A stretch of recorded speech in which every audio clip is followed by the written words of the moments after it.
Alright, hey there everybody, Sari here, and welcome back to this ongoing playthrough of Legend of Zelda Tears of the Kingdom. We've been making some pretty solid, steady progress over the last few streams, and we are now down to the last corner of the map. Last corner of the map for the monster hunt, at least. And that's assuming we find all of them.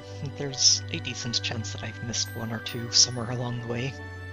Much as I hope I haven't.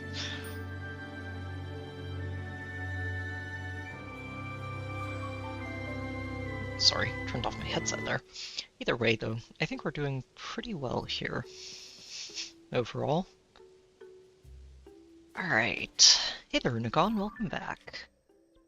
So yeah, let me pull this up for a moment. Admire the green spaghetti.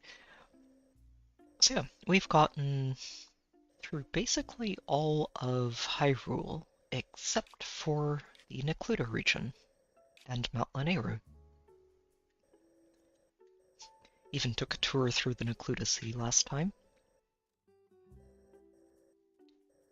And yeah, we'll be heading into this area tonight, and we'll see how far we get.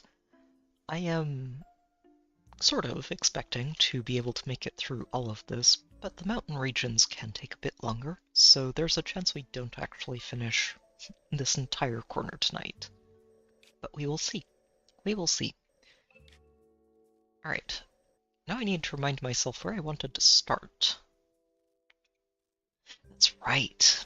So, the one thing I didn't do last time was check out the rest of the Dueling Peaks, specifically this north side, and then I wanted to go back and forth through this corridor a little bit to make sure there aren't any crocs hiding on those cliffs. So I think tonight we start right here.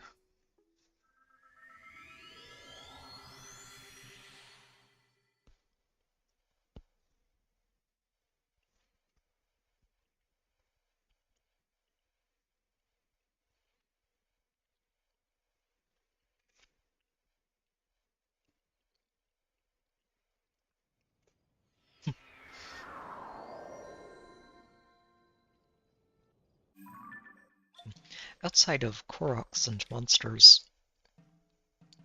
I'm really hoping we find that last well tonight. It's literally the last well in the game that I haven't found, and it's running out of places to hide, so we should find it. Oh, that is... huh. Okay, we're going to take a very slight detour here. I need more steering sticks.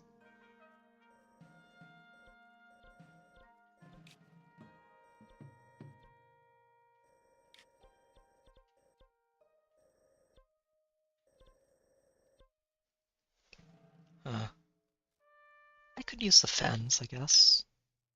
Yeah, this one seems like as good a spot as any to get them.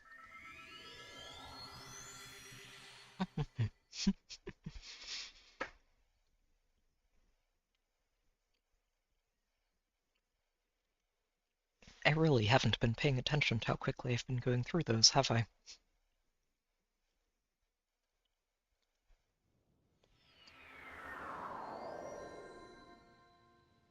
Okay. So it should be right over here.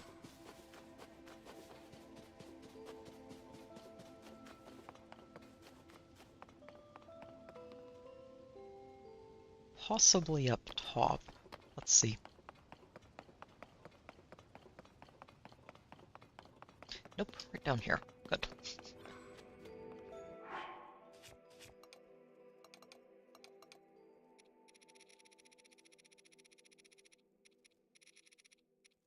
Giant list of materials. I'm not going to bait myself into using those large charges. I have done that with these a few times, and it's hilarious to see how many parts you get out of them when you put 5 large charges in at once. But I'm going to need those for equipment upgrades, so small charges it is.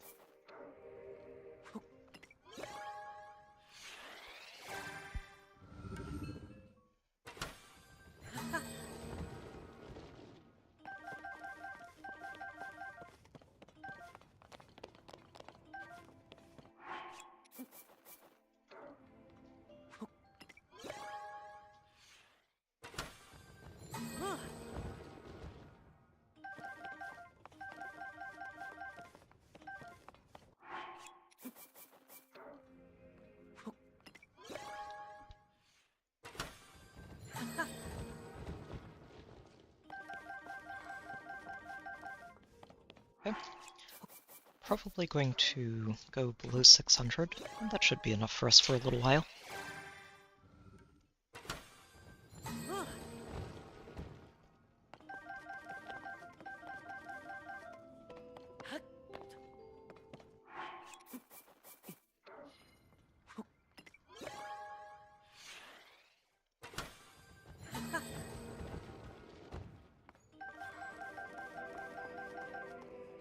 Alright.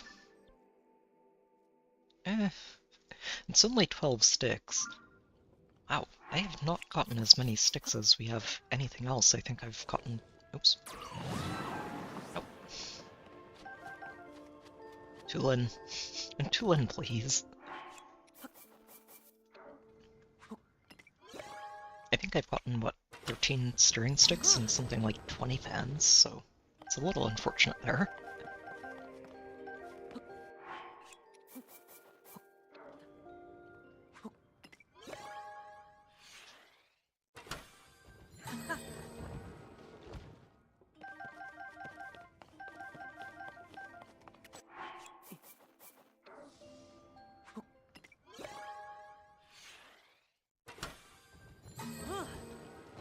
I'd like to have around 20 in my inventory before we go. Let's see. Okay, 20. Exactly 20. I will take that. Alright, back down below we go. Now that we have our stock of steering sticks for flying machines. And let's get into Necluda.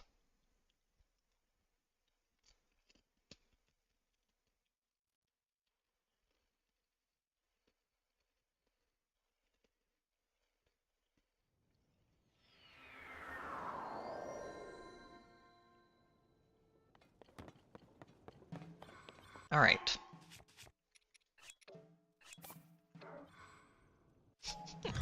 Going to have to get myself back into the control scheme again. Do this every week. Okay. So, I have scouted out this part. I think what I do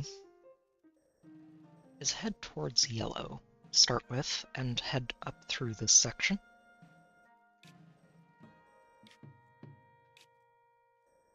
Yeah. So we'll go through here.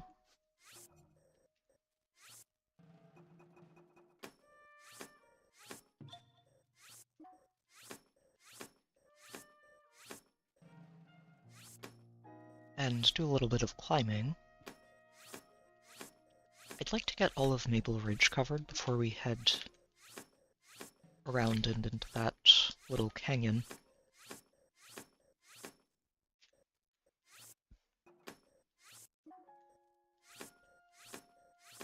So we'll just go back and forth over it and see what turns up. Oh wow, that is a lot of tests, Nat. Thanks for stopping by, it's good to see you, and I hope they go well. Good luck with them.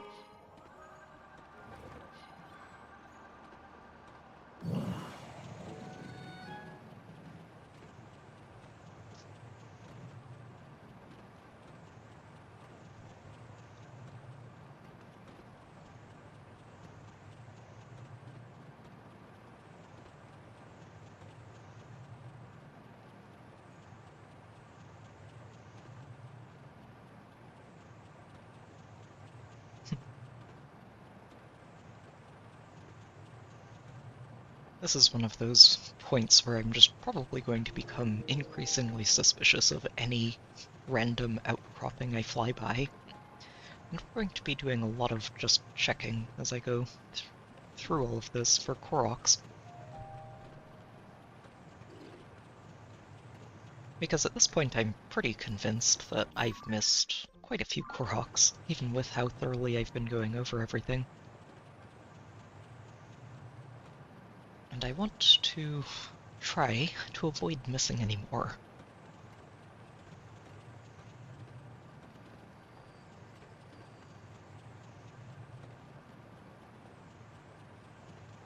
Oh, there's a Korok in there. I see the balloon.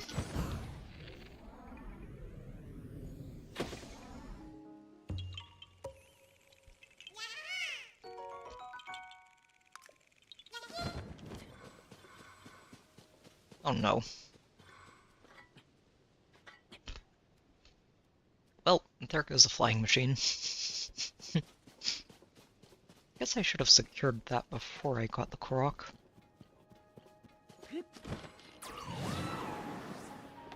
Just finding some slightly flatter ground before I build another one.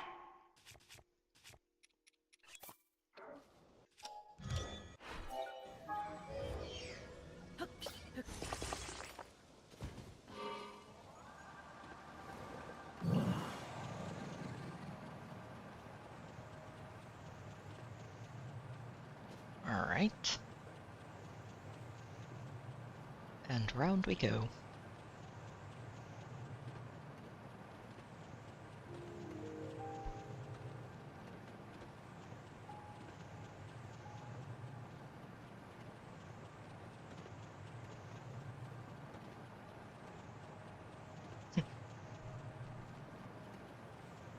The weather in Hyrule's a bit gloomy tonight.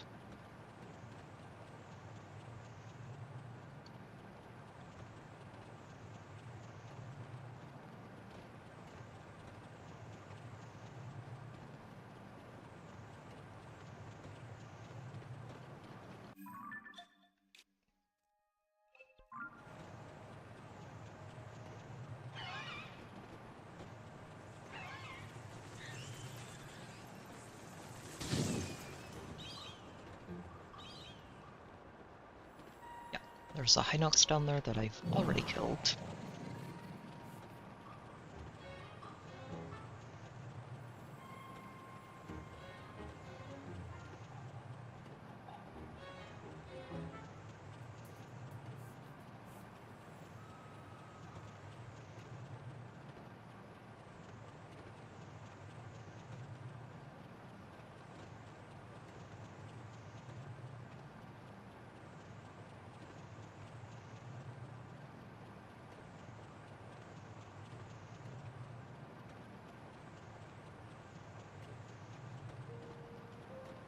And the shrine up here.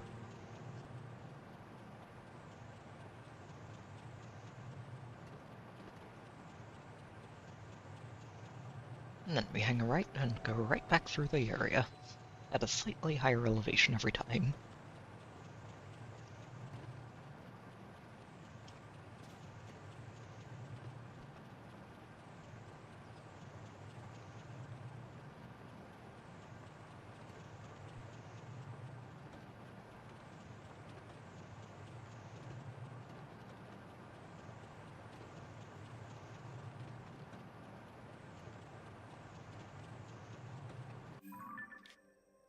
Alright, time to correct this.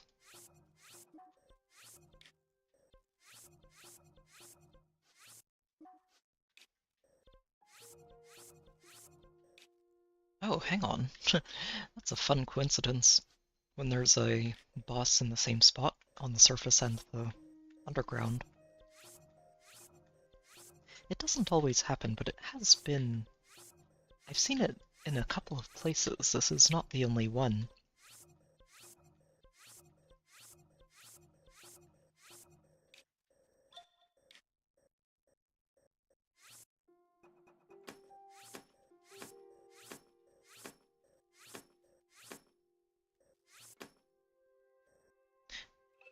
Actually, hold on. Let me go ahead and just cover the rest of this low ground first.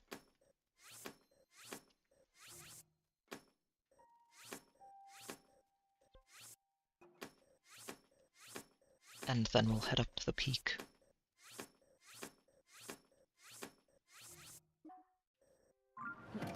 Oh, no, oh, darn it. That's what I get for pushing B too much. Did manage to rescue it this time.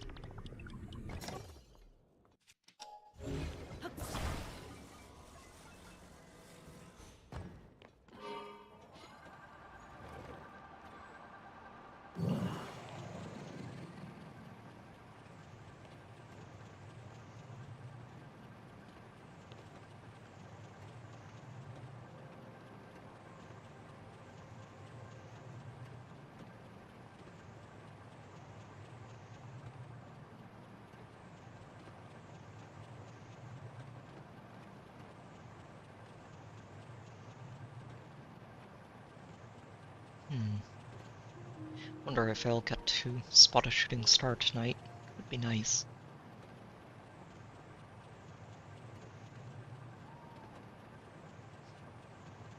I still need so many of those things.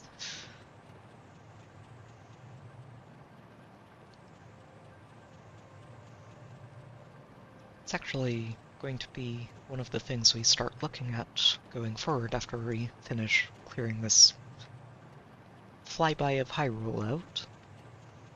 What I'll probably end up doing afterwards is starting to work on farming up the materials I need for all of these equipment upgrades. And there are a lot of those.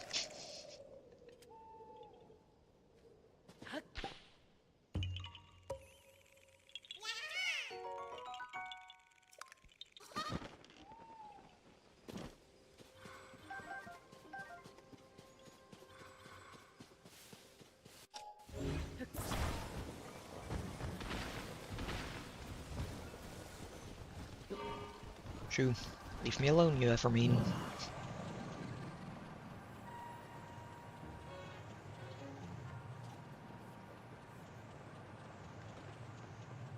And do not make me chop you down.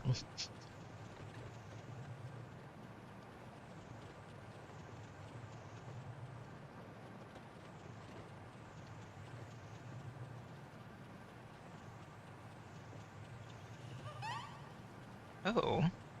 Oh, right down here. I see you.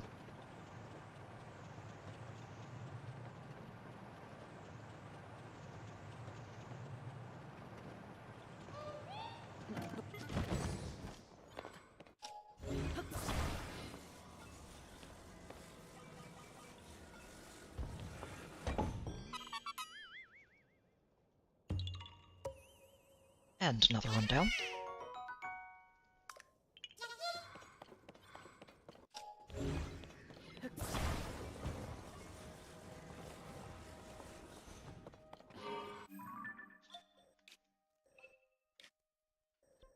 Okay, let me clean this up and reorient the flight path.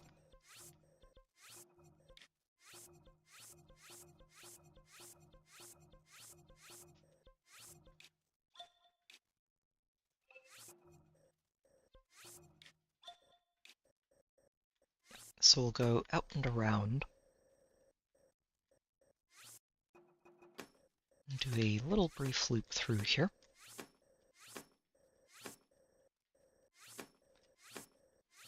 And then from there we start going through this canyon multiple times over. Wow, those two Koroks are actually super close to each other, aren't they? I think there's one right at the top.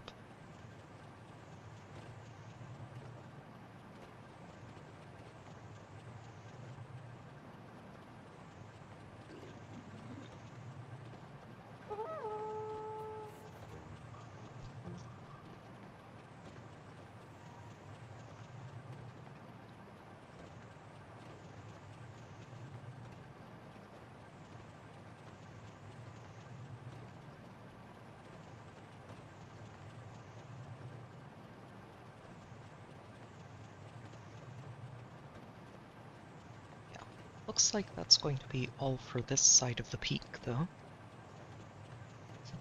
Don't really see anywhere else for anything to hide. Alright, so I'll go through this a few times. We'll start up here.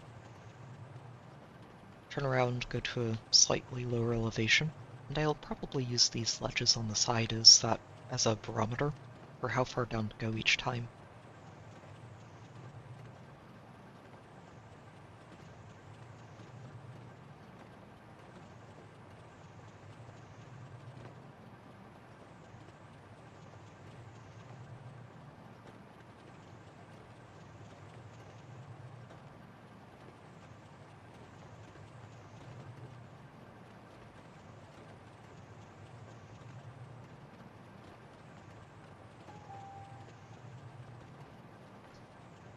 I found too many Koroks on random little outcroppings on the side of a cliff at this point to ignore the possibility that there are quite a few of them here.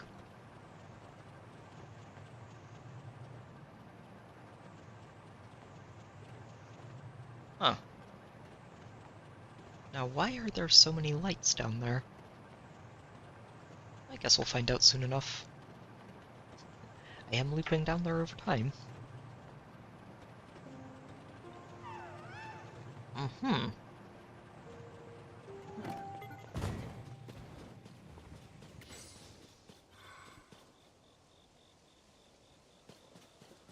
Where are you lurking?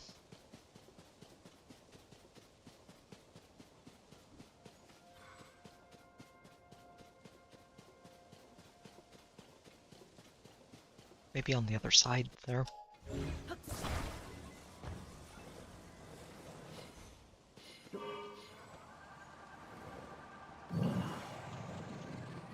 Yep, that's where you are. Vindicated.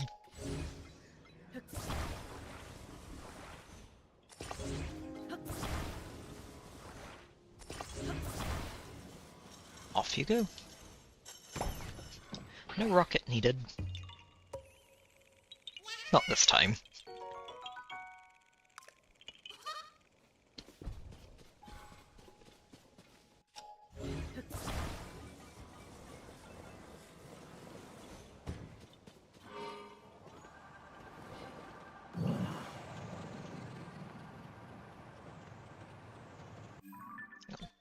Which direction was I even going? Whoops. I think it was this way.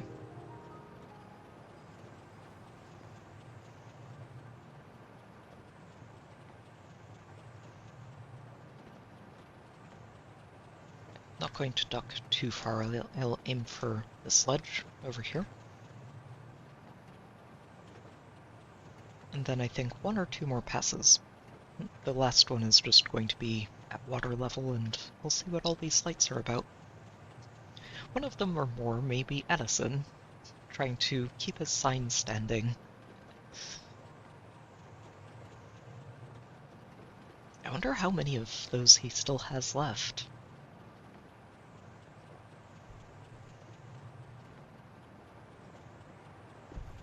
Oh no, that's a Korok tent over there.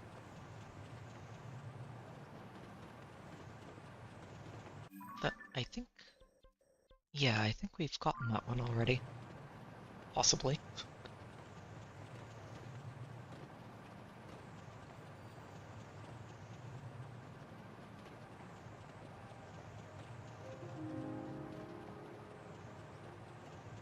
Oh, okay, and just a traveling merchant for the other one, looks like.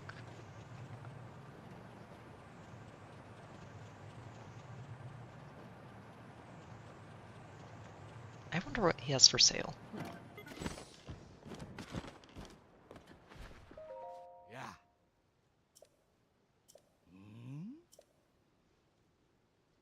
Oh, yeah. The bridge has been destroyed. Oh, I thought you were going to sell me something. Speaking of falling ruins. Alright, last pass through, and then we figure out where we're going from here.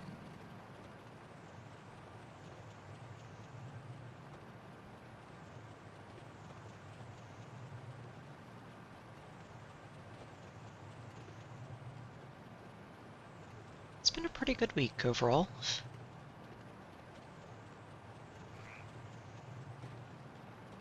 Kinda quiet this week. It hasn't been as ridiculous, but the start of the week was really busy, which is part of why some of the videos didn't quite go up at the times I was hoping they would.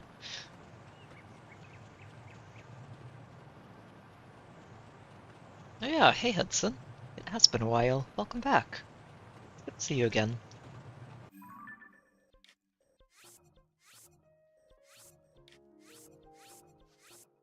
Hang on. Hey, darn it. Just trying to delete stamps, not flip between the layers. Alright, so... I think we can say that Dueling Peaks has been covered. Don't think there's going to be anything left there.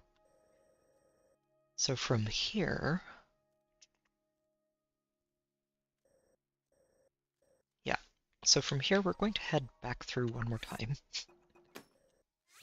Unfortunately ended up on the wrong side of Dueling Peaks. And then I'm going to cover this coastline and head all the way through here to the end of the river. Hang on, edit that one, turn around, and I'll get this little strip of land.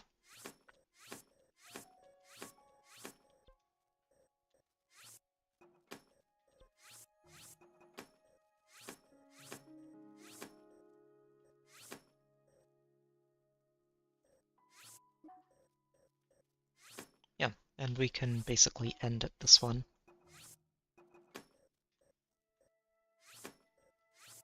And turn around and finish here. Okay, off we go.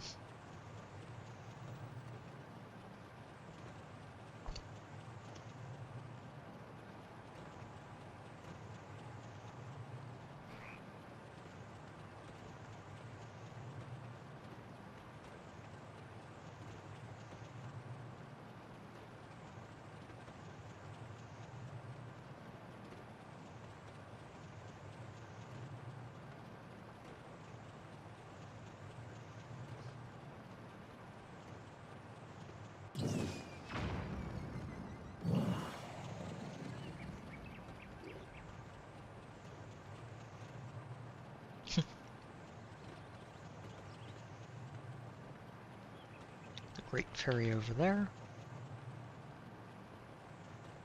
I don't know that I'll be paying any of them a visit tonight. I think we did recently-ish, and I don't think I have enough materials to get many upgrades yet.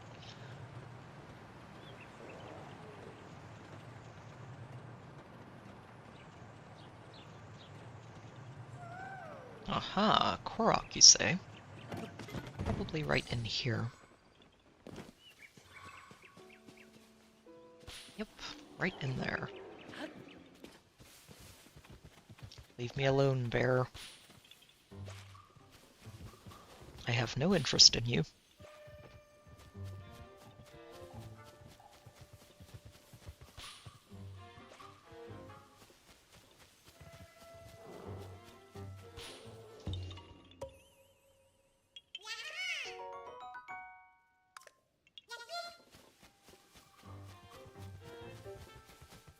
Unless you're a type of bear I haven't... Okay. You're not a new bear, therefore no interest. Moving along. Oh, there's more than one bear. Wow. Okay. Just a forest of bears.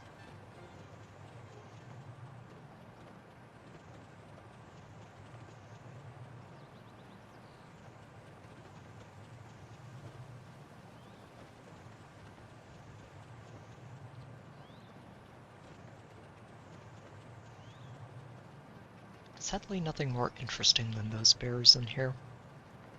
Although I guess that's to be expected with how close it is to the fairy fountain.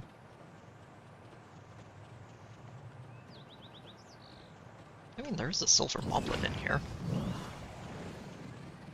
Hanging out with an Evermean.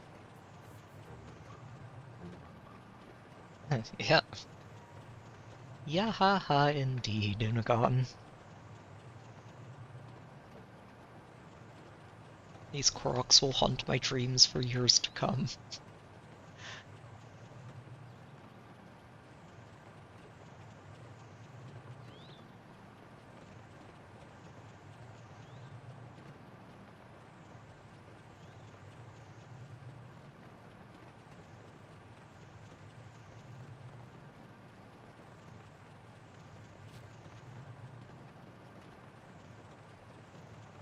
Oh hey, it's Zelda. Give her a wave.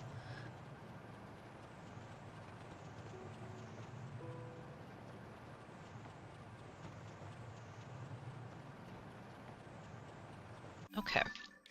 Let's go ahead and fix this up.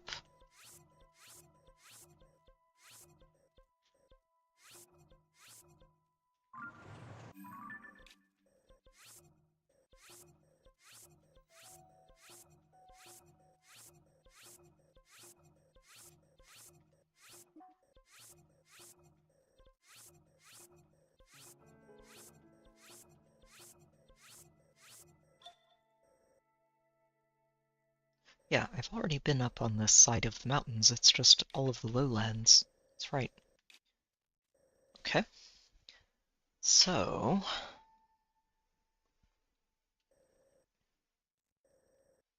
this river all the way to the lake at the end is something I'm going to do later. For now, let's head up north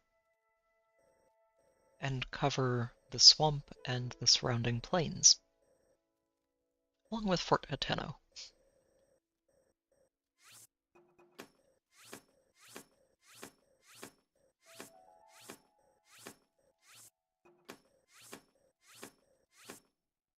Yeah, just going to do a circuit of the area that we're going to cover and work our way further in.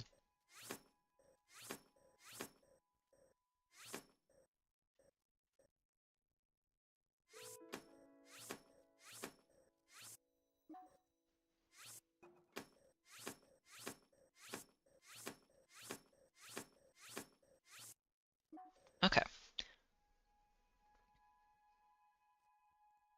Oh, jeez. That is quite a tree, Moonagon. That's revenge of the Koroks. They're coming back to take, to seek justice for all of the nonsense that we've put them through. Oh, another one, you say? Speaking of Koroks. In the tree, I think? In the side of the tree?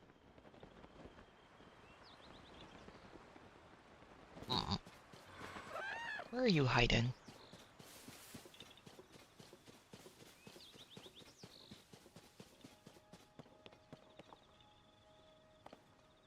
Okay, it's definitely in the area. Where, though?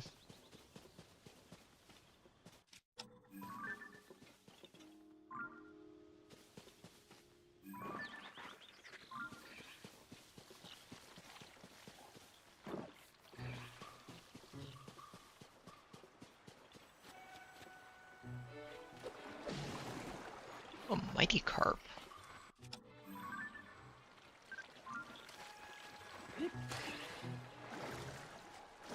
Ugh, sleeping. It's running away.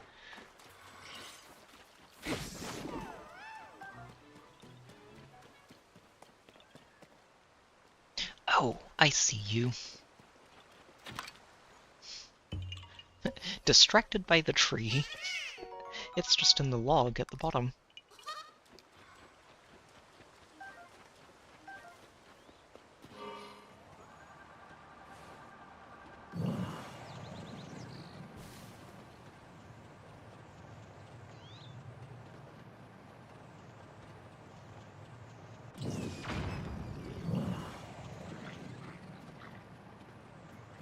Shock fruits are honestly so useful. They're really, really good.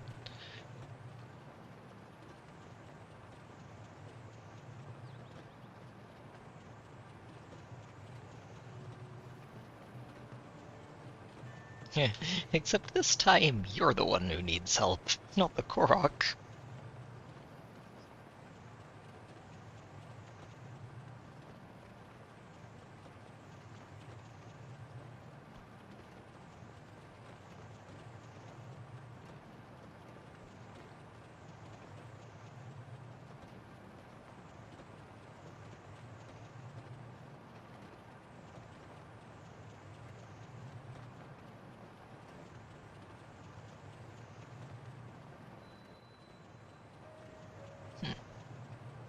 Probably on the other side of the bridge, then. Ooh, Nadra.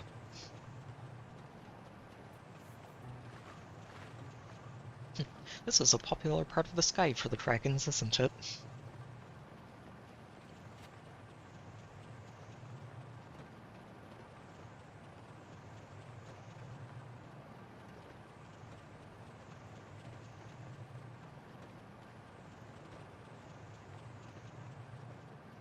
Oh. Note, this is actually a good spot to stop and let the batteries recharge, especially if there's a Korok nearby.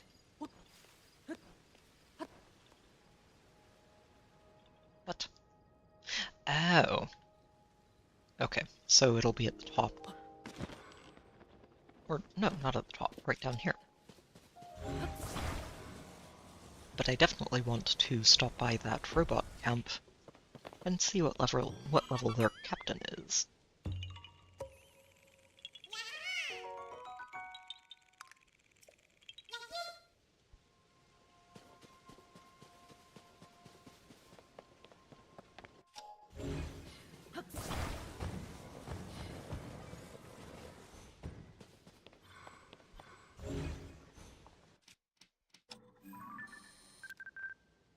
Ah.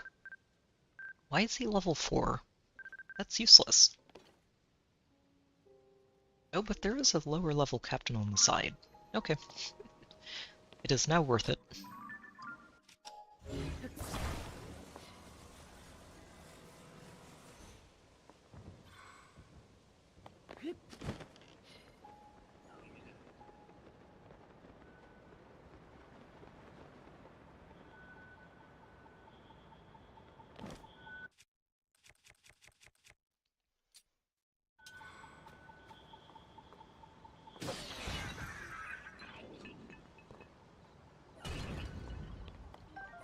Level 2, excellent. Those do seem to be some of the rarer ones.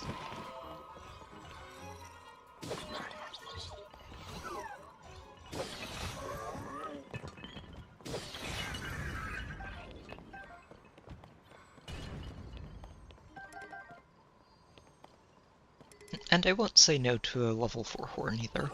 It's always good to have.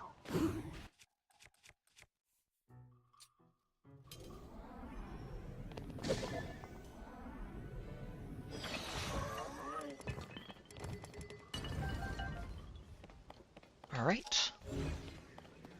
Excellent. Ooh. I'm glad I dropped down here. I didn't realize there was an underpass. Let's head through. Fly past these monsters really quickly. Make sure there isn't a Korok in here.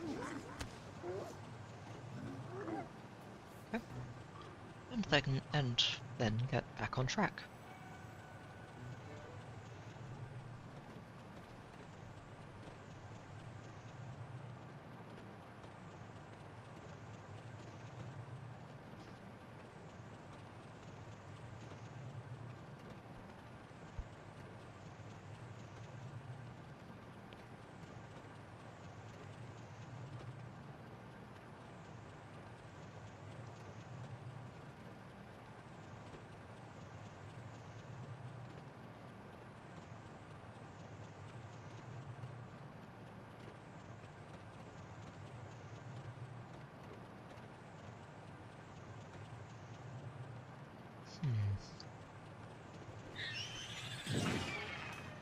Shoo. Silly flying critter.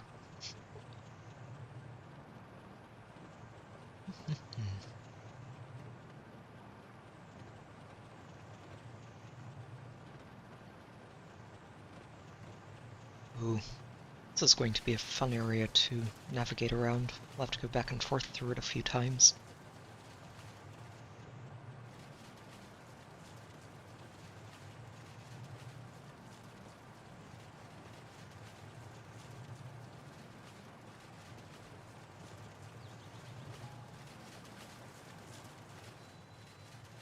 Fort Pateno.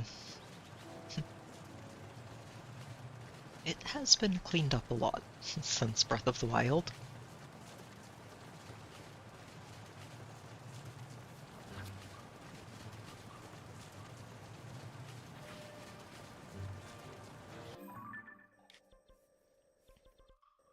Alright.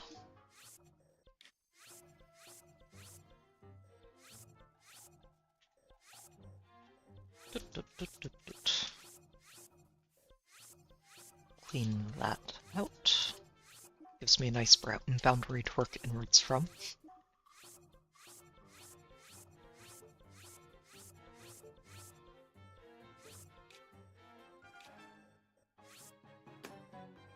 Yep, and we'll just hug the edges of the forest for now.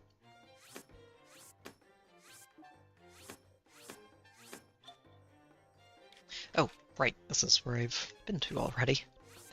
And work our way inwards.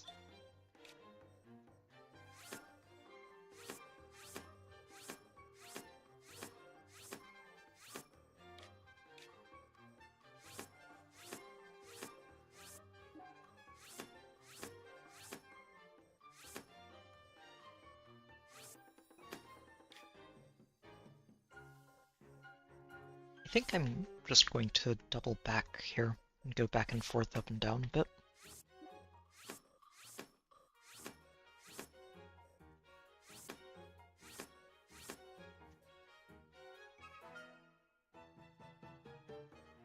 Yep, and end up right back where we started. Nice. Those are arrows, not shooting stars.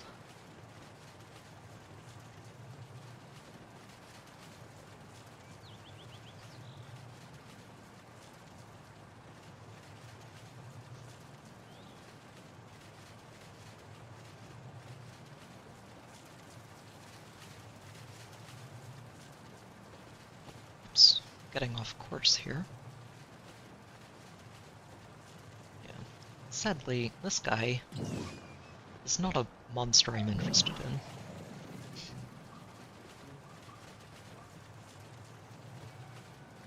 And he's taking up a lot of space that a Hinox could have been sleeping in. It's very rude of him.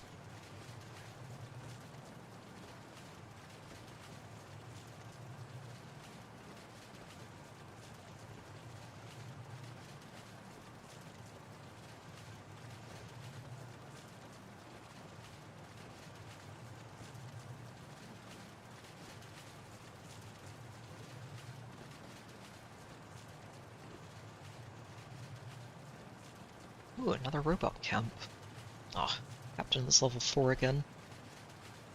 Unless they have another captain again.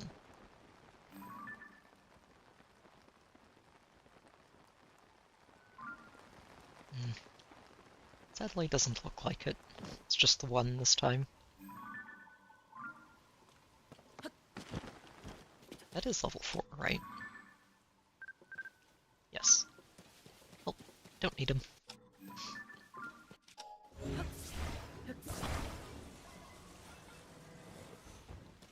I appreciate that the higher level enemies start showing up more often the further into the game you get, but it does make it slightly more annoying to collect all of the materials you're trying to get for your equipment upgrades.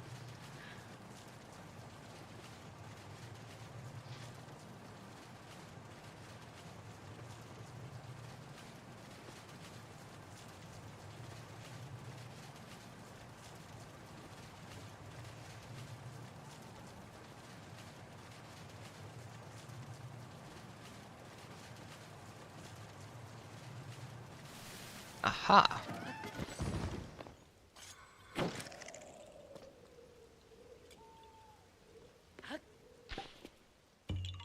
Oh, that is a Hinox behind you.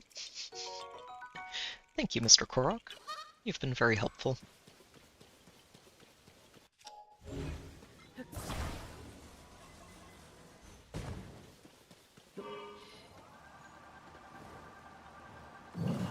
Yeah, that is a Hinox behind him. Look at that.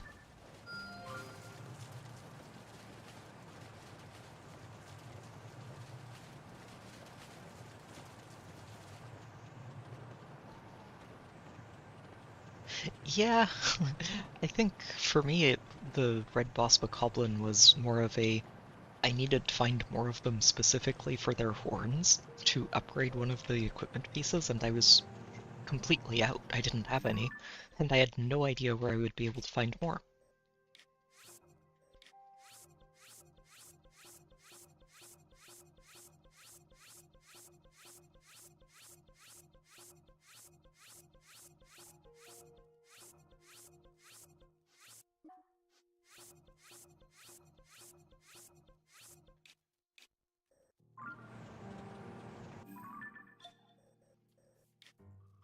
Okay. Well, we're definitely looping around here. But I think I will loop back around instead of trying to make that turn just now. It's a living Hinox, so I don't have to worry about it being inactive during the day or something. Silly Stallnoxes.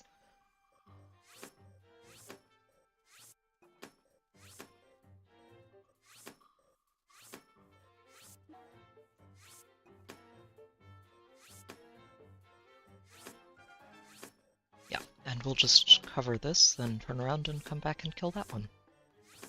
And that should be our first new boss of tonight. Excellent. Hey there, Netweed. Welcome back. It's good to see you again.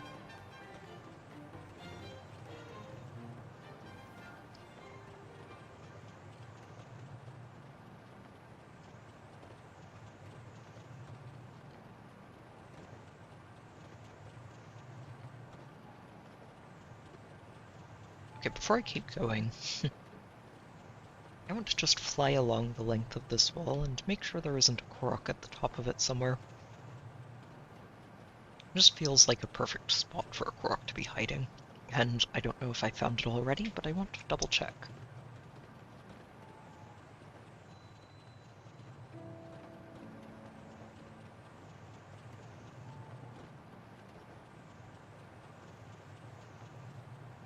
Aw. Oh, yeah, I did. Okay, good.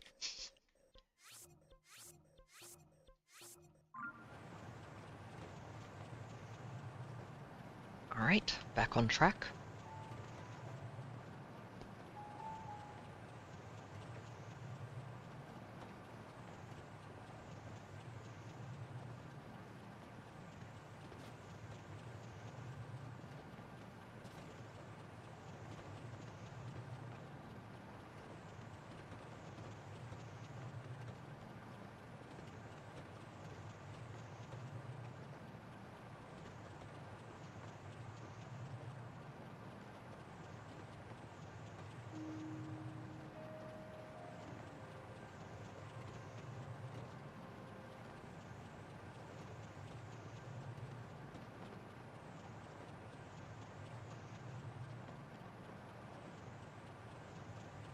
Yeah, that was that boulder that we needed to move.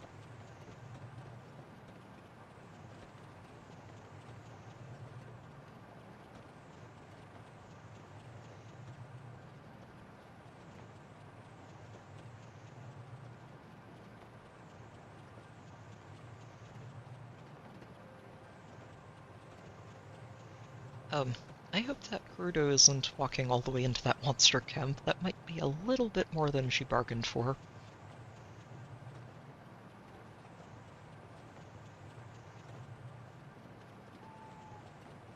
Alright, where's this Hinox at?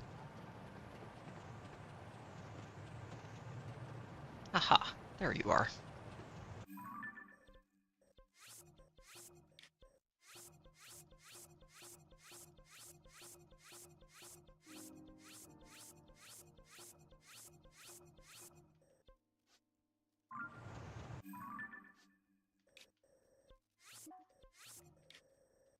Cleared a couple of these too.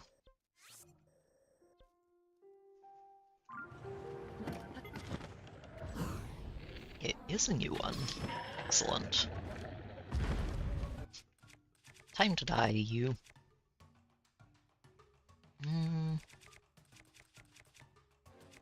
Yeah, I'll just go ahead and use this one. Oh shoot, he's got anklets. Of course he does.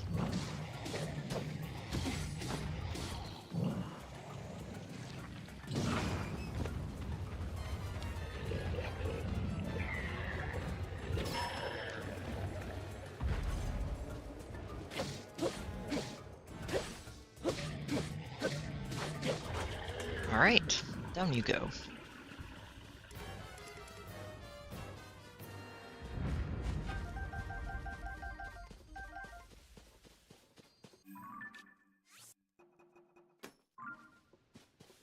Alrighty. Another monster down. On to the next one. Okay, so we'll do a bit of a turn here. Head up through the swamp.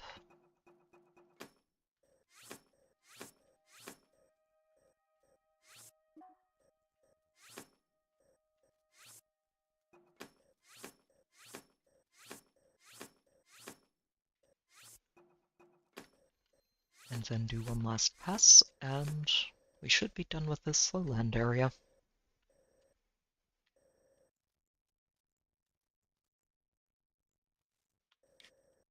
Yeah, I'm going to leave the mountains up here alone for now. What I'll probably do is head for this little waterfall, and then head all the way down it, all the way to Lake Sila.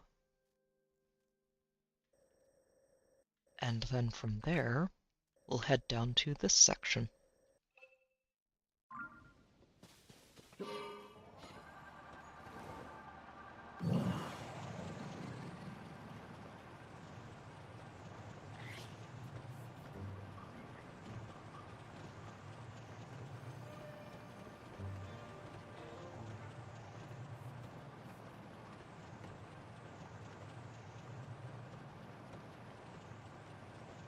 Oh.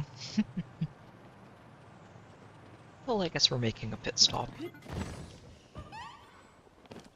Oh, a double. Really? Is it this one? It is not this one. Oh, no, it is. I just had to get close enough. Yeah, ha ha. Alright, Edison. Let's see what you have to work with around here, because I'm not seeing much.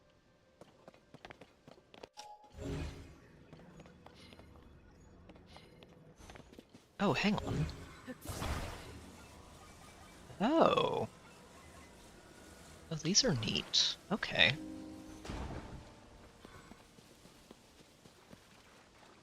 I was trying to figure out if these are rock or wood.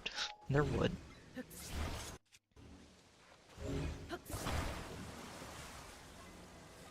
I don't think I've seen too many logs like this, if any, before, though.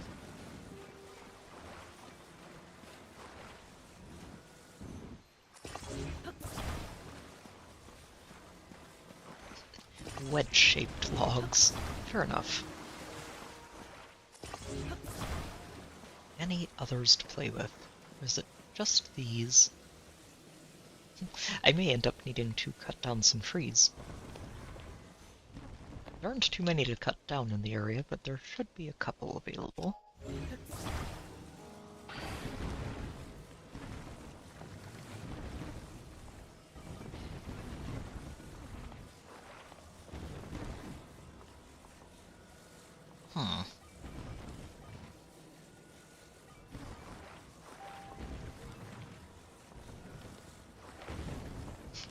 Just trying to figure out what the best angle for this is. I think this might be it. Yeah, and prop it up on another one. Okay.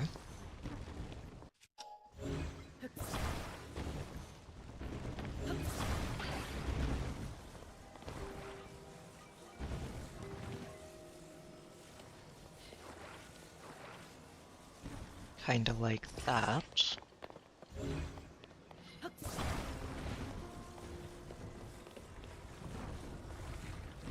Oh, that might be too high. Oh no, not quite. Okay, so... well, either... oh, hang on. This is a really clean fit. So if I do this, attach another one to the tip of it, and then have one more at the bottom to basically anchor it to the floor. Ooh, that might work.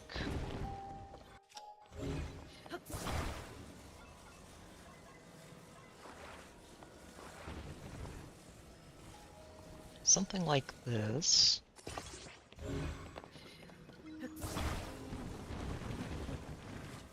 Yeah. Exactly like that. So now the only thing I need to do is pull this one off. Straighten these out. And put the other two on the bottom.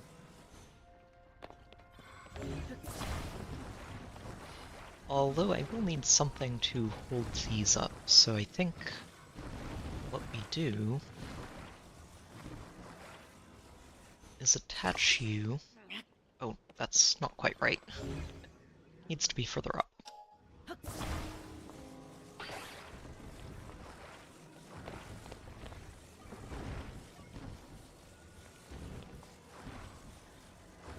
And I guess this would actually be better to go underneath, wouldn't it? Not on top, otherwise it's not actually supporting this at all. But does it fit? That's the question.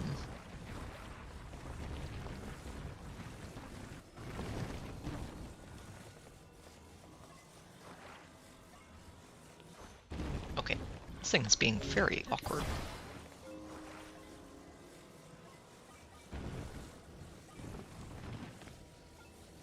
Why is it crooked? It stays crooked no matter what angle I try to flip it. It's unfortunate.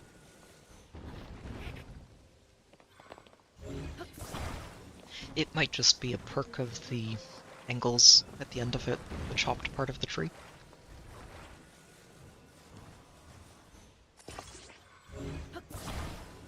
I think that's it. Yeah. Let's try and grab this bottom one and see if I can straighten it out like that. Oh no, it's just going to be crooked. One way or another.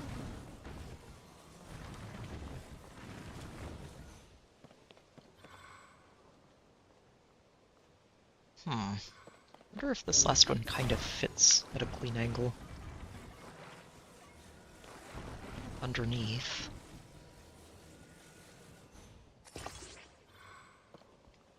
I mean, sort of. I have no idea if this is actually going to hold it, though. Huh. Well, you know what? We'll find out. If it moves, we will topple it and start over. But I feel like the entire thing is just going to topple forwards. Yes, it is. Okay. Unforgivable. Alright, we'll try that again.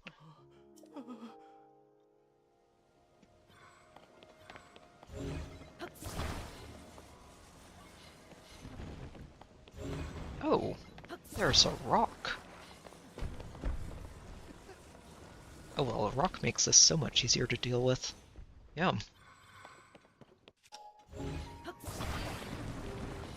All we need is some support on the sides.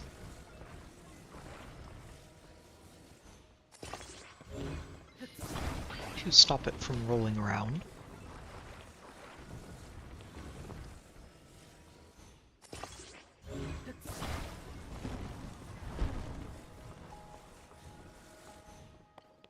Although, it does need to go in there, which means that I've attached these the wrong way.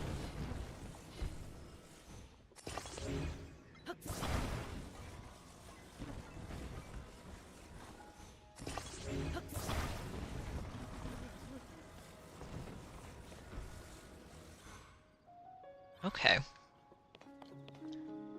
That's pretty good. That should keep it from moving forward.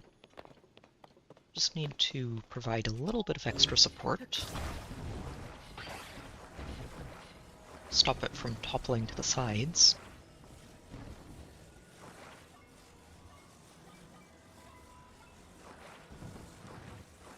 And this should be where this comes in handy, this angle.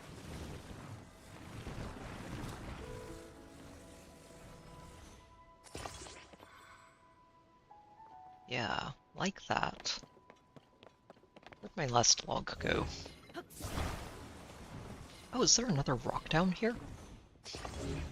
Well, I had a lot more material to work with than I thought.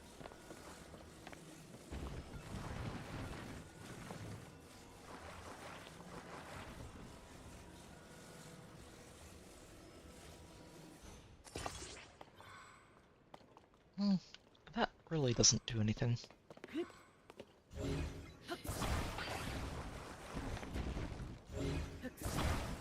I think what I do is I put this one on the front here. Just as some extra insurance to help it stay stable.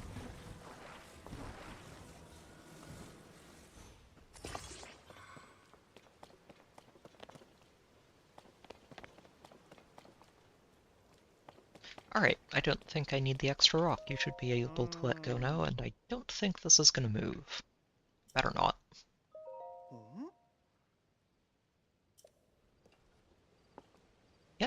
Yeah, that stabilized pretty nicely, didn't it?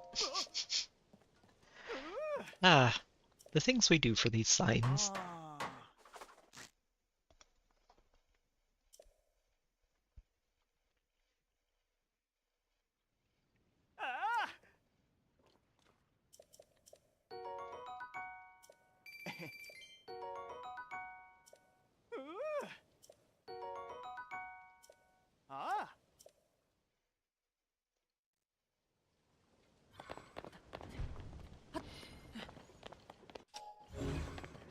Okay.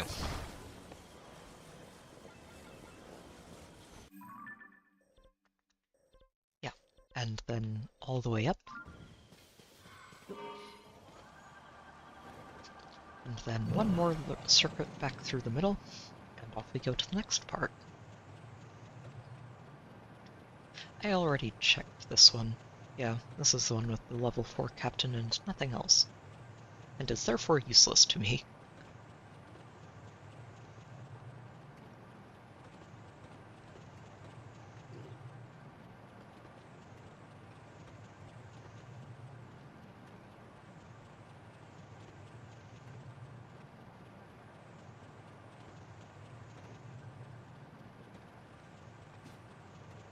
I think that's Nadra.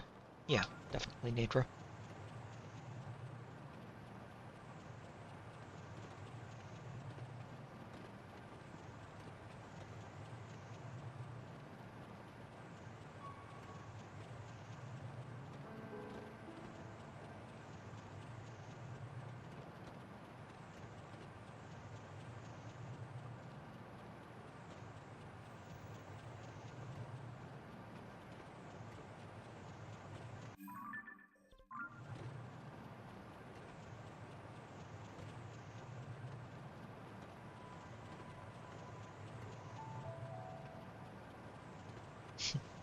There are so many spots in this field that look like they would be perfect hiding areas for a Korok. Trying to find them without this mask is... that is not a challenge I think I would want to take.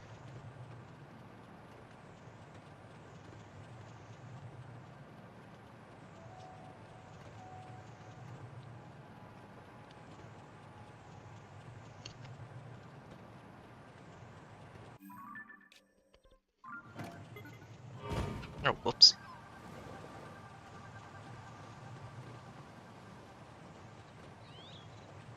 Yeah, I think I flew through this one earlier. Wait! You weren't supposed to get in the way. Silly thing.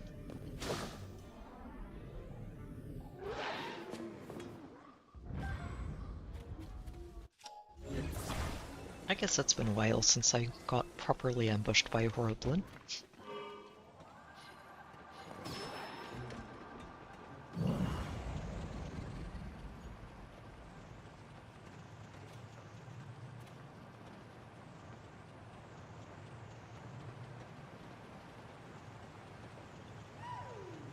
Oh, right here. Yep, I see you.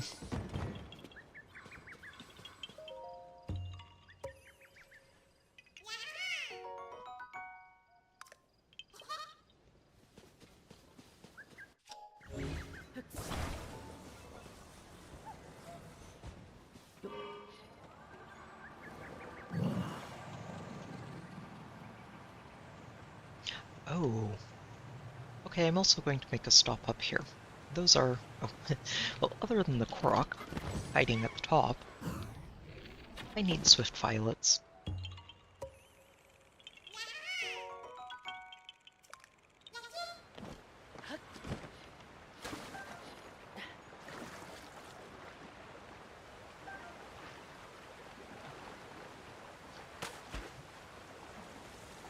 What? Link? You were supposed to pull out your... Nah. I meant to go over the edge and glide down, but Link had other ideas. Where's my climbing gear?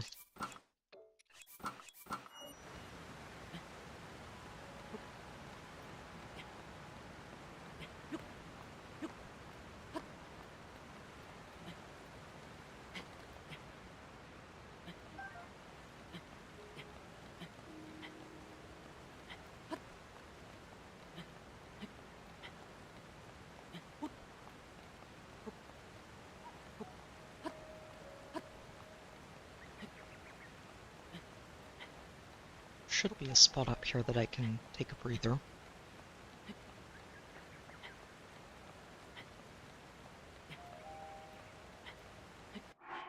And if not, I do have food.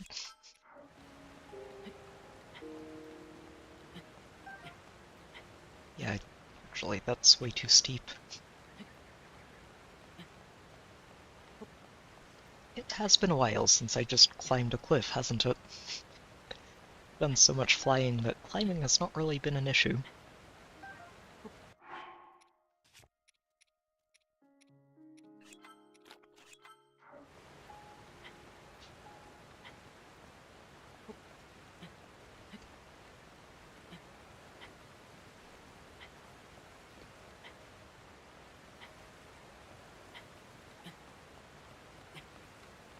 I think there are more on the other side. Ah, shoot.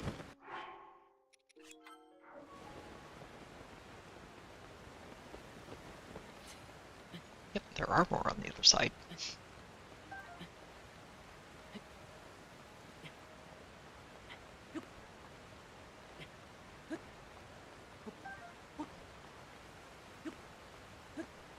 Okay, well, not quite the way I meant to go about that, but worked out in the end.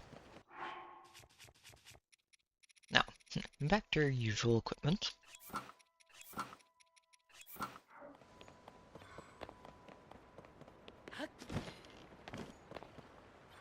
Oh, it's a frog. I was trying to figure out what those colors were.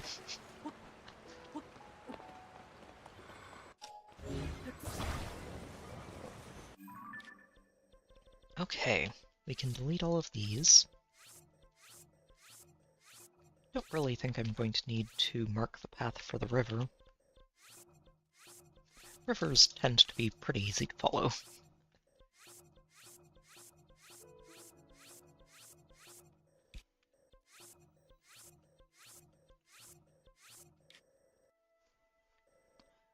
So I think what I do is once we get here, I turn south and follow this river all the way down to the end. And then from there we turn around and clean out this section. I like that idea.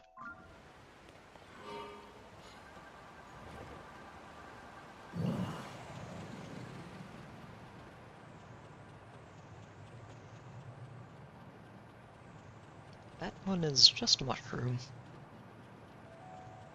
Hang on. There's a little patch of ground down there. Unlikely that it has a Korok, considering the one up top in the trees, but just in case. Yeah, okay. This one is empty.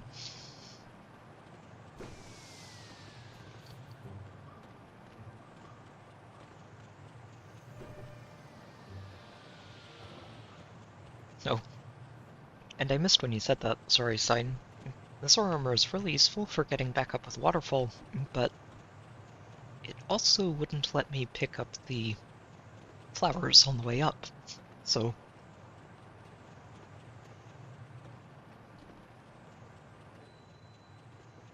Okay, I refuse to believe that there isn't a Korok under this bridge. Oh, there is one, but I've already found it. On the other side, looks like.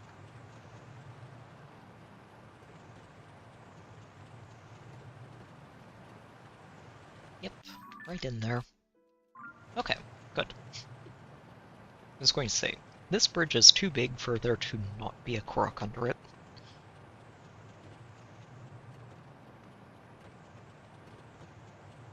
Oh, another Korok here, huh?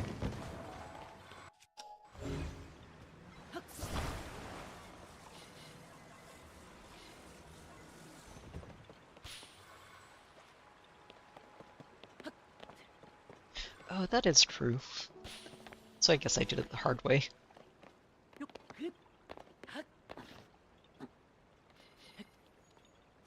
Okay, this tree is in the way.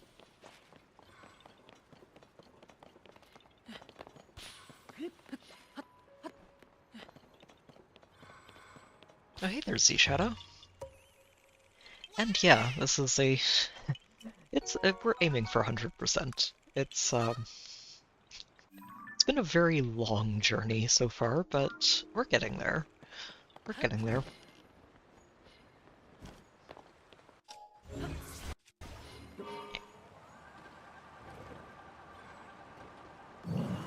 Alright, let me make sure there aren't any more hiding around the edges here. Oh.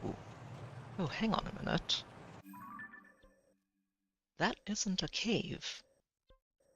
Oh, is it just... I think it just leads through to Nabby Lake. Okay.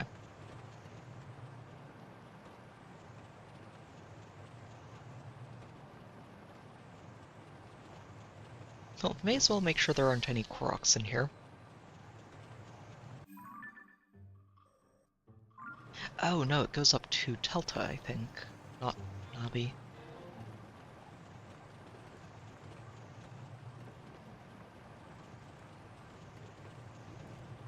I feel like there aren't going to be any Koroks in here. They usually aren't in cave areas.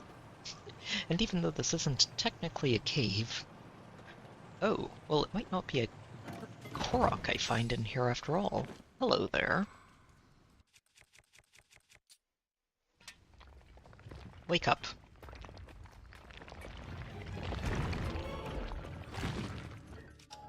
Oh, I have beaten you up before. Unfortunate.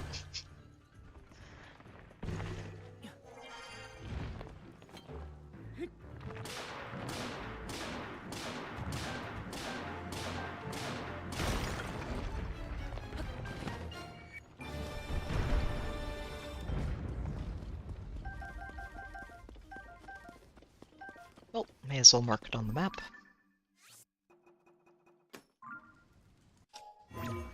And stick that on Master Sword.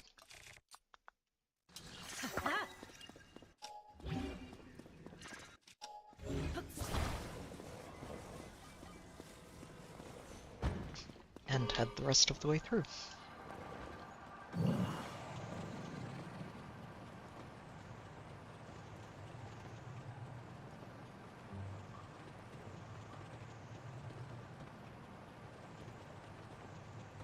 And then turn around and head right back through, because this is not the side of the mountains I want to be on right now.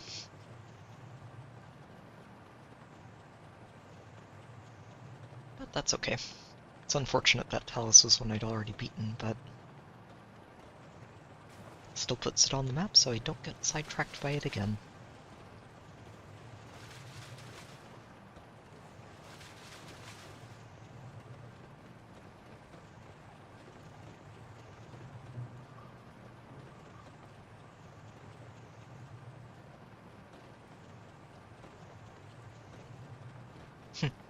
Yeah, and personally I think one of the best things about this game is that you can make it as long as you want to.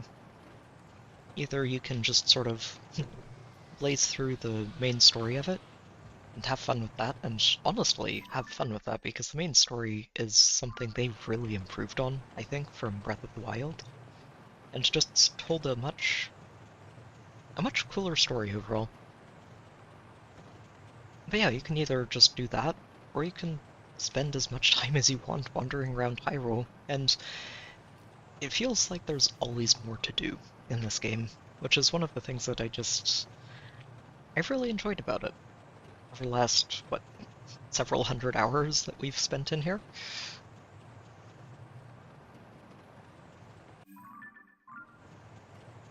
And I love that flexibility. So it's one of those things where you can aim for 100% if you're masochistic enough.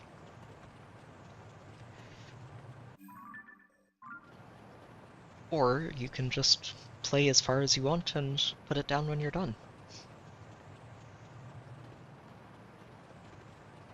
And for me, it's just been a really nice sort of once a week we come back and keep plugging away at it thing. It's a great game to just relax with, honestly, when you're just wandering around looking for stuff.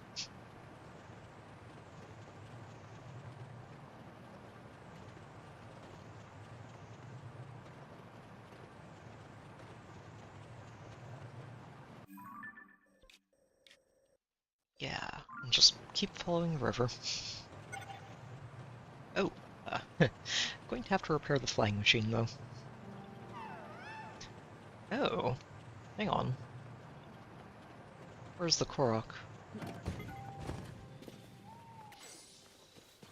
Oh, okay. I think it's going to be on the other side, maybe. I'm not sure. Oh, thanks. Yeah, I didn't actually... there weren't too many really fun matches last week, unfortunately. But there were still some good ones, and it's always great to see the units you build up having some fun moments in the spotlight.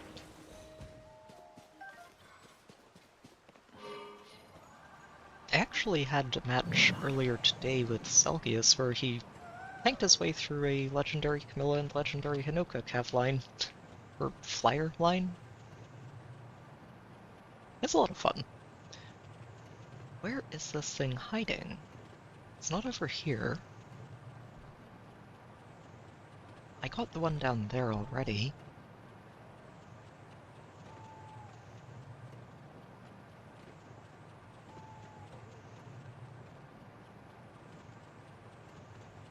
Oh, here it is, of course.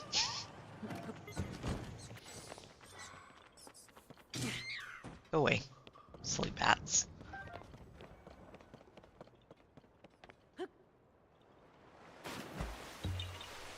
Oh yeah, and I mean, for me it does help that I have a lot of favorites, and a lot of my favorites end up being fairly popular anyway. But then you have some of them like Ashnard or Zelgius, and it's just a lot of fun to make them work.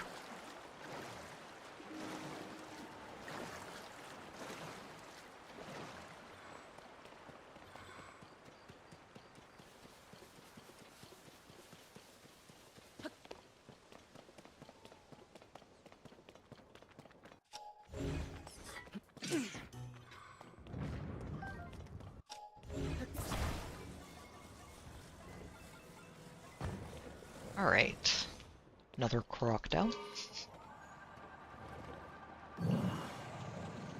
And down the river we go.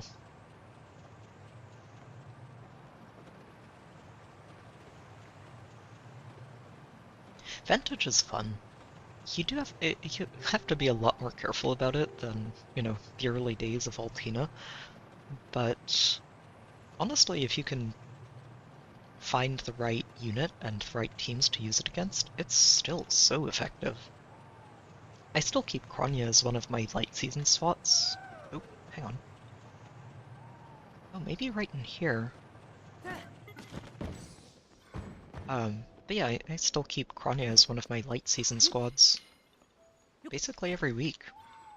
She's still got some uses, and Medius is a bit of a problem for her, and I've wondered about moving her back to Astro Seasons. But Medius isn't on every team, and I do like having a Vantage option consistently available. Especially since, after her remix, Altina's basically been my go-to Vantage user in Astro weeks, so...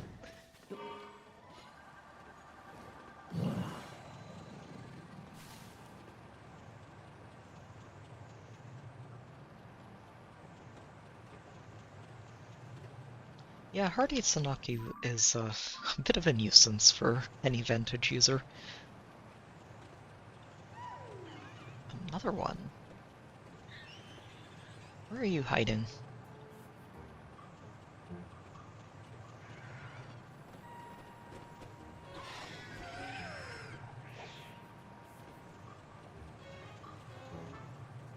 Where is it hiding? Huh. Oh, it might be one of those Koroks that needs help. I saw a tent over there. Let me see. Oh, never mind. There's a balloon.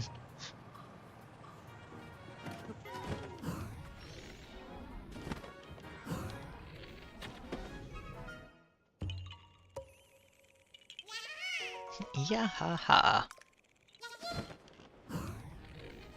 So shoo.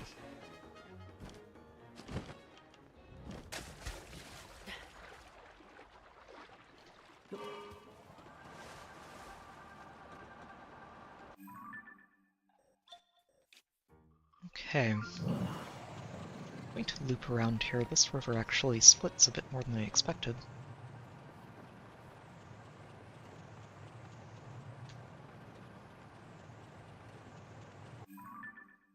Oh, okay. I've already done that Korok. Good. Don't have to worry about looking for it.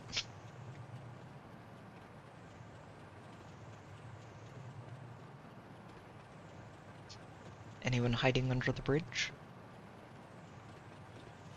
Yes, there is. Under or close by. Wait. Oh, no, just right at the bottom. Darn it, Link, you needed to dive.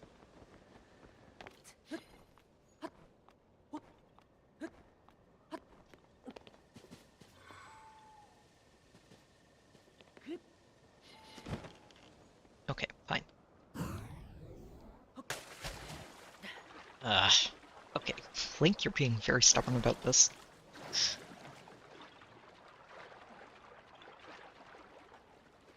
The Korok is not going to accept you landing in the middle unless you're actually diving, so come on.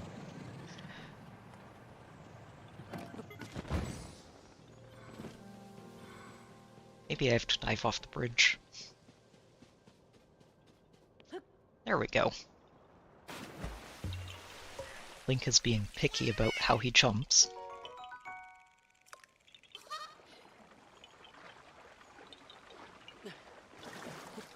Alright, take care, Z. It's good to see you. Thanks for stopping by.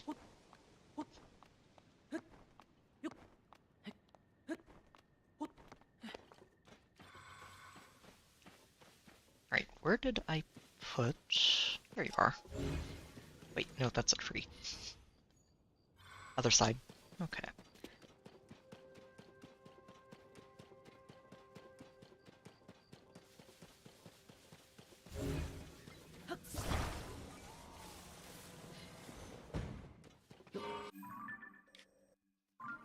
Alright, back down into the river. And off we go again. Or, I say, and then we immediately hear another Korok. Probably up here. Yep. Look at you. Oh, you need to reach your friend? Where's your friend? Please tell me, little guy.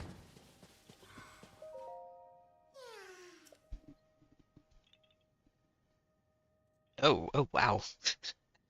That is a long distance away.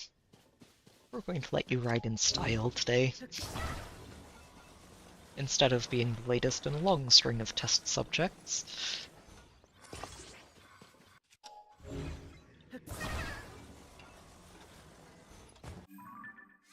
Also going to put a marker here to remind myself where in the river we stopped.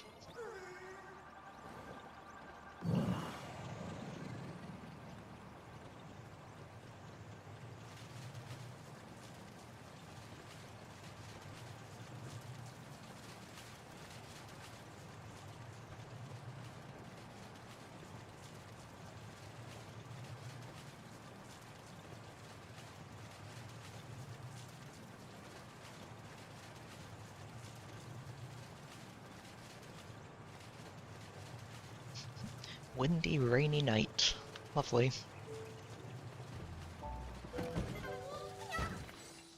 Here's your friend. Give me seeds.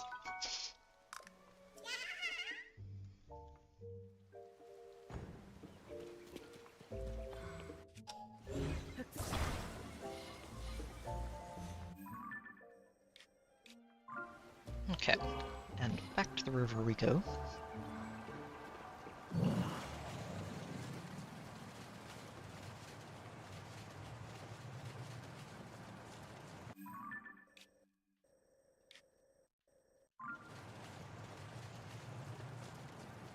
You know what, let's scout the pond while I'm here.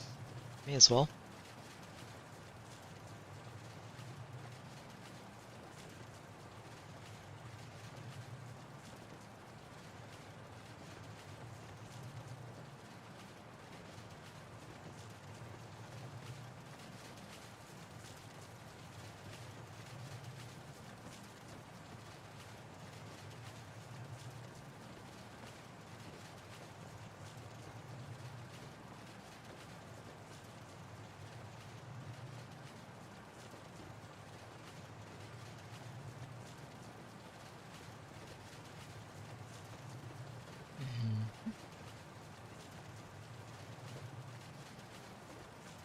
A bit of a clogged river up here, isn't it? Wow. A lot of boulders. Yeah, I was going to say, now where's the Korok? There's definitely going to be one around here.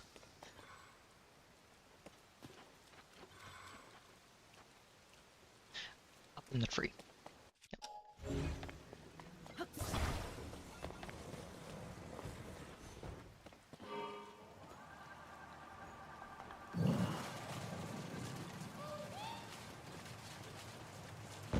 Oh, not quite where I thought it was, but you get back up here.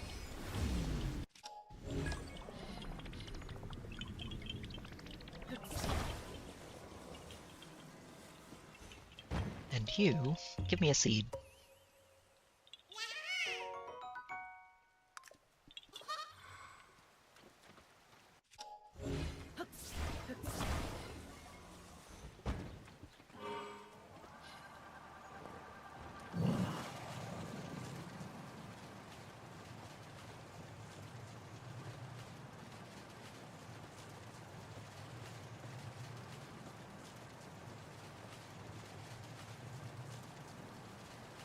Alright. Okay, so that whole river is now done. And from there...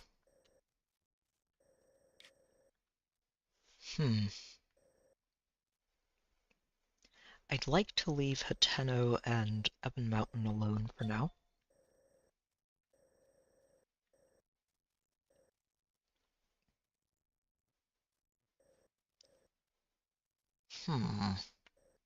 Let's go here. Just turn all the way around. Go past the edge of Ebon Mountain.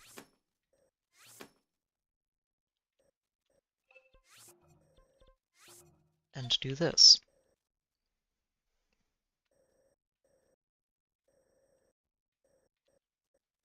I'm going to leave a marker here too, because I haven't done this beach yet.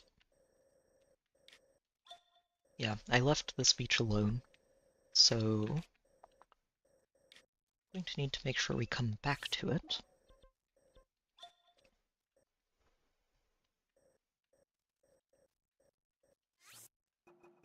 Alright, so we go from there, up here, and...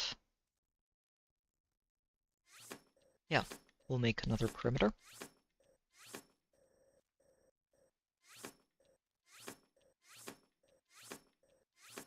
All the way up to here, and then we turn.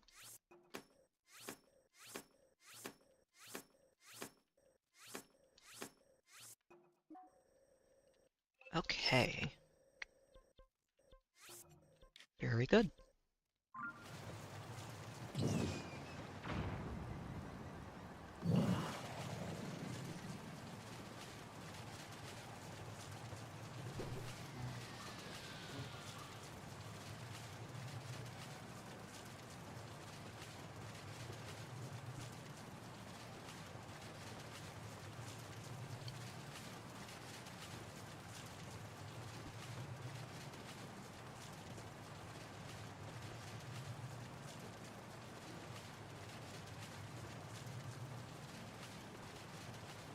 No Korok in those trees, huh? Oh, maybe it's a Yiga ambush. I know I killed you already, because I was very excited to find him.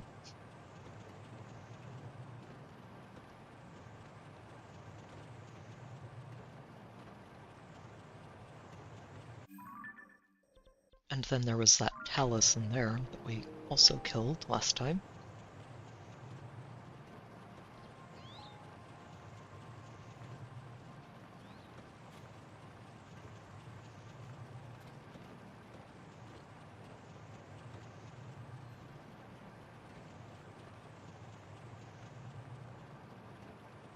Hmm.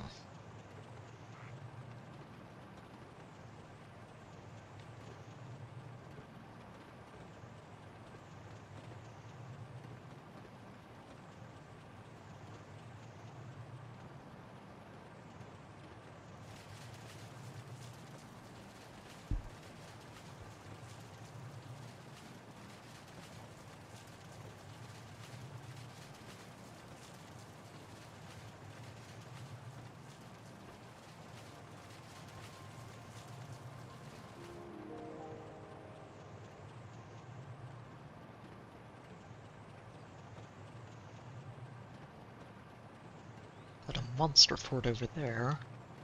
There might be a Korok hanging out on there. There's another underpass here. I'm not going to check that out this time around. We'll check that out. Check it out on one of the next passes through.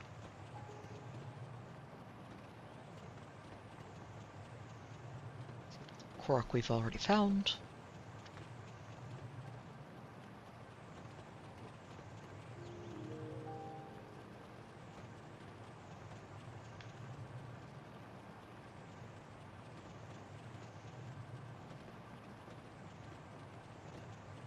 Okay, I'm going to stop here, let the batteries recharge, and turn around.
What is... Oh, it's a backpack on a bokoblin.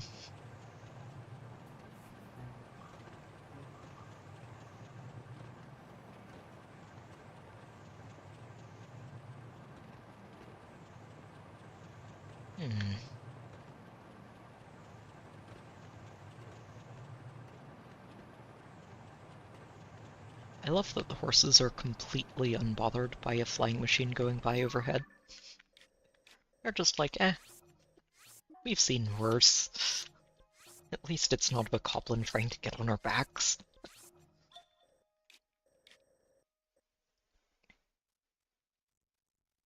Okay, so I went from here, and we looped around this way. Let's loop around here.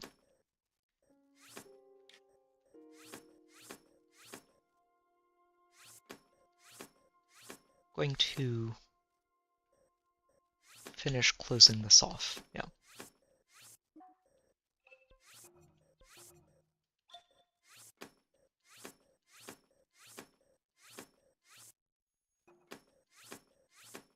And head back up.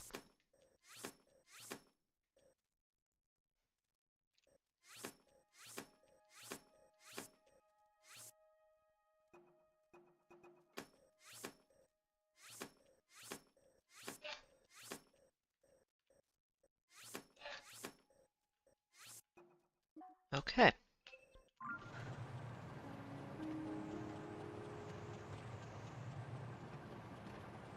I feel like there should be a talus up here, I think. So, I remember there being a talus... Oh, probably this one right here. I remember there being a talus up on these cliffs back in Breath of the Wild, and I think it was the first one that I ever fought.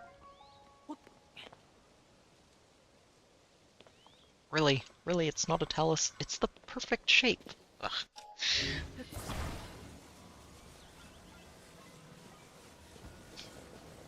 Game's like, I know what you're looking for. Here, look, it's a rock. It's in an exactly, perfectly talus-y shape. Go check it out.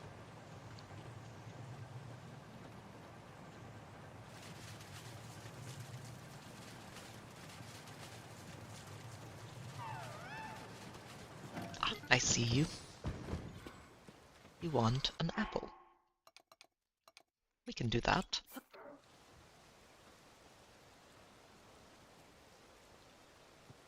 Assuming Link doesn't overshoot. There we go.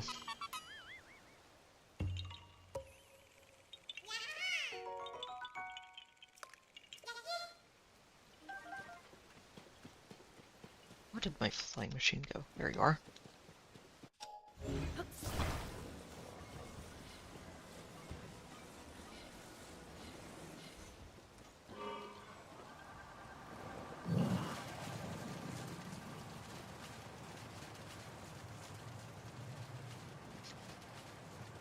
Float on over here. Oh, there's definitely a Korok here. Okay, where do I land the flying machine? And I guess I can just land it in there and kill the goblins, but... I think it would take too long to deal with them.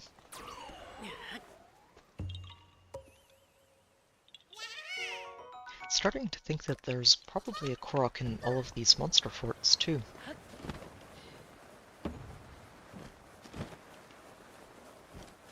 That is not the first one I found in that exact spot in one of those areas.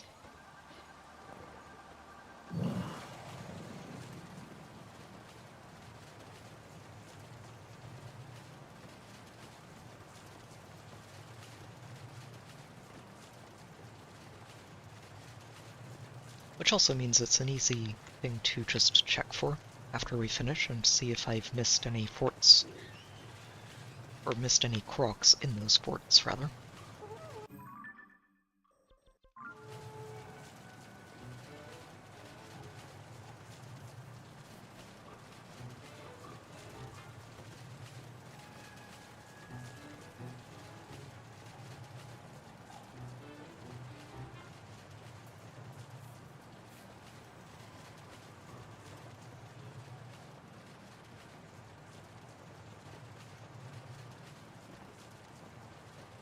That one is not going to be a talus.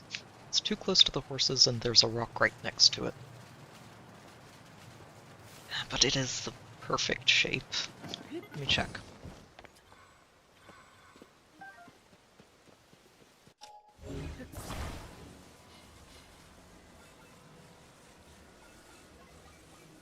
I wonder how many times I'm going to be baited by rocks tonight. It might happen a few. This whole cliff looks like it's full of these types of rocks that look like taluses, but aren't.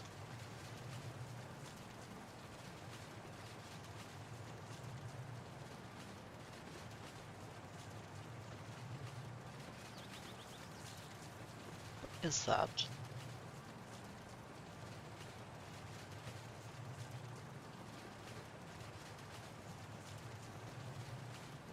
Oh, it's just a rock. Bit of a strange-looking rock formation, but I think that's all it is. Let's go under here this time and see if there's... Well, I'm going to miss that.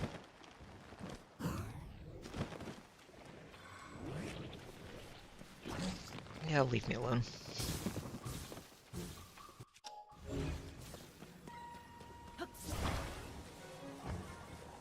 Alright.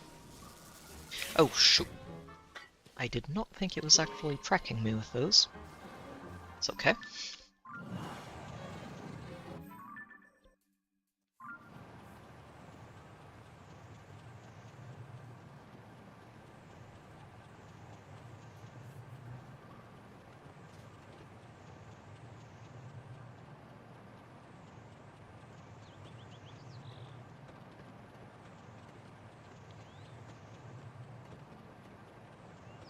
Hang on, this is another underpass, isn't it? I mean, there's a Korok right on top of it, so it's unlikely there are any more under here, but... Seriously? You guys never, ever learn.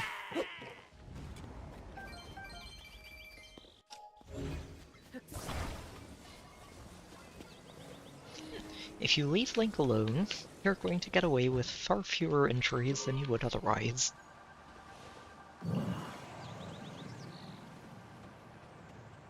It's a very simple thing to understand. I don't know why they haven't figured this out yet, but if they insist. we will continue to teach this lesson.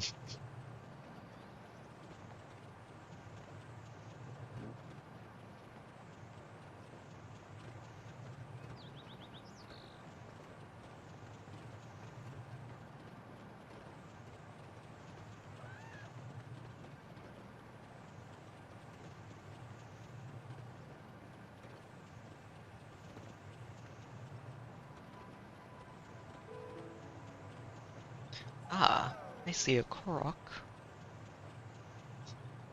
on top of another vaguely talus-shaped rock.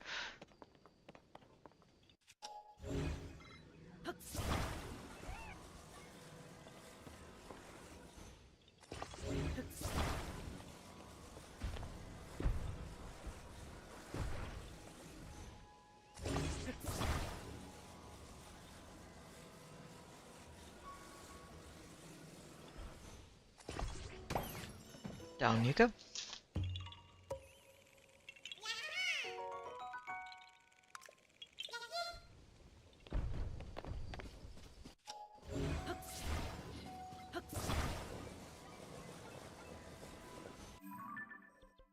Okay, let's clean this up a bit.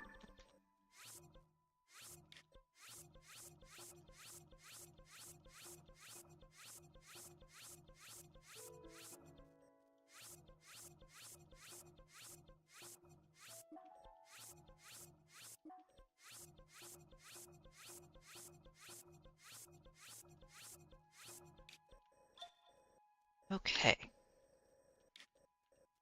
Then from here we go and basically just clean out the rest of this section.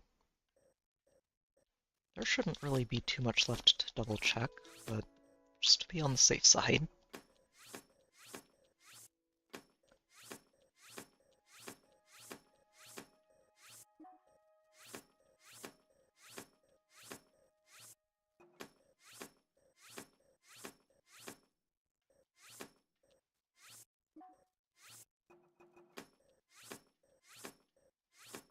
Okay. Ooh, I'll start by saying that I'm a little surprised at how they jumped with the echo skills. I was not expecting to see Soaring Guidance be just an echo skill. To be fair, it is only the warp effect, it doesn't include the stats or flow effect. But that's not normally the reason you're using that skill. You're using it for the warp effect, and it's very, very strong.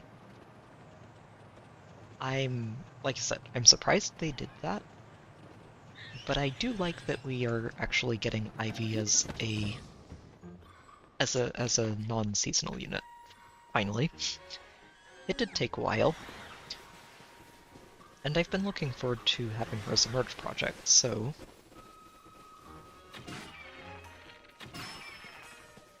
I'm happy to see her. I do think she's going to be pretty strong, especially as a sort of hit-and-run oriented player phase nuke. Especially in player hands, specifically.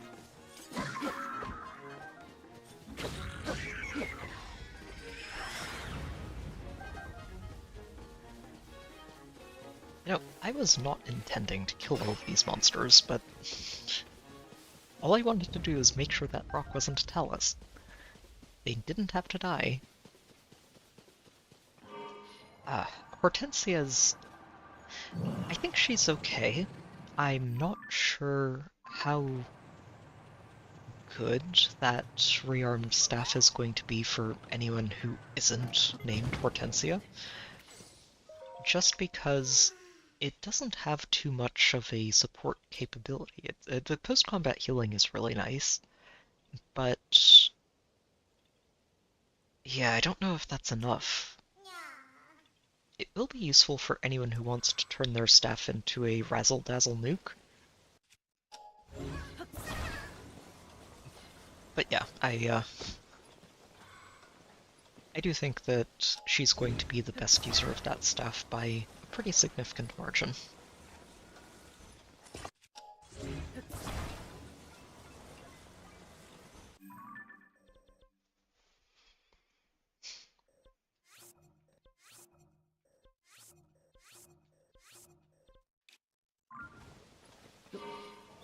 And funnily enough, too, one of the things I'm most looking forward to out of this banner isn't even Ivy or Hortensia at all. It is Rosado's new B skill. Especially coming from somebody who has recently tuned up Ashnard, it's going to be a very, very good skill for him. And I'm hoping that I can find a Rosado to feed to him tomorrow. Just, for extra shenanigans to have available. I do think it'll combo really nicely with his percent DR from his weapon, because it also gives you flat true damage to play with. The only thing I wish is that it scaled, or that it would scale better with defense than being capped at 7. But that might just be a little bit too OP. It's already a very strong skill. Okay, where is this Korok hiding? Probably up here, huh? Yeah.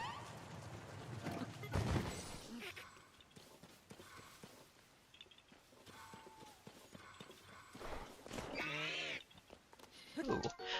Oh, that's a bladed rhino beetle. Ooh, I don't actually have that yet. I wonder if there's another one in the forest here.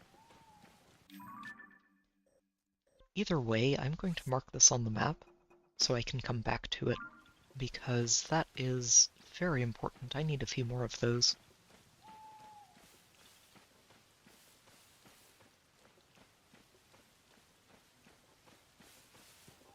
Yeah, looks like that's the only one, but it should come back eventually.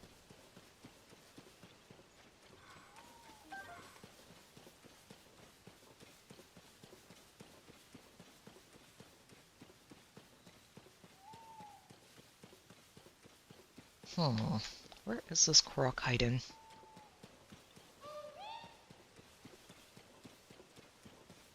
I wonder if it's off the edge somewhere.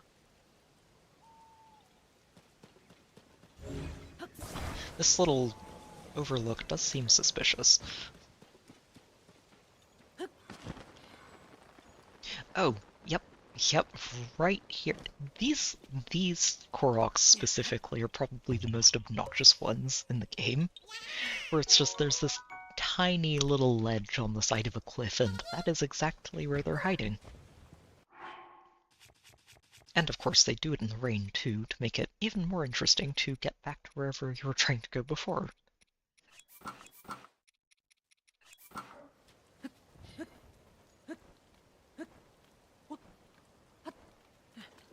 Oh hey there, Nadra.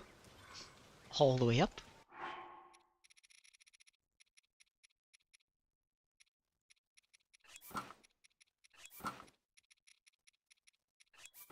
Nope, not the tingle.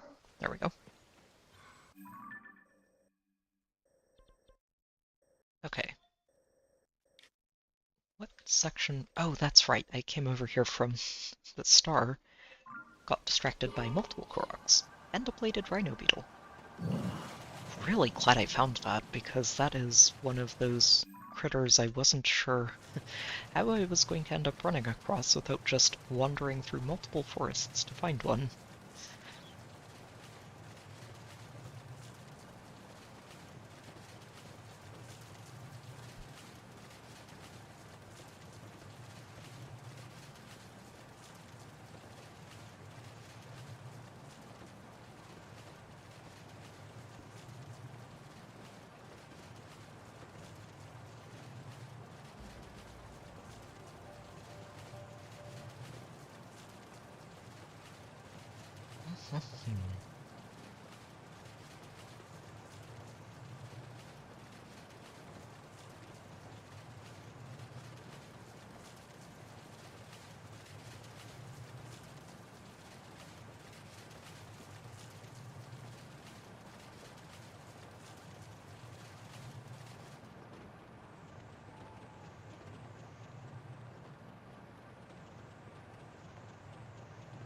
Oh, okay, I was going to say I see a ring over there. That's definitely a Korok that's already hovering there because we found it already.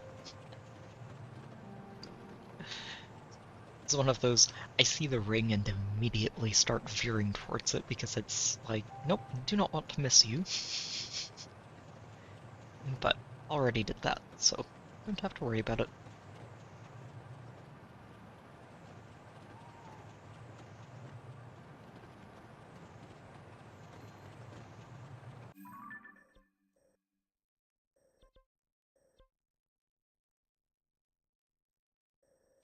Right, I'm following the hearts for now. Gotta remind myself which part of this flight path I'm on.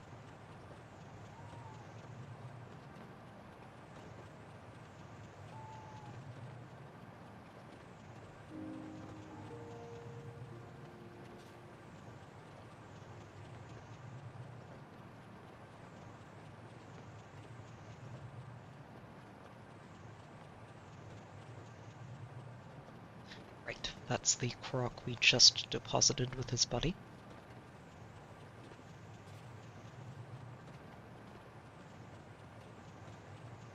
Is there really not a Talus up here? Wow. It seems so ridiculous to me.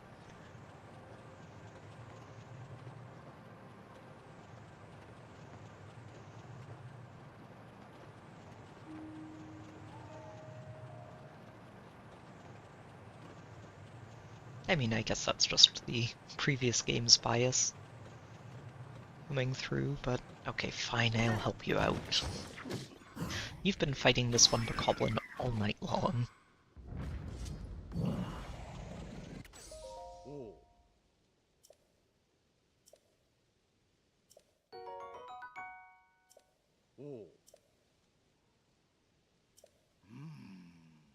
Challenging the depths. Yeah, you want to be careful down there, Nars.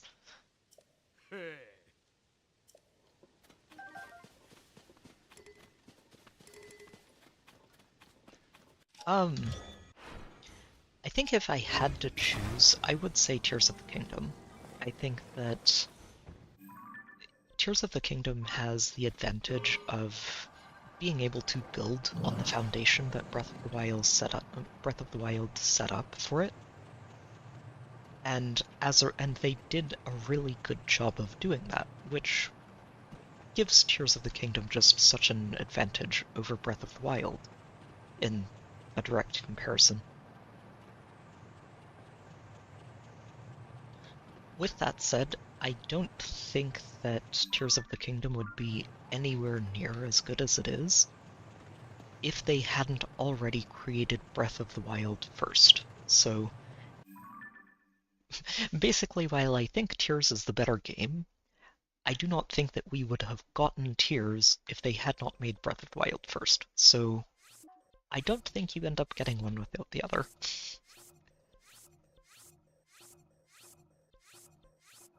And I do think they make a really great combined package if you have the time to play through both of them.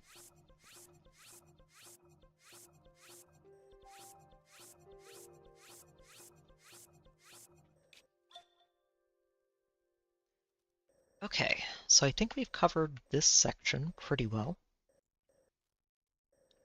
Basically everything up through here.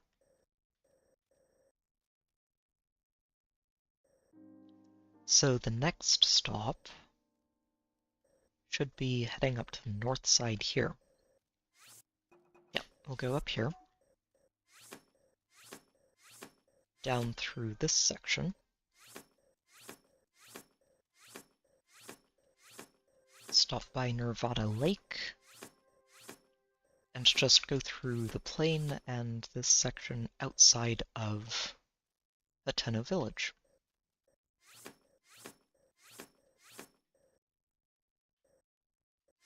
Yep, we'll leave Ebon Mountain alone still.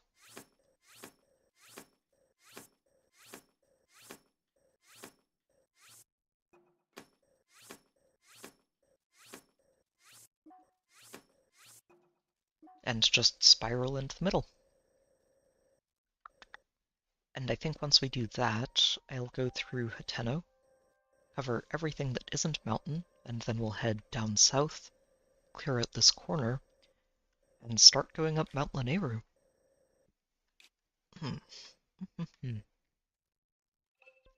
Alright. Wait a minute. Oh, trying to figure out why there's a star in front of me and behind me. Let me edit this really quickly just to remove any confusion.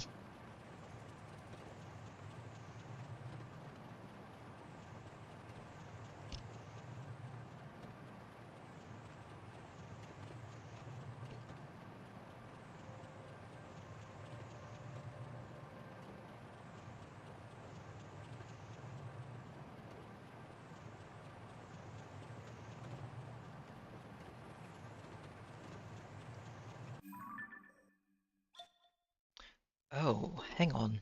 I haven't been in here yet, have I? Let's make a brief detour. That's right, I haven't been down here. I sort of skirted the edge of it, but didn't go through into this little section. Okay, seems empty then.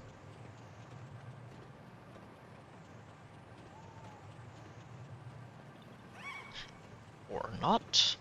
Hang on a minute.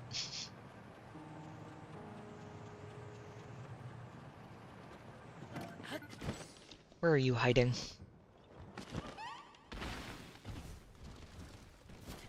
Oh, absolutely. And, you know, I am really sad that they didn't continue that trend with Black and White going forward with Pokemon. Ah, here you are.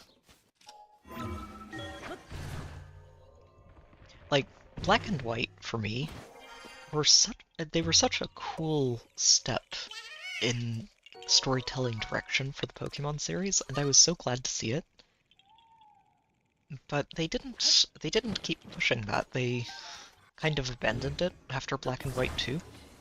And yeah, it was unfortunate.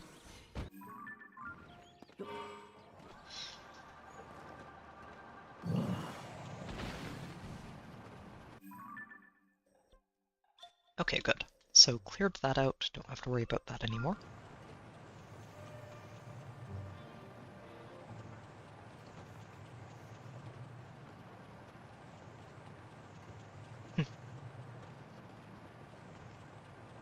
That is a sign we've stabilized already.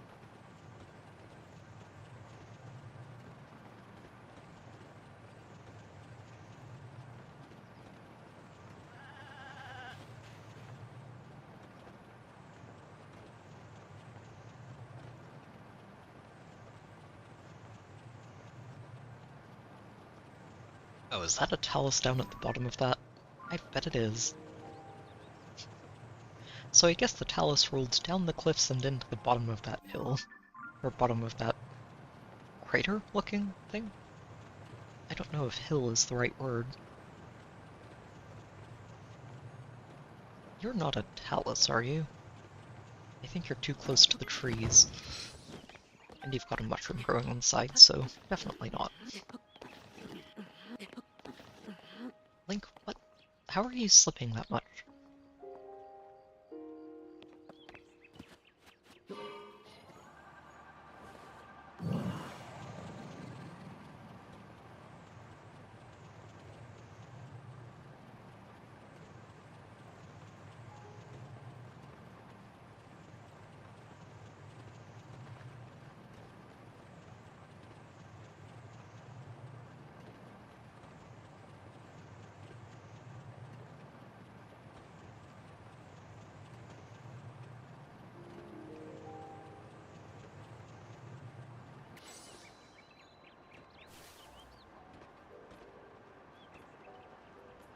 Yeah, I've heard that a lot, is that the Pokemon designs were not everyone's favorites.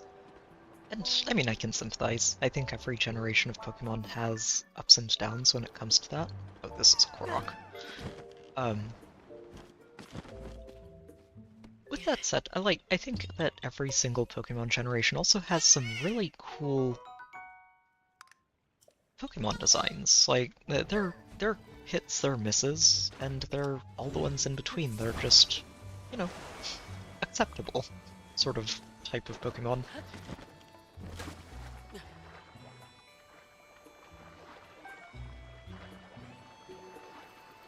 Yeah, like, honestly, the entire story arc for the villain in Black and White was my favorite part of the games.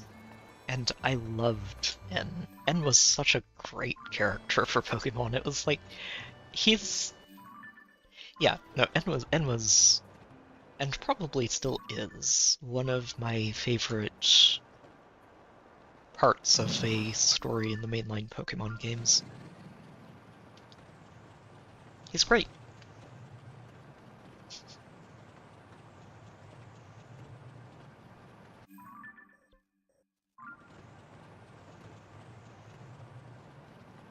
I feel like I've been through this particular intersection several times tonight, but that's okay. All that means is that I can be very sure there are no Koroks here.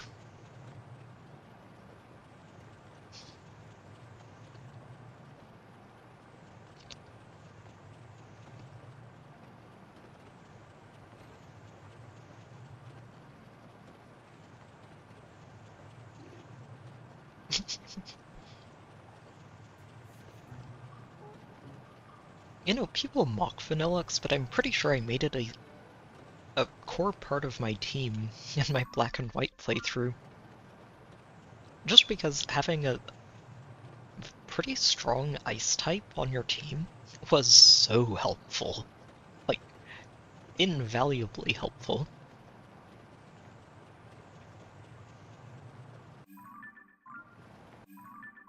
And see, you want to delete your various ice, ground, dragon types, especially in a game with a dragon type gym later on. Yeah, it's a good Pokemon to have on your team.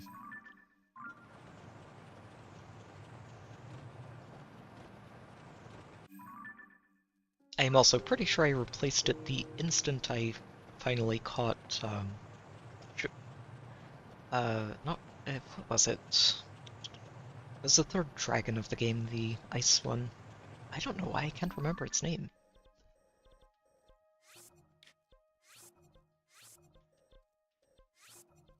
The elemental monkeys were a cool... So, I thought the monkeys were a cool design, but in actual battles, they're kinda terrible. Which was really unfortunate. I think a couple of my favorites were... I loved Volcarona as one of the new ones in that generation. Kyurem, thank you. Volcarona was just such a cool Pokemon for me. And Hydreigon was a really neat one too. I remember the first time I saw Hydreigon was in that fight with Ghetsis at the end of the game, and I was just like, wait, that's a Pokemon? I was very impressed and immediately wanted to train one up.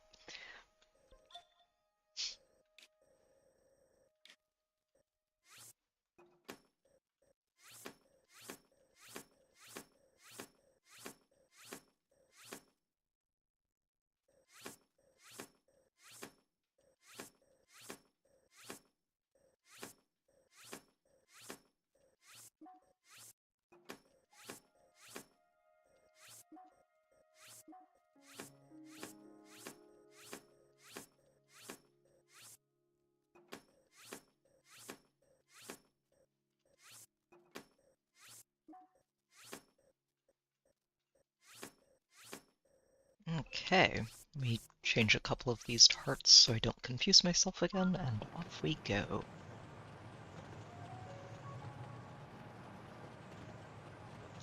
Yeah, I heard that a lot of people were very disappointed with the Diamond and Pearl remakes. And I feel like that wasn't necessarily because they were, like, terrible compared to the originals, but more that they didn't bother making any improvements to them the way they have with a lot of the remakes. Like, I was personally a huge fan of Heart Gold Soul Silver and Fire Red Leaf Green before that, and then also Omega Ruby Alpha Sapphire. I loved all three of those remakes. Those were all really, really fun for me. So it was really sad to hear that Diamond and Pearl just sort of dropped the ball a lot on those.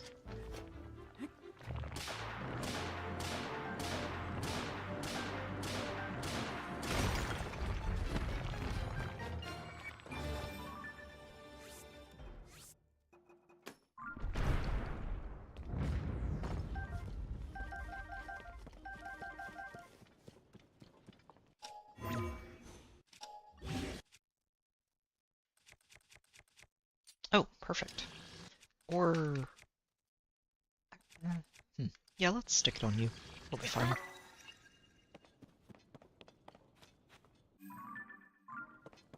Okay, now I dropped my flying machine off up here to make sure it didn't get squished.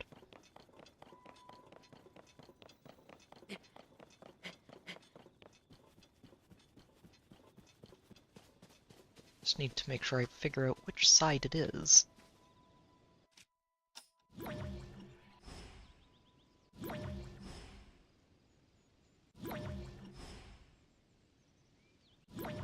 Or it might have just disappeared on me. Lovely.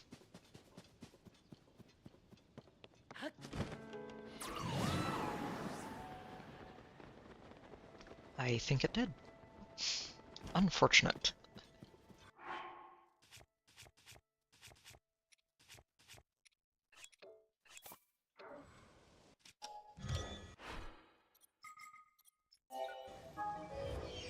Yeah, honestly, I think the overall sentiment is that Legends Arceus was one of the best Pokemon games they've made in a while.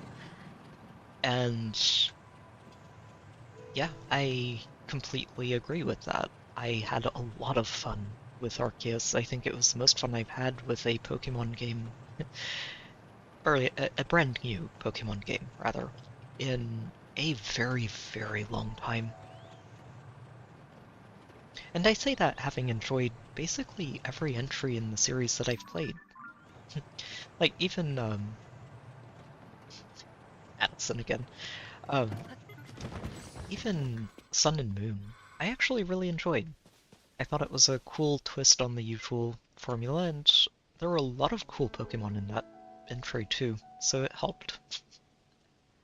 But yeah, like, I've enjoyed basically every Pokemon game I've played, and Arceus was some of the most fun I've had with the series in many years.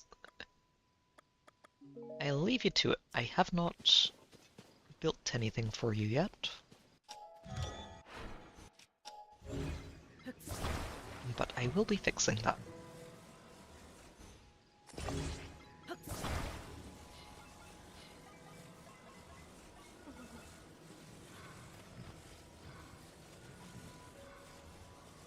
Needs one on the bottom, huh? Okay, you can do that.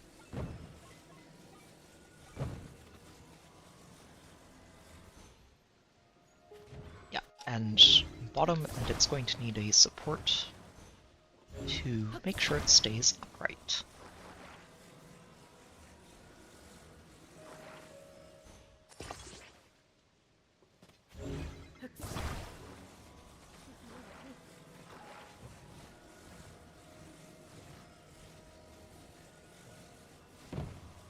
There we go.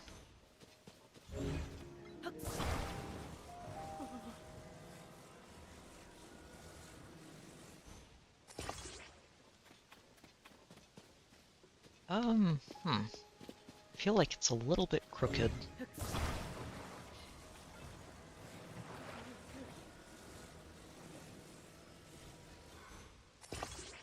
Oh, not quite.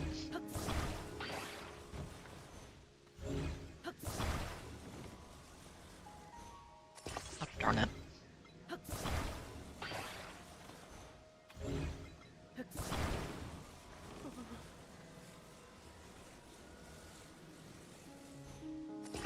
There we go. And now it's more crooked.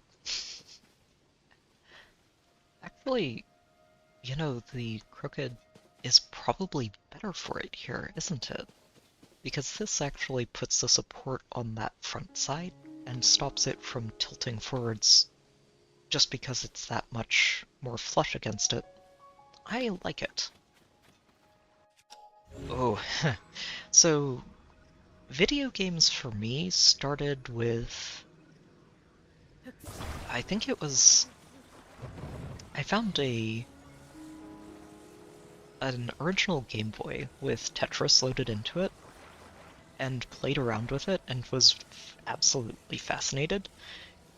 It wasn't mine, and I didn't get to keep going with it, but from there, it just sort of fascinated me, and I guess sort of planted the, okay, this is really cool factor.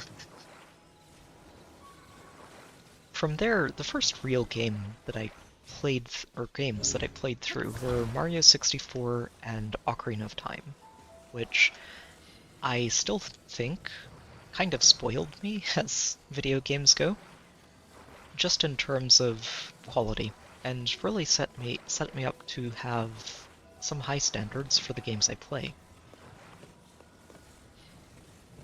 The standards have obviously developed over time, but it was a really good starting point. Even if I did get really hard stuck on Ocarina of Time for, like, close to a year in Jabu Jabu's belly of all places. Oh, I don't like this. I want to set it up with the support on the back. I'm not sure how to connect that properly.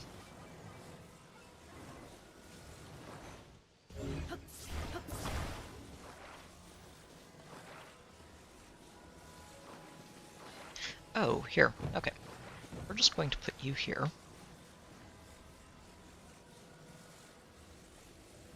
Ideally not all the way on the end and not in the middle. No, right there. There you go. Wait, what? Oh, I think the sign is messing with it. Unfortunate. Okay. Wait a minute, what's going on? I think I found a glitch. Okay, that works.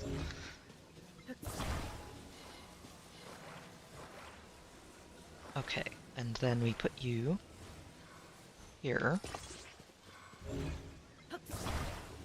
And from there we should be able to strap something onto the end of this. Put one flush against the sign on the other side, and make sure this doesn't have any room to move.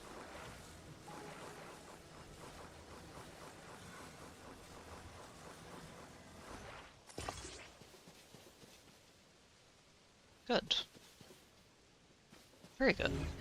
Still have one more. I think we're going to plant this one right here to make sure it stays put. You should be able to let go, Addison.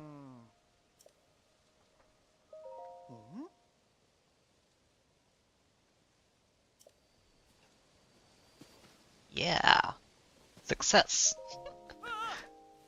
I don't know, Addison, it's a mystery to me.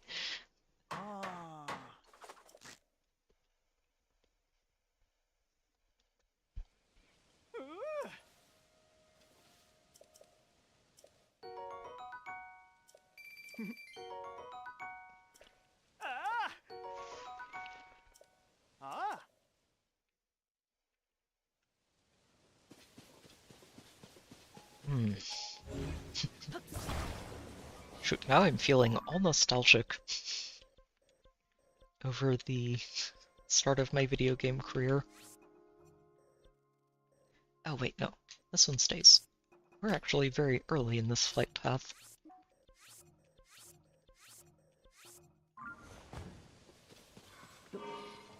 Okay.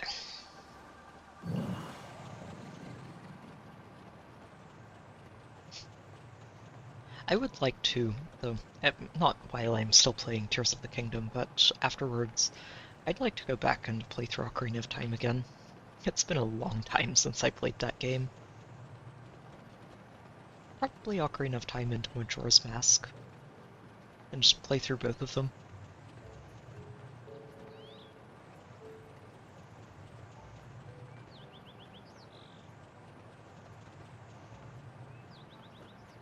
Okay, that is a sign, but it's already been stabilized.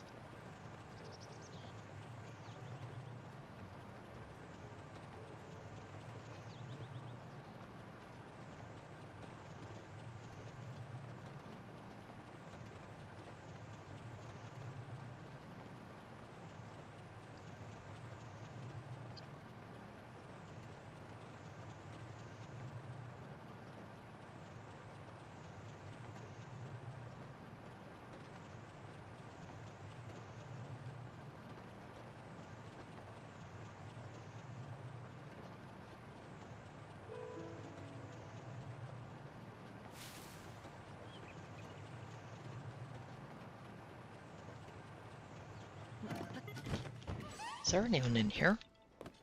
Oh, well, possibly a Korok.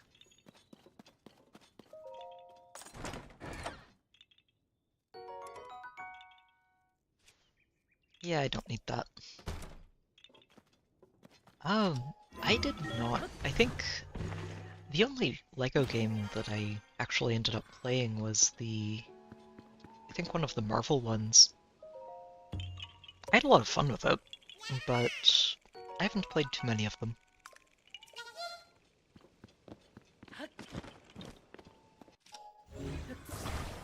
Trying to remember which system it was on. I think it was the Wii U. One of the LEGO games on the Wii U.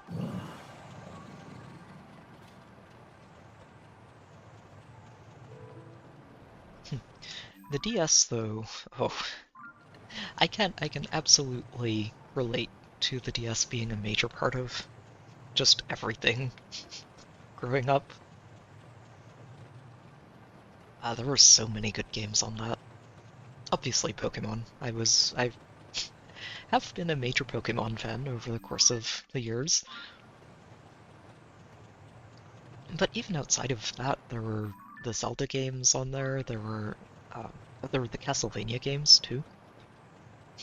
I got into Castlevania as a series with Aria of Sorrow on the Game Boy Advance, and yeah, it's been a series that I've really enjoyed, especially on the Nintendo handheld stuff. Those entries were just felt like they were always super, super fun. So, and I think there were 3 different Castlevania games on the DS. Order of Ecclesia ended up being my favorite out of those. That game was just so good. Brutally hard. Like, I will not lie, that game was hard, and I had to struggle to clear it, but yeah, it was a fantastic game.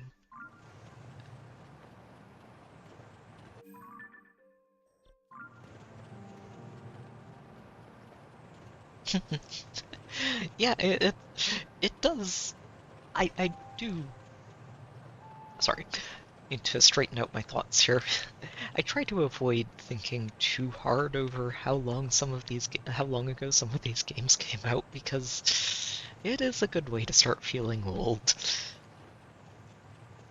It's like, oh wow, it has been a very long time, hasn't it?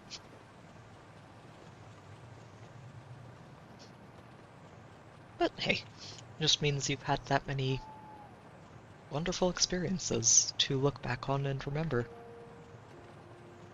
And that's part of what I see games as a whole, is they're memorable experiences and adventures that you've had. A lot like any excellent book series or movies or, well, in any entertainment really. It's all about the experience you had and the memories you make from it. And I think video games do a fantastic job of creating those. Yeah, they give you a really memorable time to look back on and remember fondly. And potentially share with other people too, if you're lucky. Okay, so where are we going? Right, into Hateno, I believe is what I said next. Hateno shouldn't take too long, I think it should just be a pretty straightforward flyby.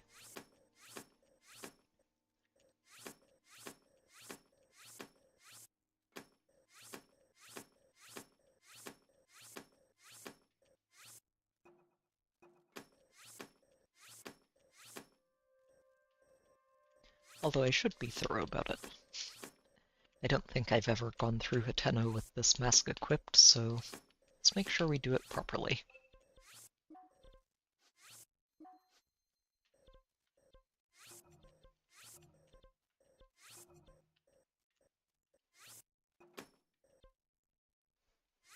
Yeah, and then from there, we'll just turn around and start going down Ebon Mountain.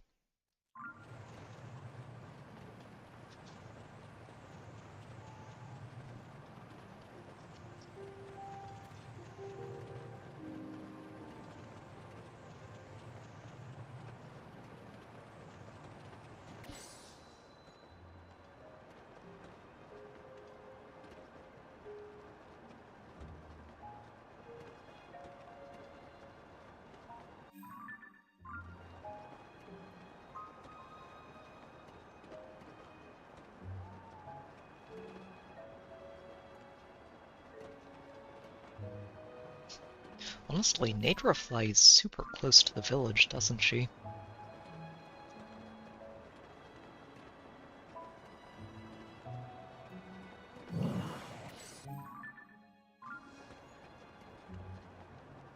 I wish the minimap didn't zoom in quite this much.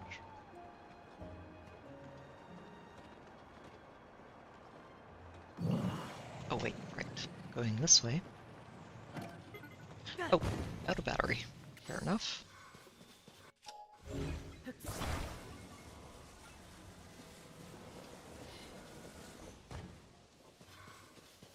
Hmm.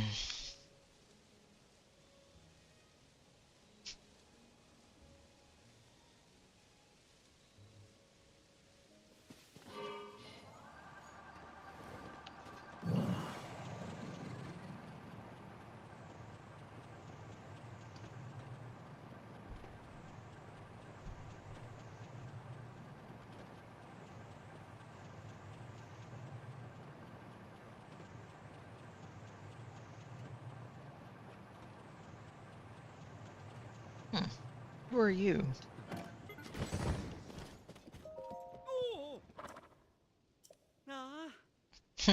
Well, you're welcome about that.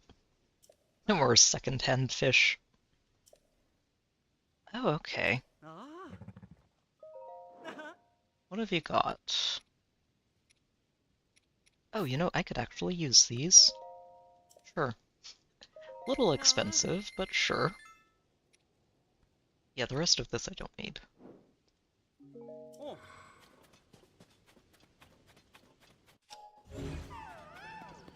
Oh, I see you. Come here.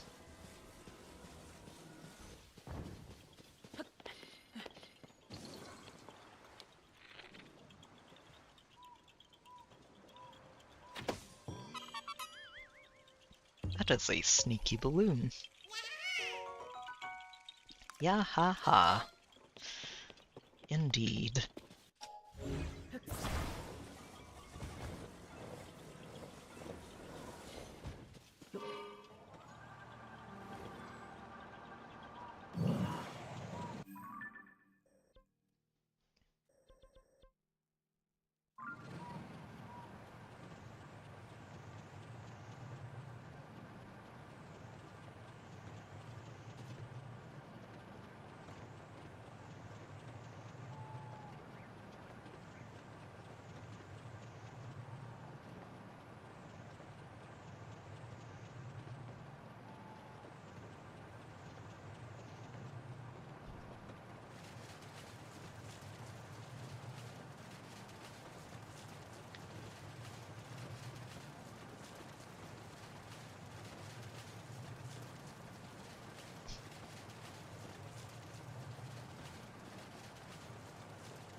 Yeah, the map zooming in like this is really not helping me stay on track.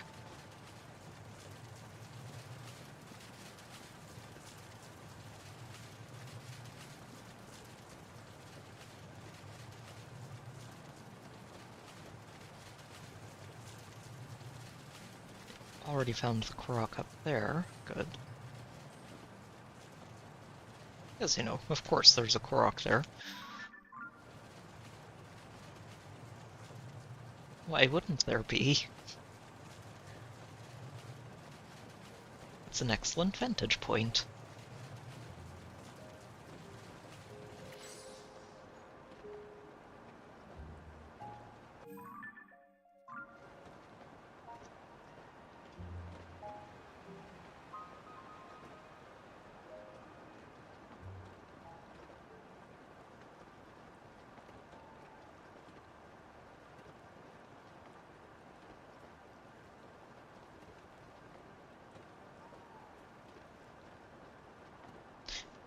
I was going to say, there should be one here too.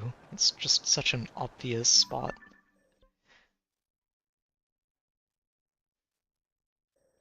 I think I was on hearts. Yeah, because I already looped back there. Let me help myself with this.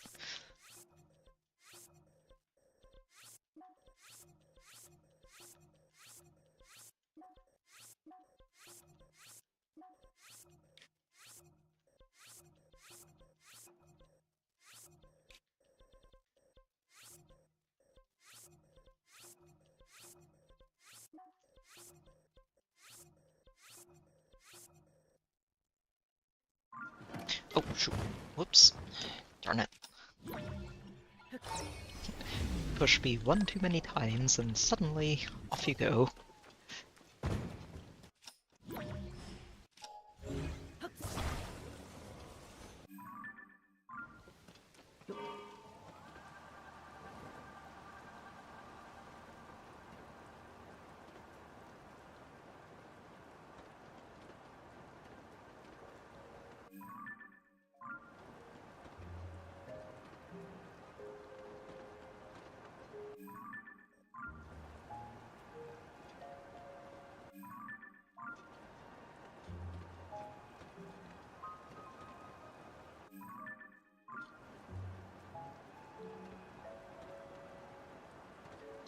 Oh, you know, that is an excellent point. I should do that while I'm here.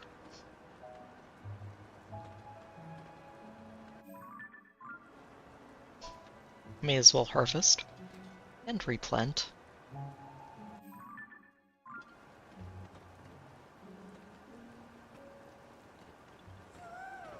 Oh, look at that. One more Korok up here.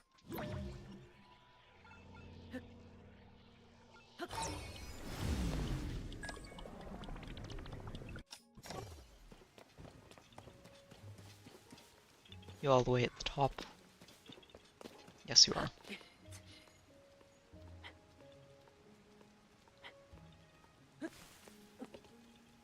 Come here, you.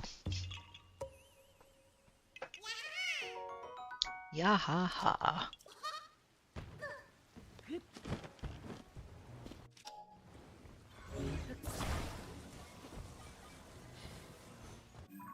Okay, good. Yeah, let's go stop by the crops. I'm glad you reminded me, Sign. And we'll come back here and then head up and over Ebon Mountain.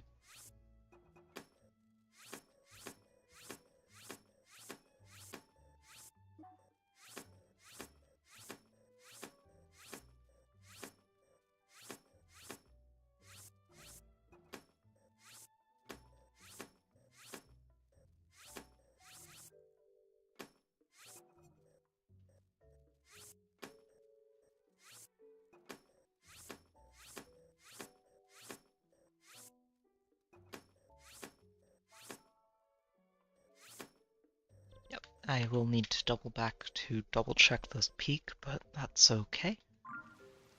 Alright. Time for a harvest.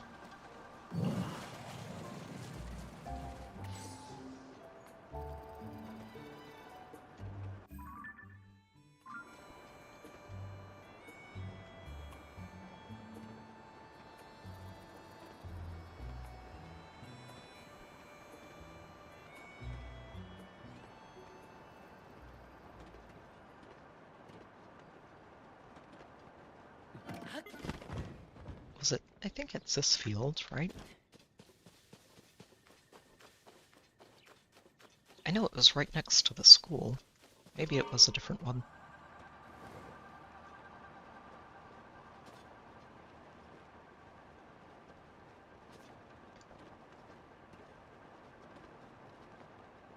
Oh, right, I think it's over here.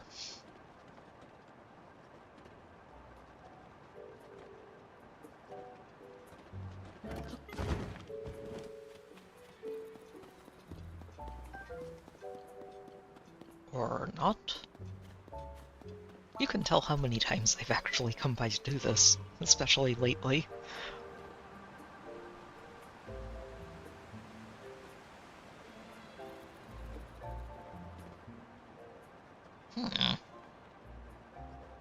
what's around.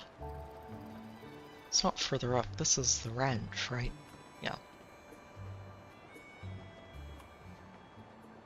It's gotta be one of these two.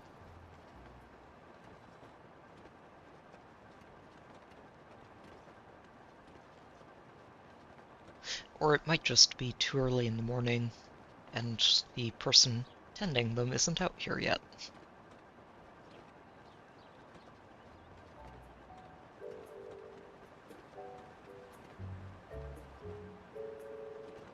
Hmm.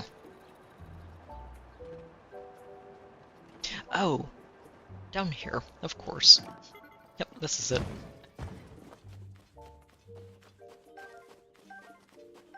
I'm just looking in the wrong place all along. Alright. 'Tis indeed. What can we grow? Oh, right. Basically anything.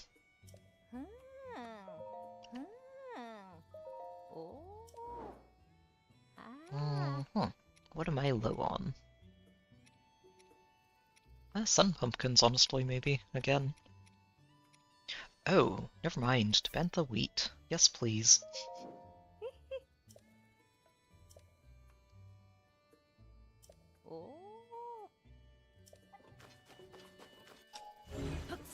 Professor Link. I'm sure Zelda will be very proud. Okay. Now that I've remembered where our particular crops grow, back to the mountain.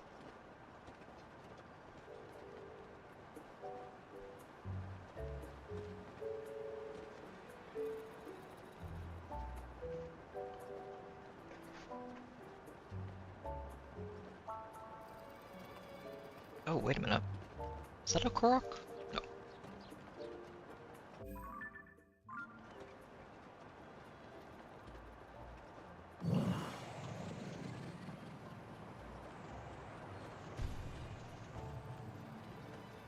One of these days, one of those bits of falling debris are just going to land on Link's head and instantly kill him. I hope that when it does, I have a fairy on hand.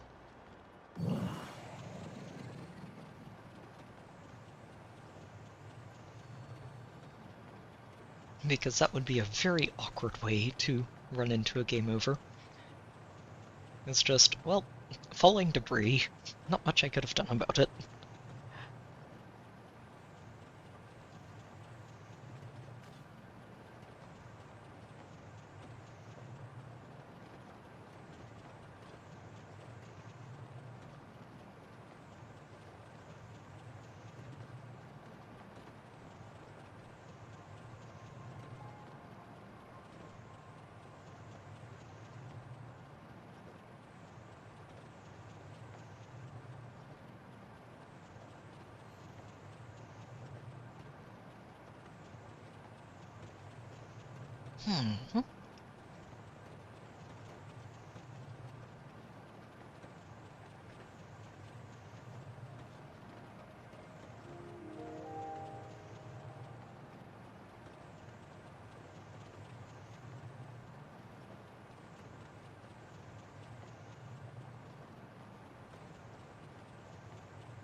Oh, right. I was following this trail.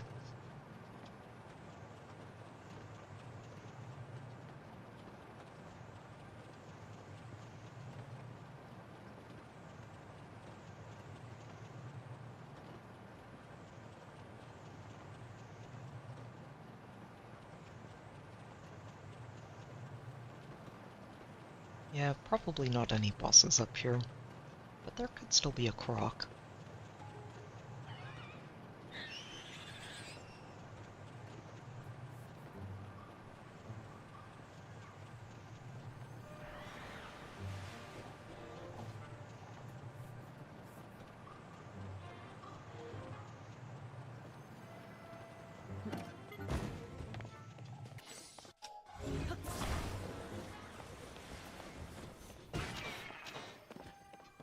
shot, Tulin.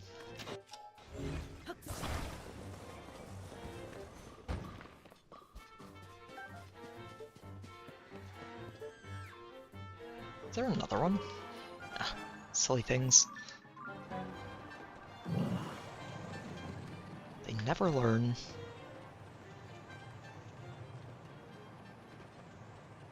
Oh, there it is. Of course.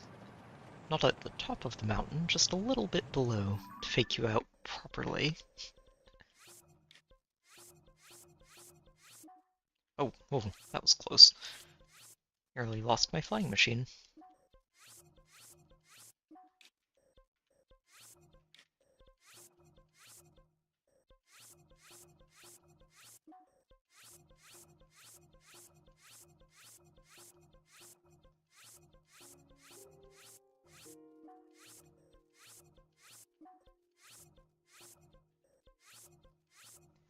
Okay. I absolutely love the Xenoblade series, Elvis. It is, if not my favorite game series of all times, it is right up there near the top.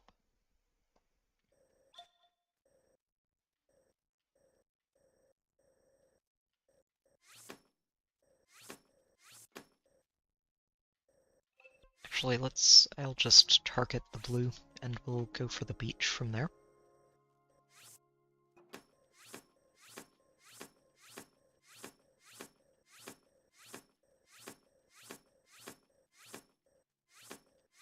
Make sure we loop around and double check that.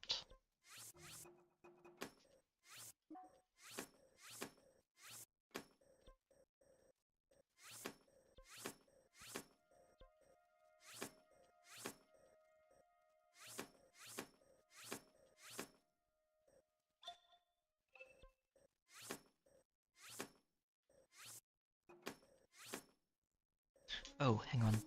Definitely loop out here and check these little rocks. Koroks do love their out-of-the-way spots. Okay.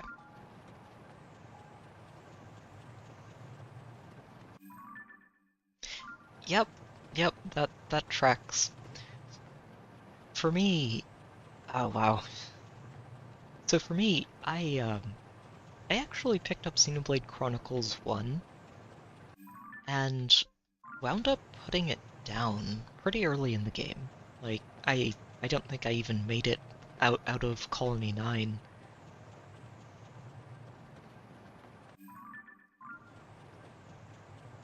And eventually I went back to it. I want to say I went back to it when I saw the E3 trailer for Xenoblade X. And and it sort of reminded me, oh, you know, I should go back and play through that game, because it did seem really cool. And Xenoblade X had a really cool trailer too, so I was like, you know what, let's go back and play through that game. Ended up asking myself why I ever put the game down in the first place, because by the end of it, I was just... I was in tears at the end of that game. Not just because of the story the story was beautiful, but not just because of the story, but I was just crying because the game was over. Because there was no more story in this game to explore and experience. It was done. And I was very, very sad about this. Xenoblade X, I played that game non-stop.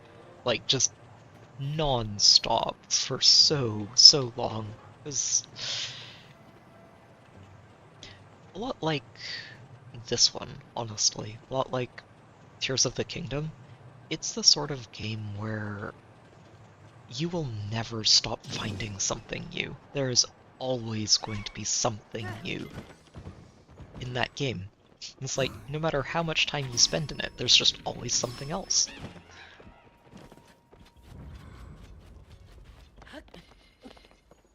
Oh, definitely recommend finishing it. It's, well, I say finishing it, there's nothing really new in the definitive edition, other than the polished graphics, but the extra story afterwards is a lot of fun. Apparently a lot of people were disappointed by it. I personally loved it a lot. I think it gave Melly a really nice bit of extra attention that she didn't necessarily get in the main story of the game.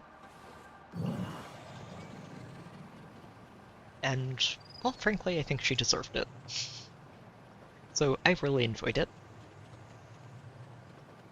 It's a different tone and a pretty big change of pace from some of them, like Torna, that just absolutely demolish your heartstrings. There's another Korok here.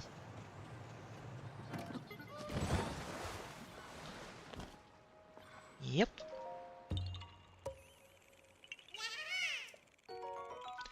Oh yeah, you're talking about Galahad Fortress. Yes, I'm very familiar. Very, very familiar with that part of the game.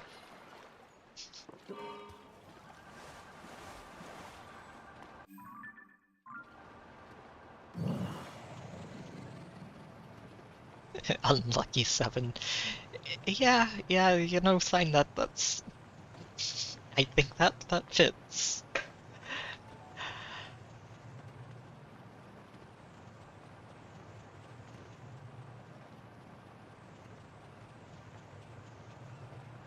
That's a Korok, isn't it? Yeah, already found you. Okay. There isn't another one out here somewhere.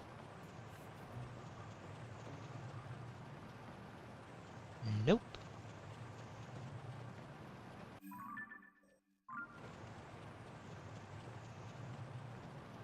But yes, 7 was my personal favorite character to play as directly in the game.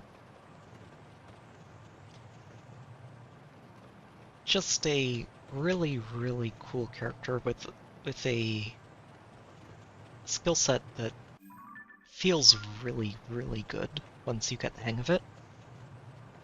Dunban was another one. Dunban is fantastic, and I love him so much.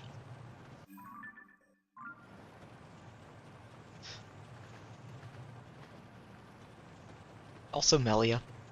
Melia does take a bit to figure out and get the hang of, but she does so much damage once you do.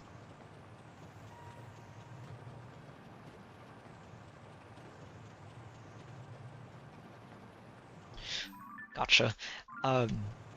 Would highly recommend finishing Xenoblade 1 if you haven't already, before going on to the DLC of 3.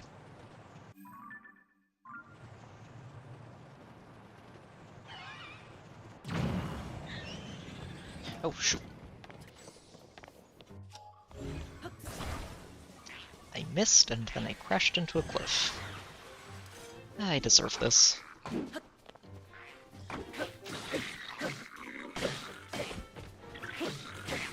Oh, that's silver. Yeah, you know what? I'll shroom that. Everyone forget I exist.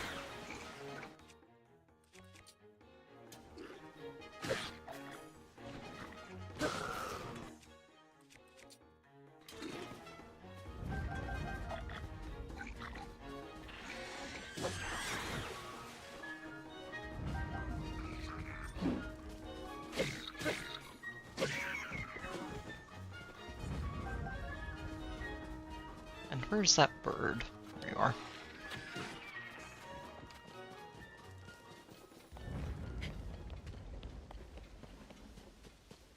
Chasing the eyeballs. Okay, well, unexpected stop there, but that's fine.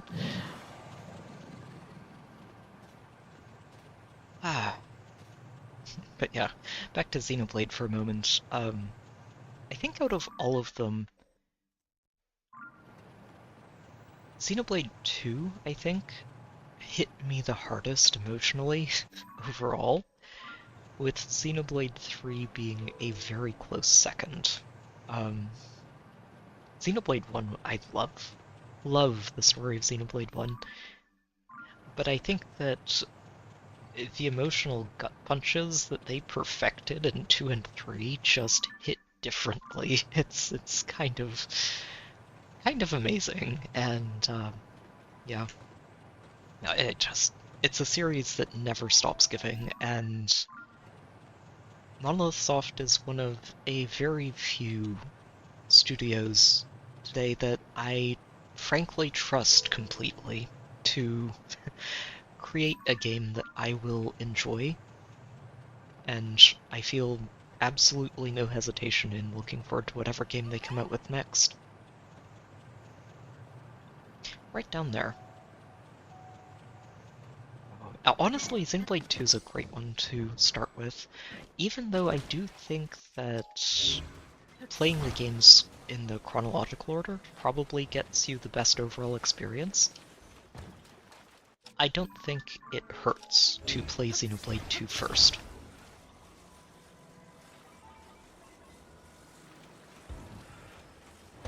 And out of the four, I think that Xenoblade X is the most skippable of them. As fantastic as it is also a game that feels very separate from the rest of the series. At least for now. And I say that with there being some very interesting tidbits right at the very end of the DLC of Xenoblade 3 that had my utmost attention even in the middle of the the other stuff that was going on at the time. But yeah, it's with that said, it is the most disconnected of the games from the series. And absolutely, I am hoping to see Xenoblade X get a remaster. Partly just because I would love to see it get a proper conclusion instead of a cliffhanger at the very end of its story, which I did not appreciate, but still, it's a game that's well worth a revisit if they ever decide to port it to a new console.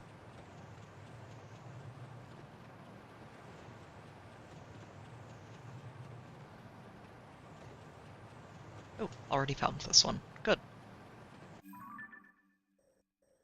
Okay, let's clean out this flight path.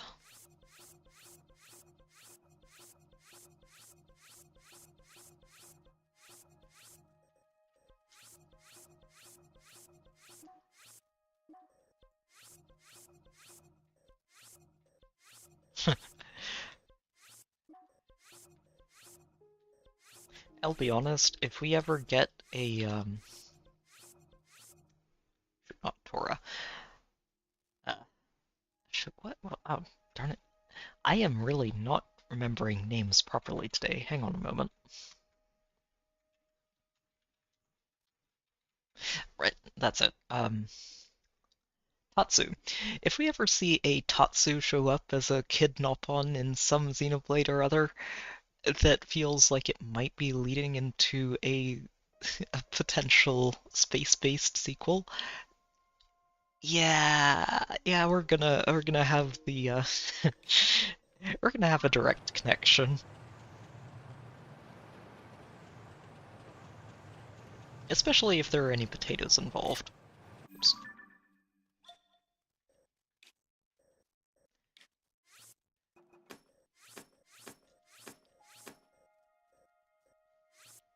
More likely we get a reference to Elma, though, honestly. Okay, I need to figure out how exactly I'm going to break this mountain down.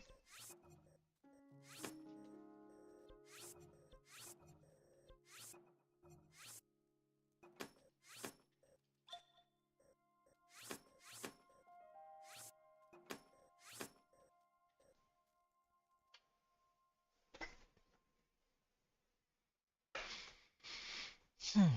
Yep, yep, the banners do end eventually. Oh, Elma's partner, yeah. I feel like Tatsu would probably be the easiest Easter egg to slot in without affecting a storyline in a previous game. Elma would be the most obvious one to reference, though.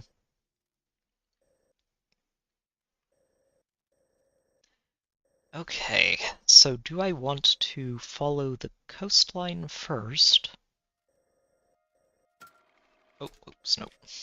Or do I want to just explore this side of the mountain? I think we just take out one section of the mountain for now. Let's go this way.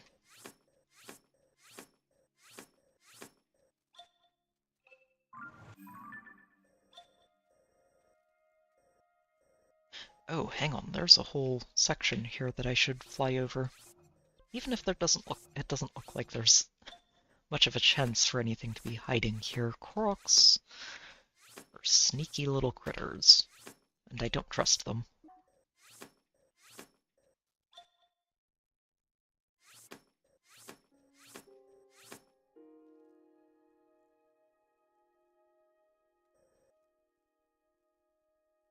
Yeah, I think what I will do is section all of this off right up to around here, turn around, and then head back down.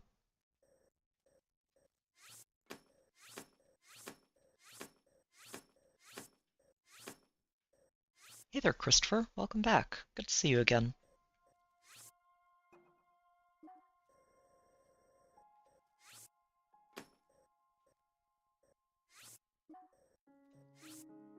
Yeah, and we'll just turn around and get this peak. And that way I don't have to worry about it and can focus on this section. And we'll clear that out, then probably head down here and clean out this side. Move up to the main section of Mount Lanayru. And then start heading west to close out the rest of the map. We'll see. We're getting close, but I'm not sure if we're going to quite fill out this map tonight. If not, we are going to be very, very close.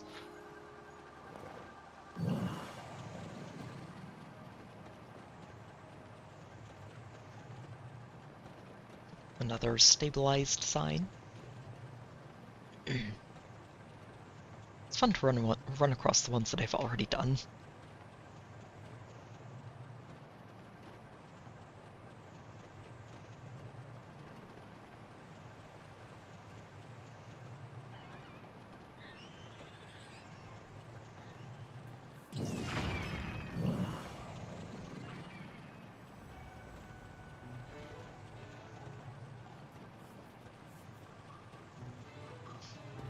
Yeah. Ooh, hello there. That's a nice, easy one. It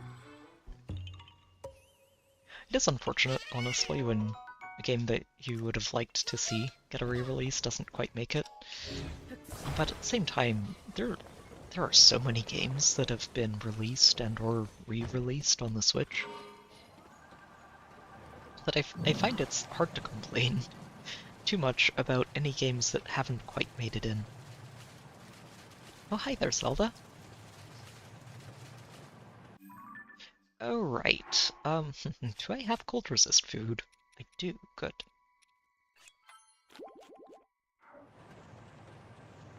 Not much, though, and I'm going to need it soon.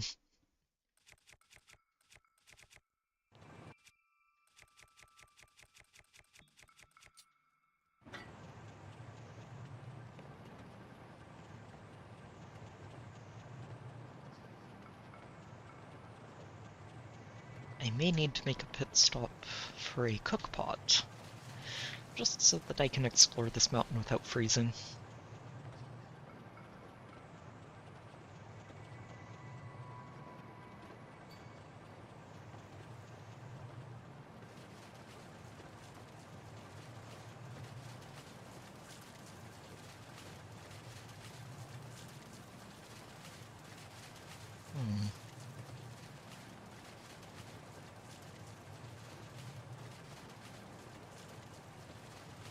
I do, Elvis, but I would rather not change the equipment too much as I go back and forth between zones. I do like to do all of my adventuring in the same outfit as much as I can. And relying on cold resist food isn't the worst thing in the world. It's not like I spend too long going through these areas. That's right, we've been through that forest already. And the Goblin boss and his minions.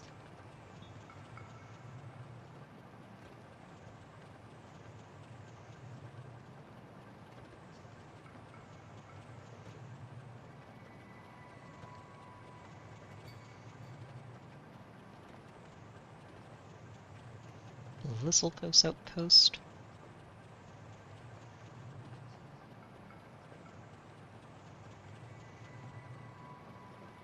And Nadra too. Isn't Zelda still in sight? Huh. It's fun when you can get both dragons in the same sky at the same time.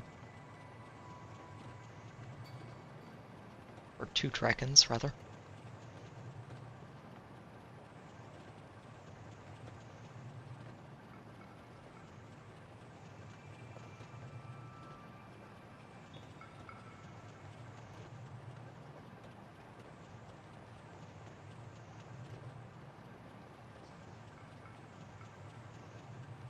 Oh yeah, there she is.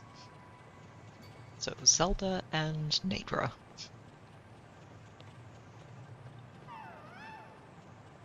And a Korok right at the top, of course.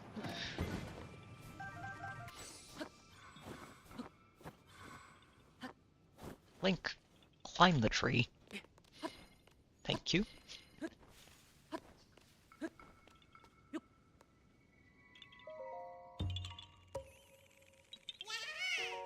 And yes, absolutely, Sign. Style is important. Especially when you're doing things like exploring a freezing mountaintop or fighting a final boss of the game. It's the right thing to do.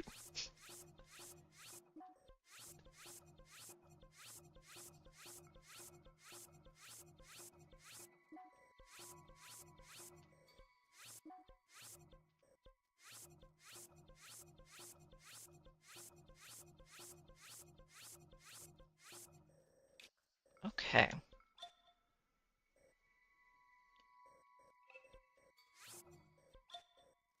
So from here...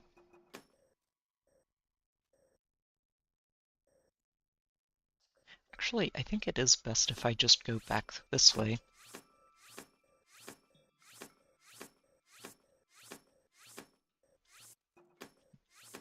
Go around the edge of Walnut Mountain. Just head back and forth over the range.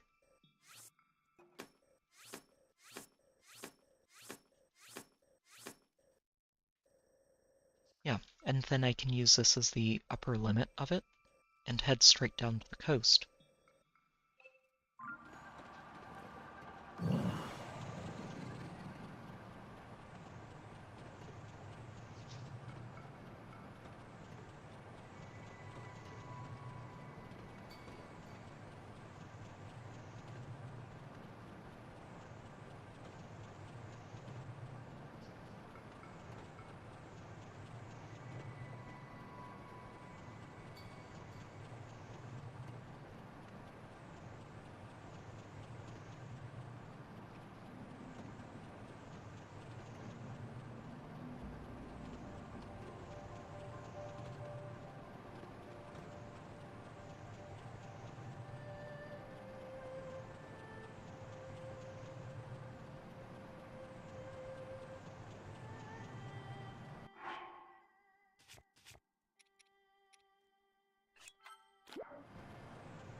It's fun though. Actually getting back into a really cold environment reminds me of another game that... sorry. Reminds me of another game I've been replaying a bit on the side over the last couple of weeks. I don't know if anyone's heard of... Oh, hang on a moment.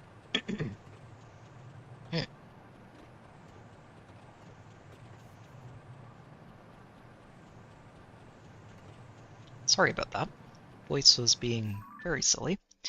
Anyway, I don't know if anyone's heard of Frostpunk, but it's a PC game that came out a few years ago that isn't quite the same in tone as something like Zelda. It's a sort of survival city builder type of game that's got a very, very bleak setting.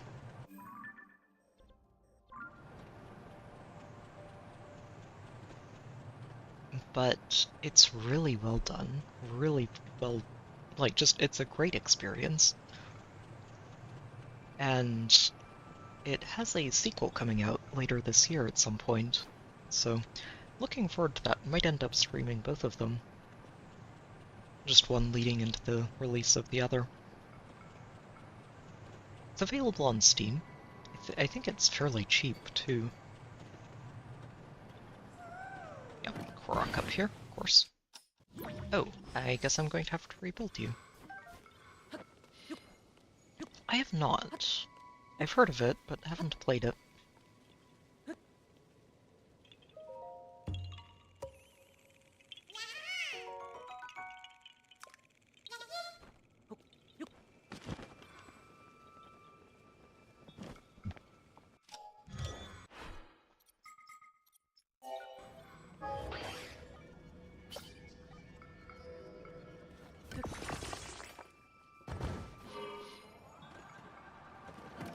Oh, shoot. You go right back to where you were.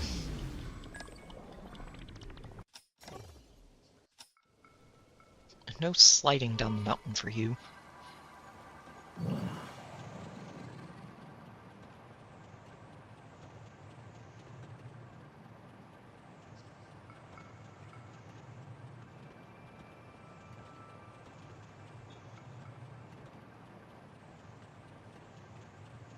Huh.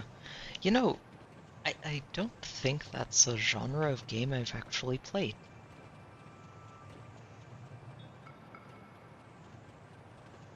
I'm just thinking about it and I'm like, wait, you know, I don't think I've actually ever played a game like that.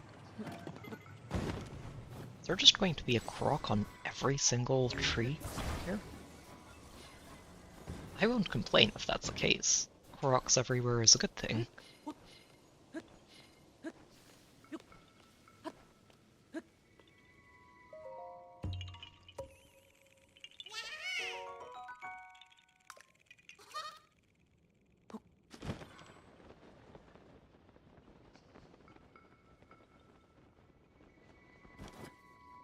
Oh, jeez.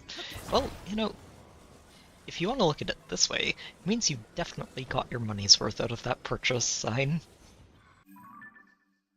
Oh, jeez. The Jupiter Lighthouse and you're still wearing that. Yeah, that's, I would say you got your money's worth. Definitely a good purchase.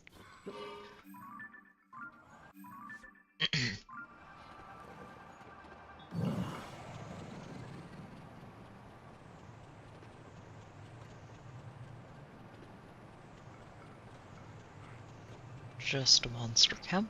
Nothing interesting there. There is, however, something interesting down there, it looks like. Should be a talus.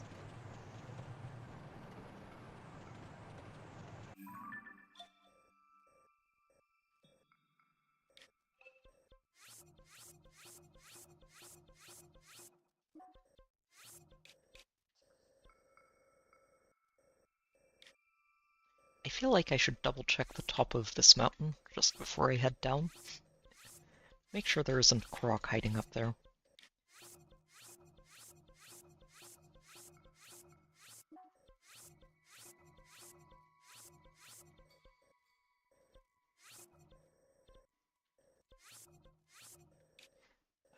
Jupiter Lighthouse is great though. I hope you enjoy it because that is that's a very fun part of the game from what I remember.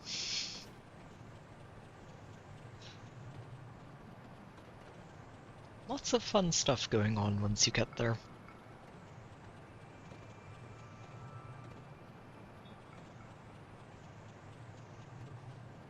Oh, did you make it to the end of Treasure Isle yet? Out of curiosity.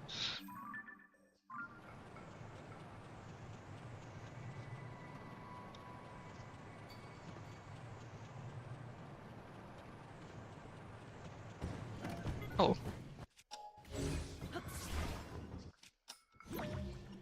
Get back here.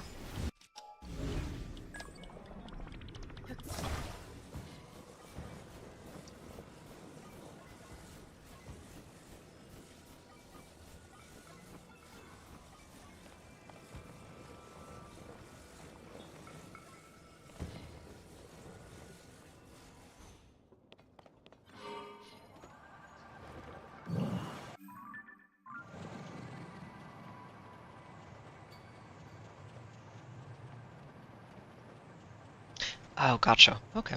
So you'll probably end up getting that soon.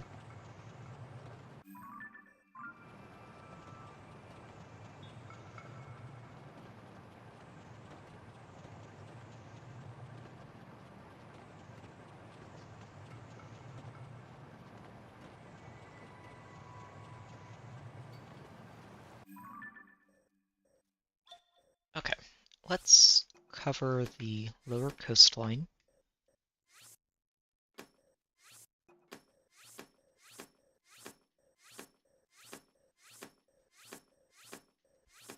Right up to around here. Then turn around.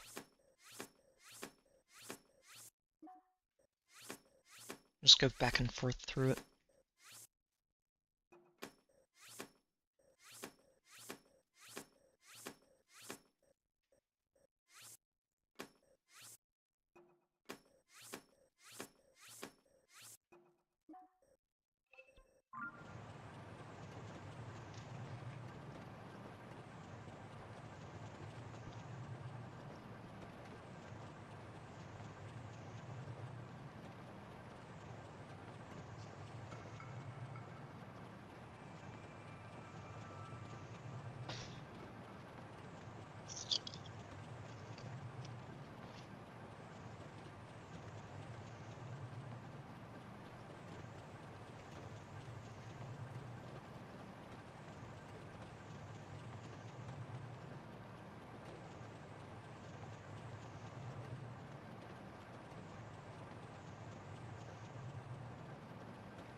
Oh.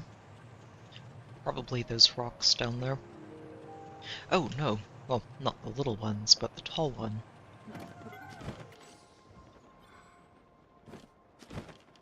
And it's probably going to go down to those little ones, isn't it? Mm-hmm.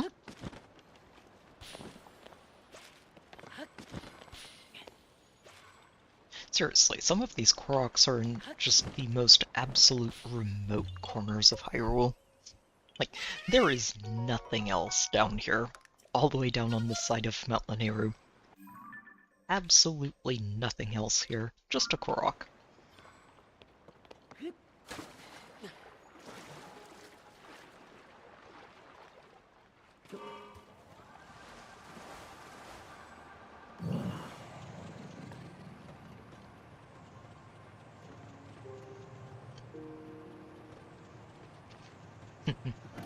Two Koroks.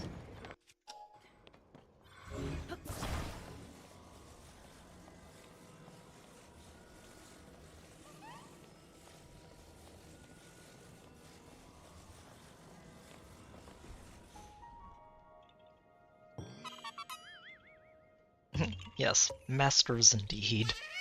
Some of them are very sneaky. I will give them credit. Some of them are very, very sneaky.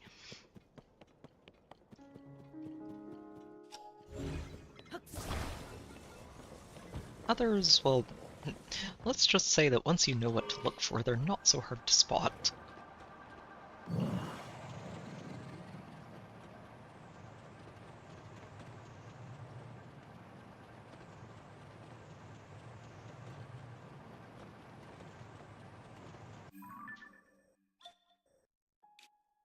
Yeah, I did loop through Winter Island, so good.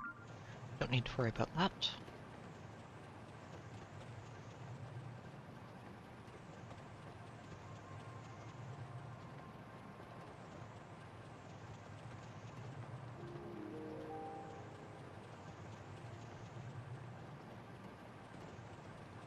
Okay.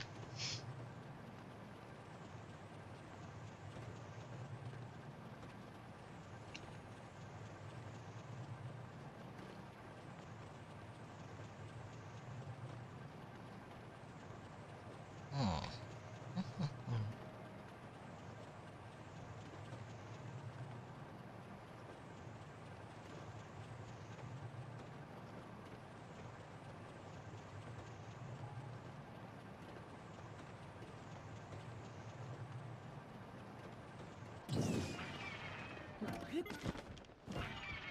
I think that thing's carrying a treasure chest.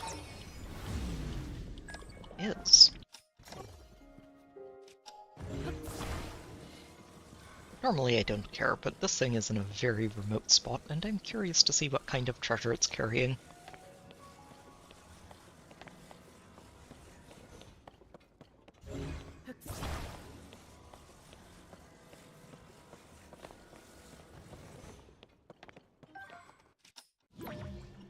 I am not going swimming for you. Come back here.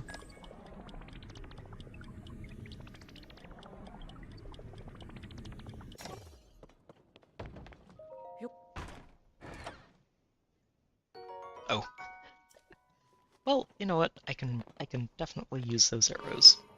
They will come in handy.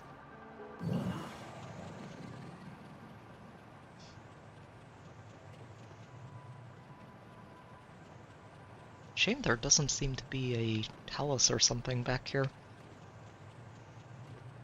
Would be a good spot for one to be hanging out. Or a Hinox. Especially since there is nothing else out here.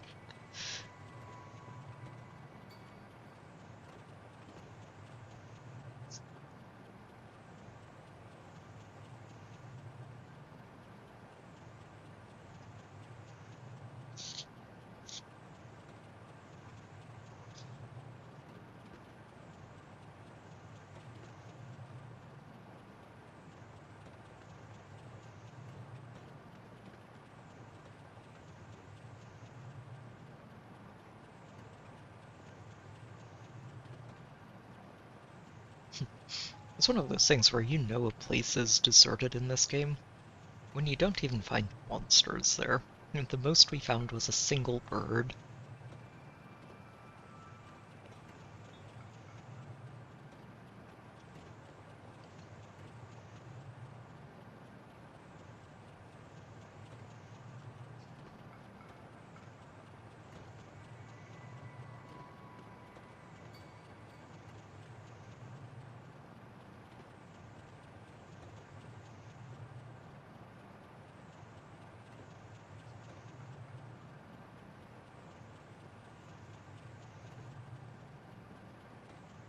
Huh. I thought there was a talus here. It's probably in the cave.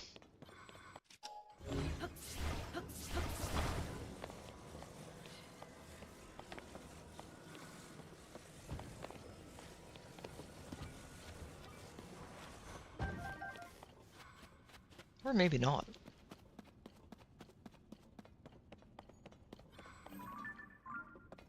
Oh no, this is why I marked it, is because there's a rare... Yeah, it's because of the rare deposit that's right near the entrance of the cave, isn't it? Well, I can take that marker off the map.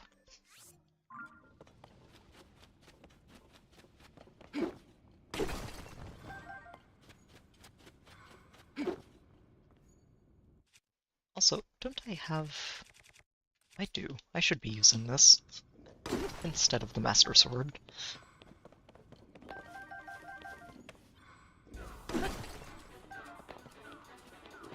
Are you guys really going to do this? Okay, fine. Be that way. Leave me alone, go pay attention to your boss.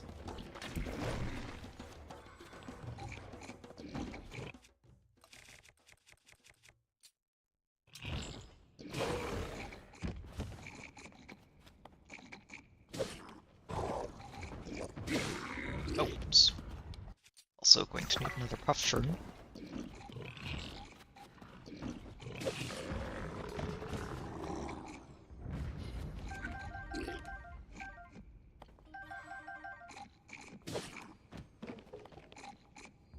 There we go.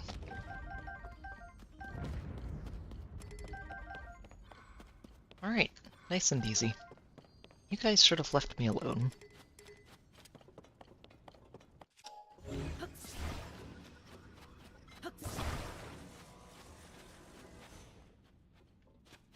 Oh, that is facing the wrong way.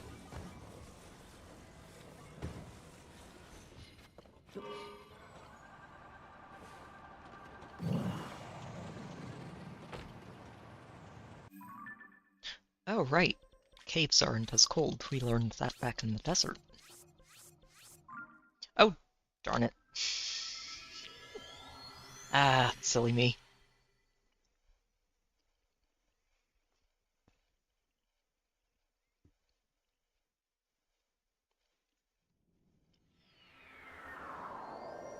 The bright side is that's basically where we are anyway, just underground, but still not quite what I wanted to do there.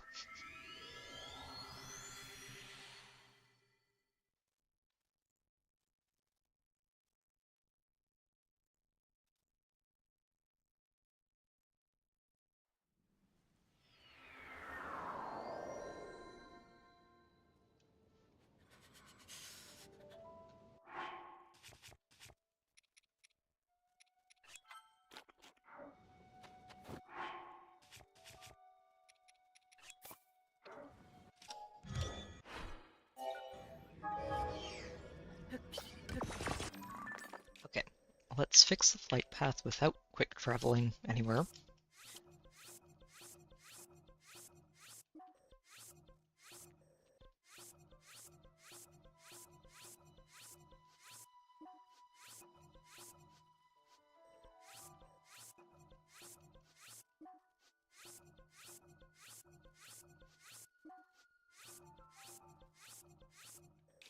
Okay.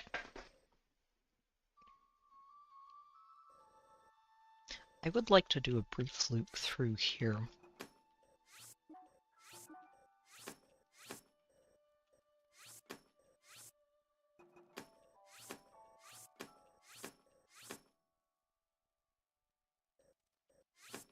And then circle back down this way.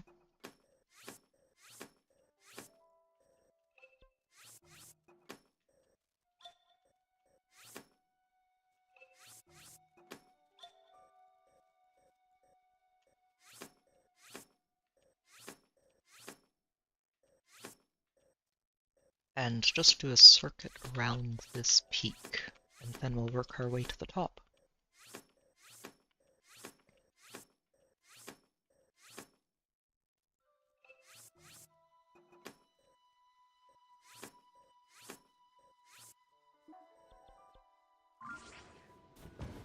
Okay.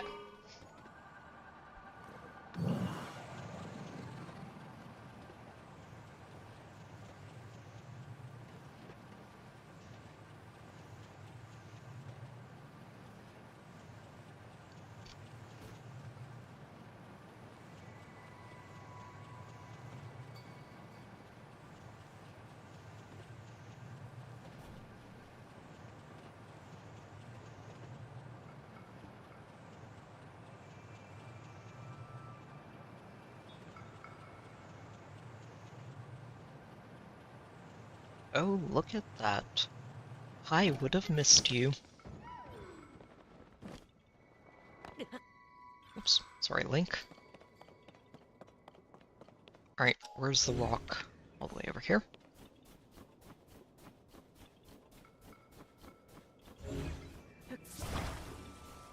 Yeah, I came very close to missing this one. Okay, leave me alone, you silly wolf. You don't want to fight me, I promise.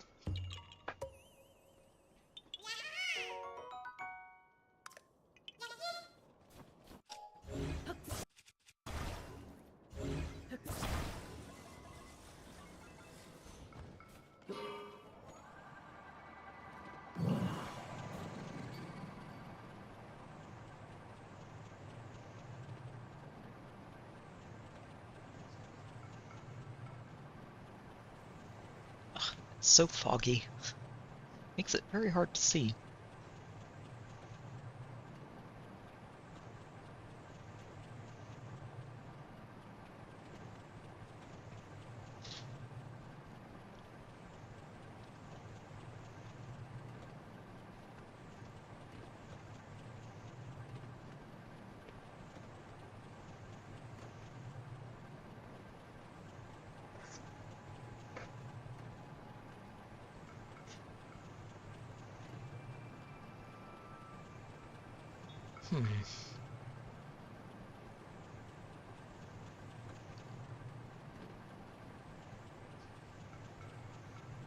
Okay, and up the mountain we go.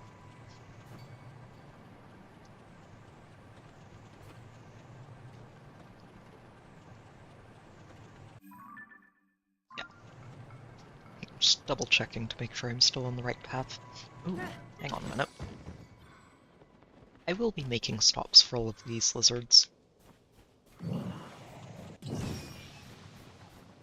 Wait, what? Unibo, you failed me. He blocked you, which is impressive, but also...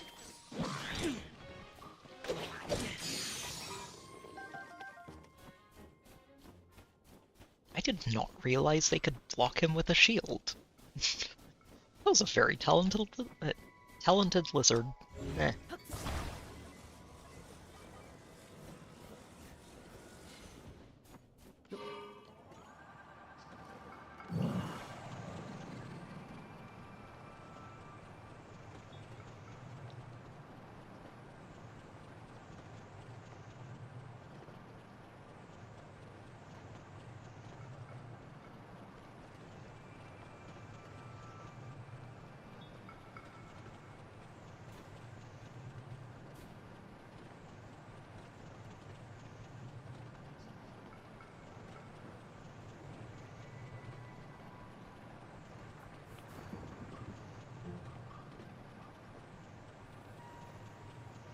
Are there any ice lizards here? No? Just blue? Okay. You all get to live then. I no longer need blue tails, I need ice tails. And fire and thunder ones, but those aren't going to be the type of lizards we find on this mountain.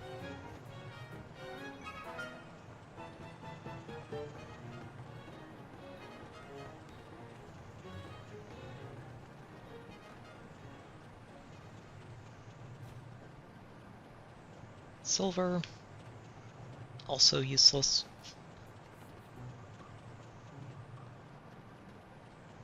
There's a Korok tent down there. Oh, uh-oh, no! Oh dear. Okay, I thought it would keep falling, good. Got a little bit lucky there. Okay, fine.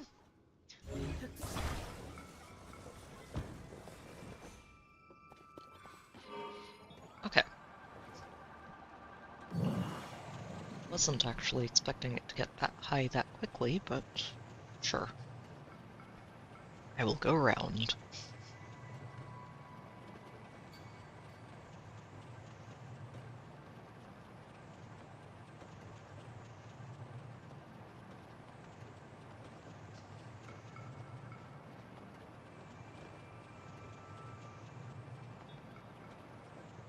Ah, just a bokoblin boss. Every time I see a bokoblin boss, I get very hopeful for about 2 seconds before I realize that it's too small to be a Hinox. And then I'm sad. It's like, no, you could have been something more interesting. You're not big enough.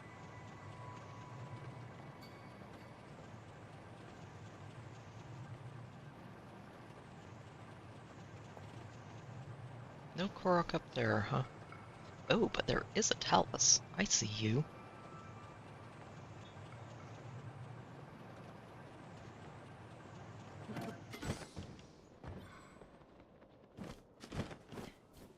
Wake up.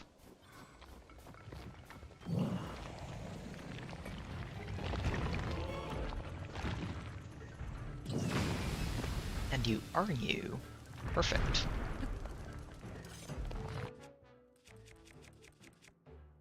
Oh wait, this one's on the back, isn't it? Ugh, how annoying.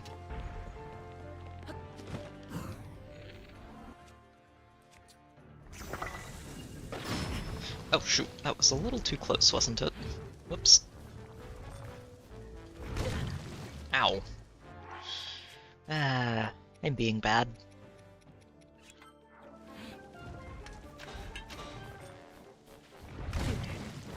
And pulled out the spear so I couldn't block that one, of course.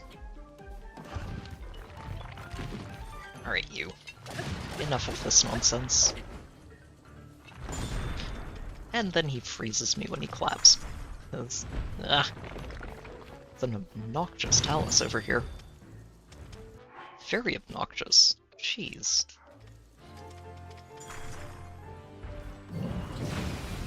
Stop that. You're being very rude.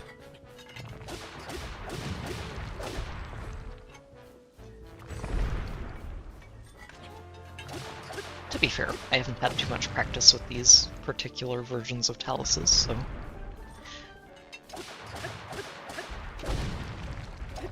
Ah, shoot.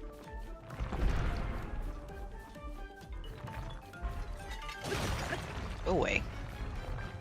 Oh, and a blood moon, so I can come back and kill you again. Very nice. Also appreciate all of this flint. 'Tis delicious. Do I have an ice shield? I do. Good. I might just do that. Make another one. They're very handy to have.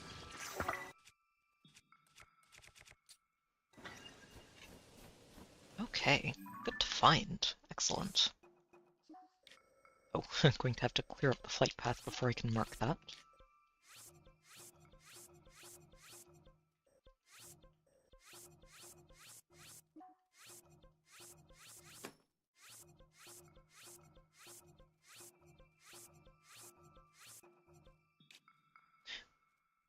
Wait a minute.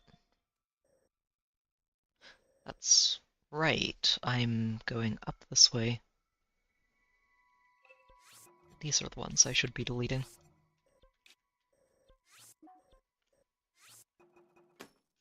Okay.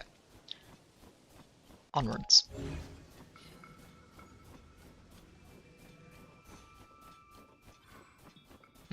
Or I can hang around and fight him again.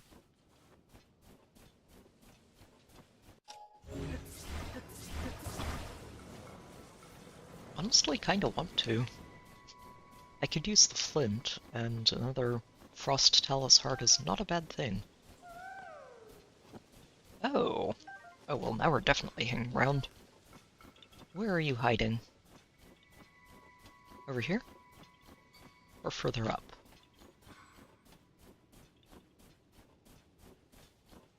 Sounds like over here. Oh, and look who else is over here. No, I think he's further up then. Okay.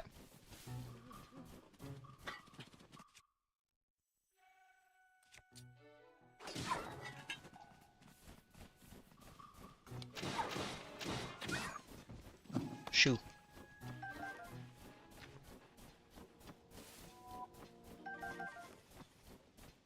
Alright, let me go track down my flying machine, make sure I don't lose it.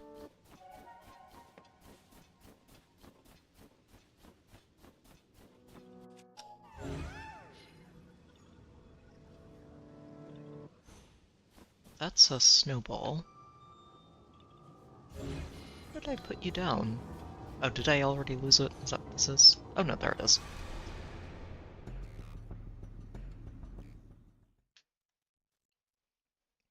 Alright then. So we're getting slightly sidetracked, but for good causes.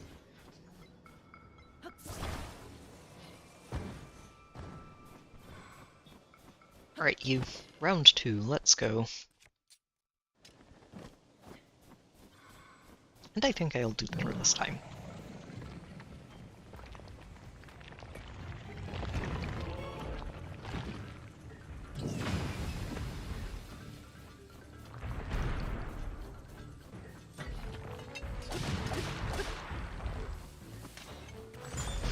Ugh. Unless you keep landing on me with that crazy arm of yours. And doing that, too. It's very rude.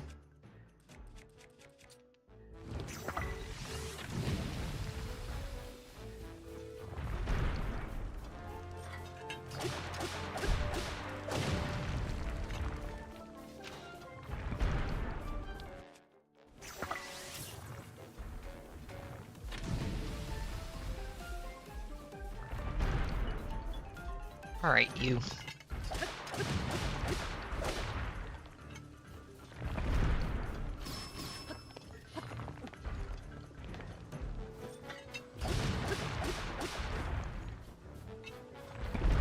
Ooh, this is actually a good way to do it, isn't it? Gives me enough time to back up and avoid him falling on my head. Okay, still a little annoying, but went a lot more smoothly that time. Far more smoothly. English is definitely a language that I know. Do I just make another shield? No, let's put it on the claymore. It's a solid attachment. And we'll definitely be fighting some non-frost taluses or Hinoxes at some point. Okay. I believe it's up this way that we found Addison, and are hearing a Korok, but I think the Korok is up on that ledge.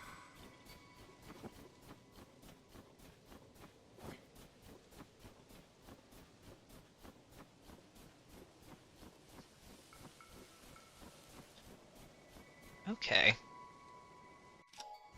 I think I need snowballs. Yeah, we've got small rocks, but snowballs are going to be the deciding factor here. I'm also going to have to keep these snowballs very far away from Link, otherwise his shield is going to melt them.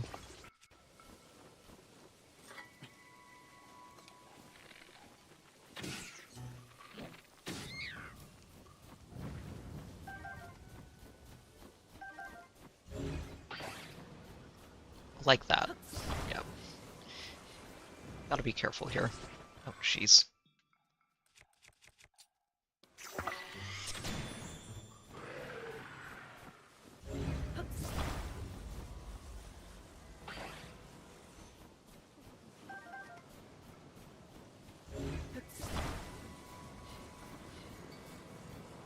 Wait, why are they...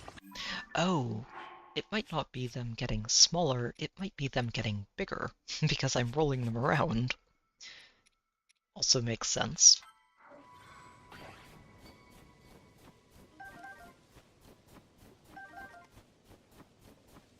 And I am losing all control of these snowballs. They're going very far away.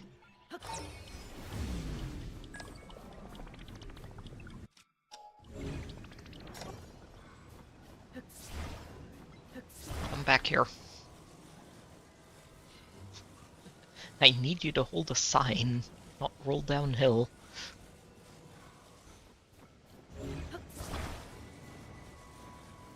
I mean, on the bright side, this should easily hold the sign as long as I can convince it to stay put. Which might be what these rocks are good for.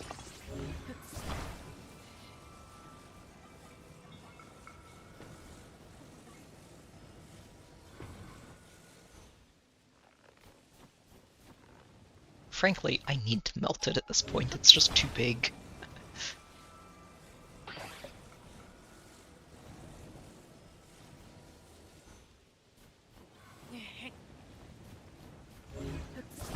And it will not stop moving.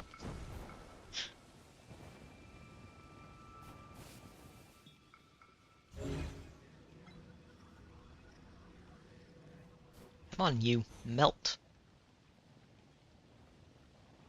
Okay, it's cooperating. Good.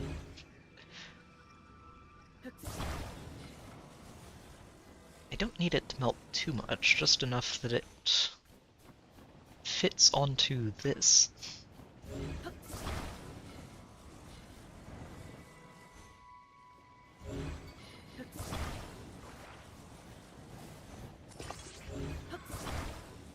Okay. This thing seriously doesn't know how to stop rolling around. Are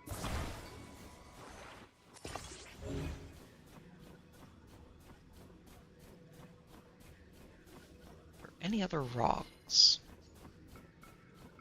Aha, good.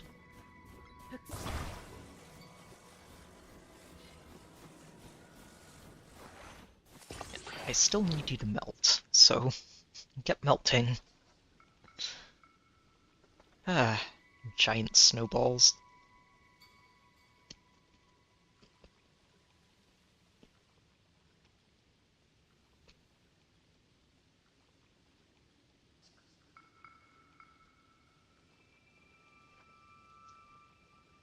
This may take a little bit.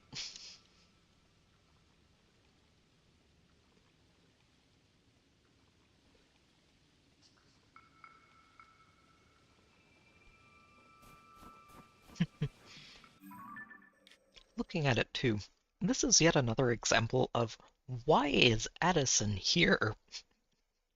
Like, who exactly does he think is going to see this sign?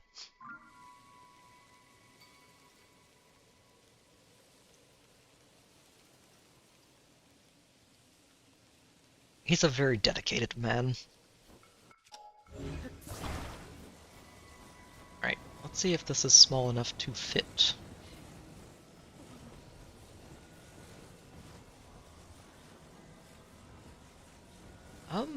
Actually it might be. Okay, good.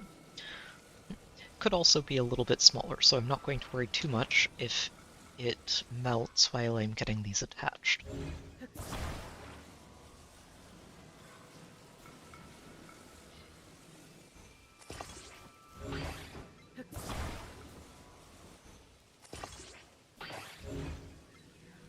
Why aren't they staying on?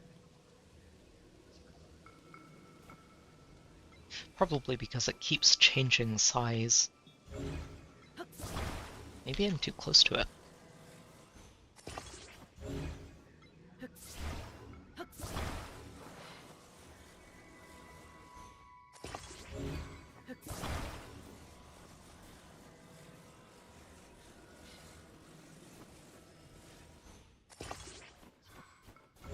Okay, let's see if this works. I am not convinced, but I'm hopeful.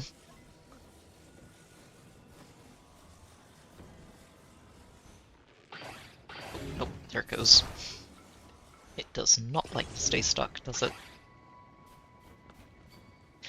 Alright, you know what? Forget the snowballs. We're chopping trees. This is going to make things much easier.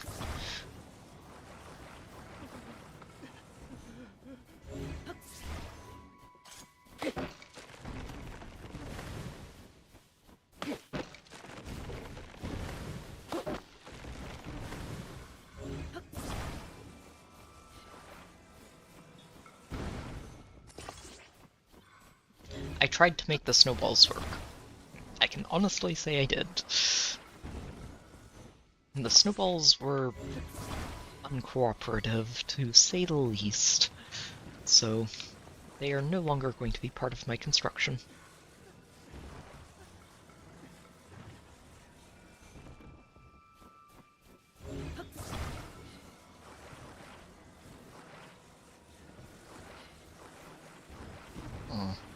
Kind of like it going this way instead.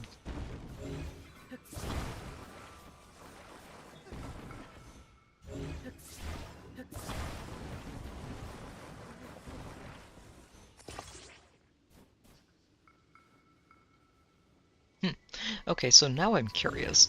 If I plant the snowball on a surface that isn't snowy, does it still move around? Oh, well, it would help if it wasn't so big that I can't do that.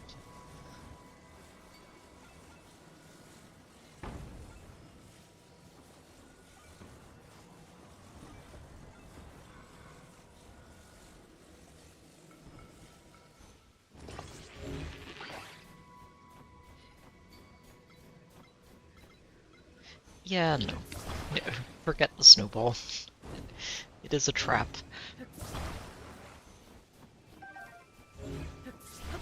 Let's get these rocks out of the way, though.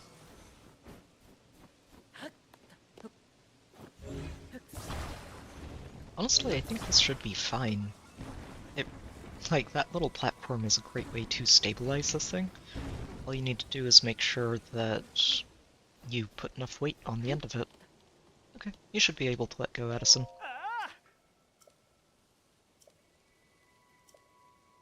Try letting go. I will stand here and help make sure that it doesn't move.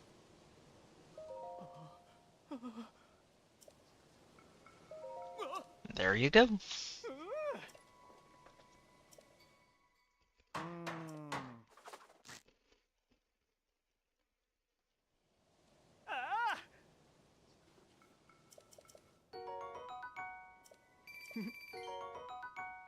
Oh, excellent. Cold resist. And he still has more signs to place. Ridiculous.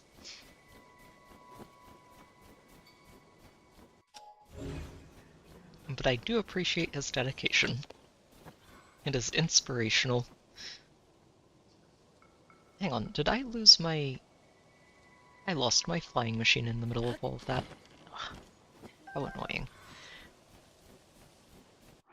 Okay. Rebuild you. No, I'm not rebuilding the snowball.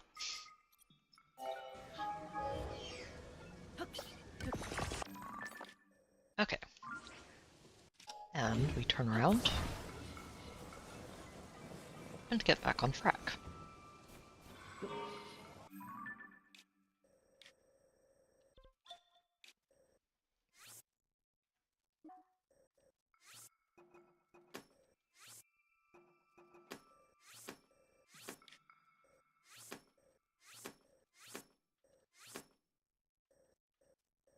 Honestly, I should go this way. It's going to take me through the same area as Addison is, but I didn't go all the way to the end here. So, it's better if I double check it.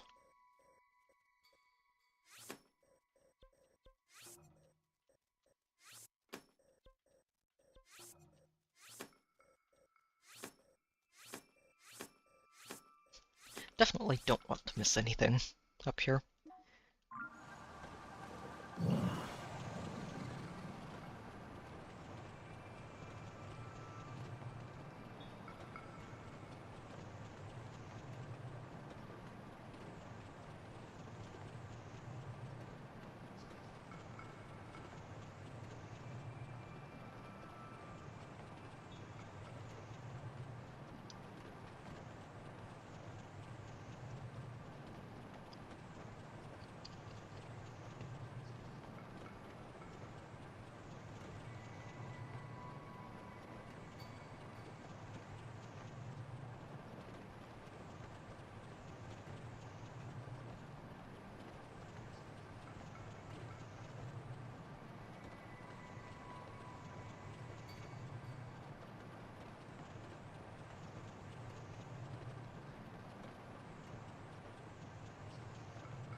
Right, that's the path leading up to the spring. With that silver lizard that I don't care about.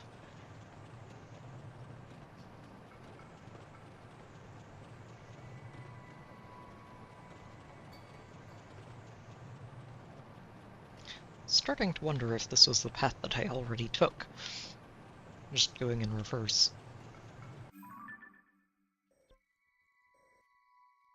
But if so, that's okay, we're just being thorough.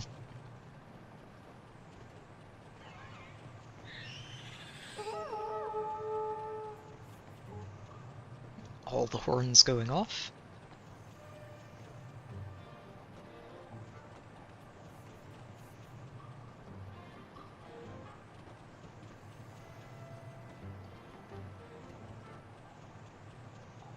Alright, this guy's back because of Blood Moon.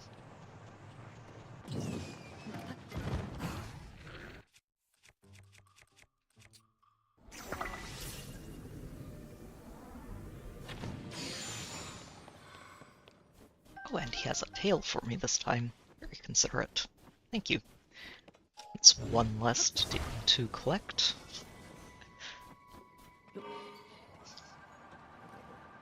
Still need like 20-something more, but you know, every one we get is one less to worry about.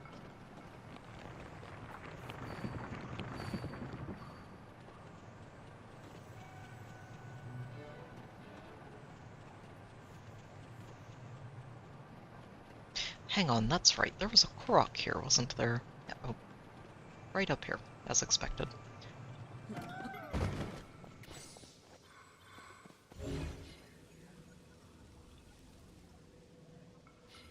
Yeah, I'm not gonna bother. We're just going to launch you.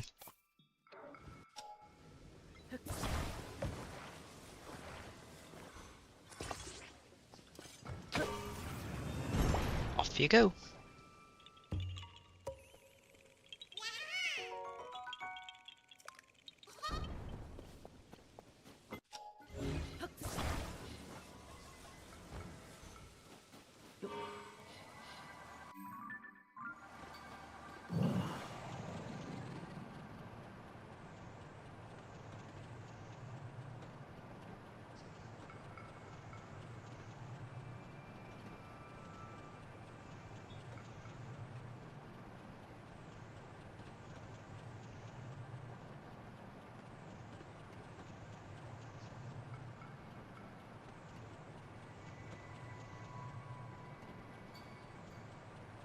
Okay.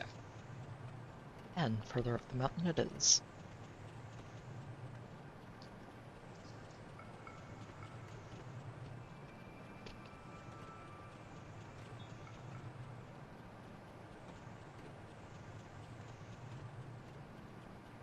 Oh, there's a Korok right up there. I see you.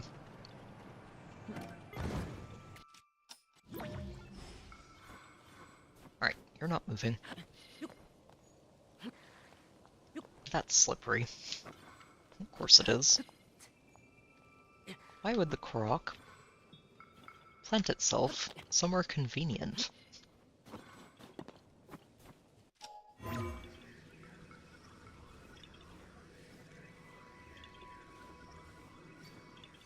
Ugh, seriously. Seriously.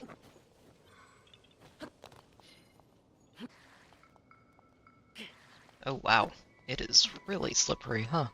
Well, you know what? I have the suit for that.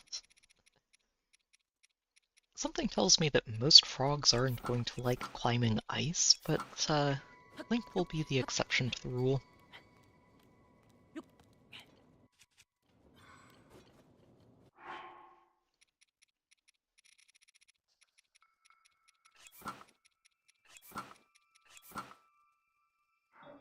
I am amused that the frog set works on ice. Feels like it shouldn't, but oh well, I won't complain.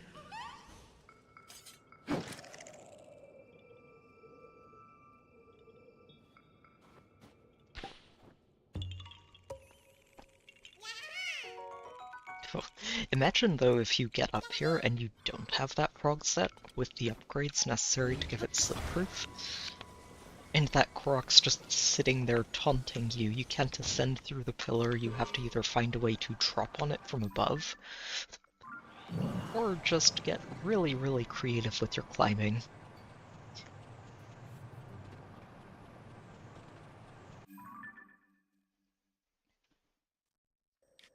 Let's go ahead and clean this flight path up.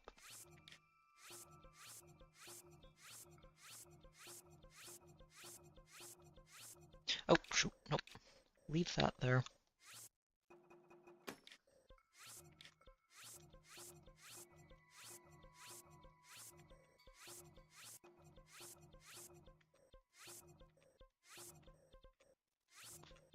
Good, and... oh, I guess it could. You know, I'm glad you mentioned those because I don't think I have ever used one outside of that one time where they were telling you how they work. I don't think I've ever used one out in the wild.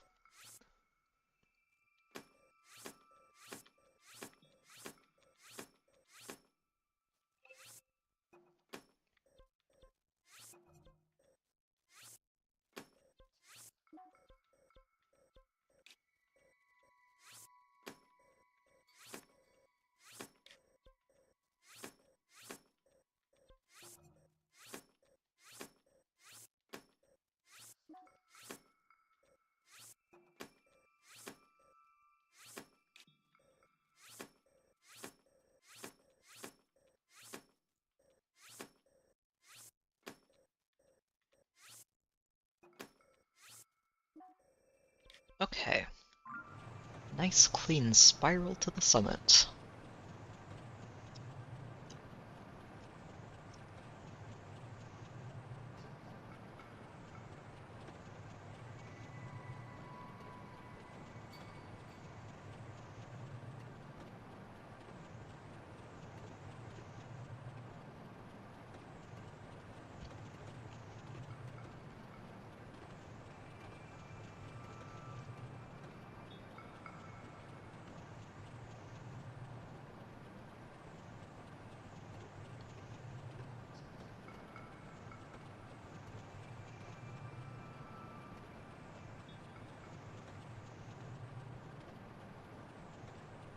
Ooh.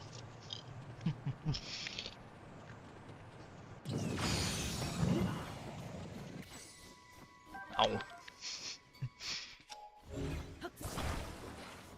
Sadly, ambushing lizards does not seem to improve your chances of getting a tail.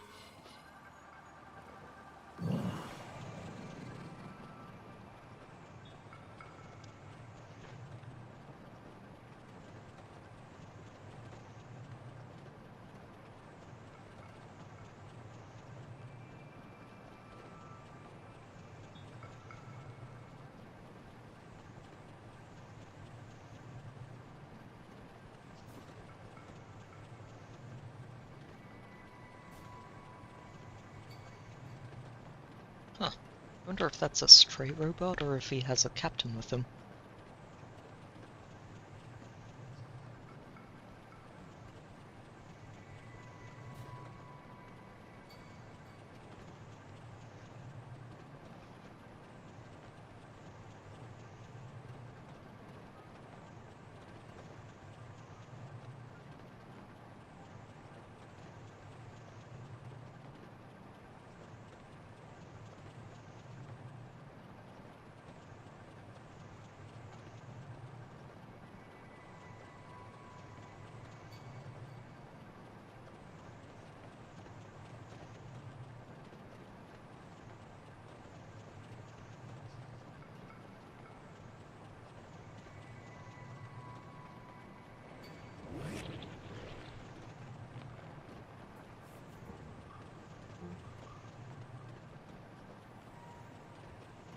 I think it's just a couple of strays. Yeah, just a couple of soldiers. Okay.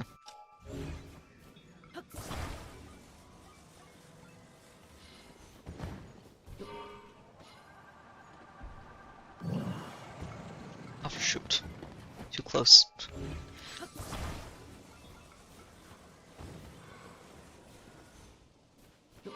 Goofy flying machine. It's very temperamental sometimes.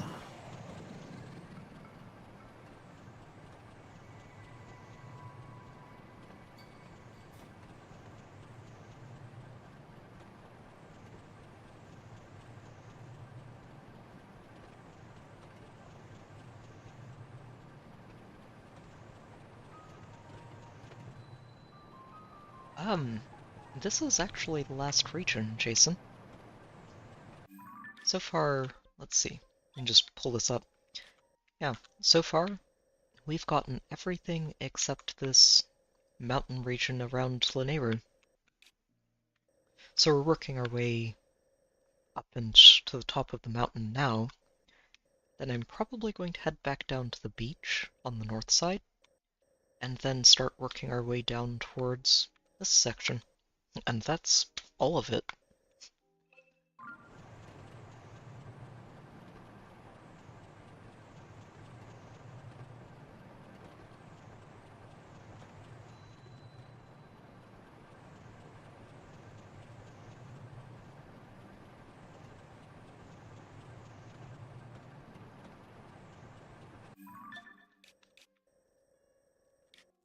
Okay. I'd like to do one more circuit around this just to make sure I didn't miss anything.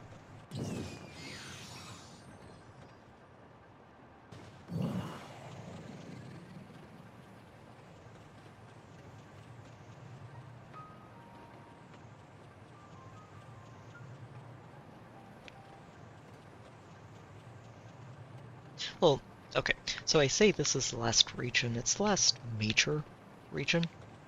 There are still a couple areas left that I haven't gone exploring in this particular scouring of Hyrule, which would be the Korok Forest and Hyrule Castle. And those would be on our to-do list in that order after we finish with this mountain.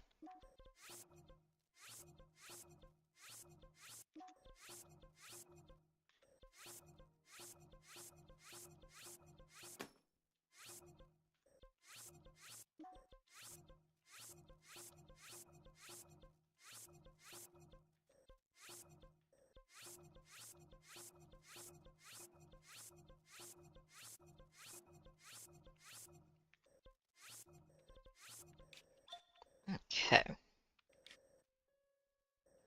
Alright, so down the mountain we go. Just straight down. Probably helps if I curve it a little bit. Get down to the beach. We'll just hug the coastline, make sure we check everything here, and end at this inlet before we head back up. From there, I think we'll head straight through to Purifier Lake, and then the top of this waterfall.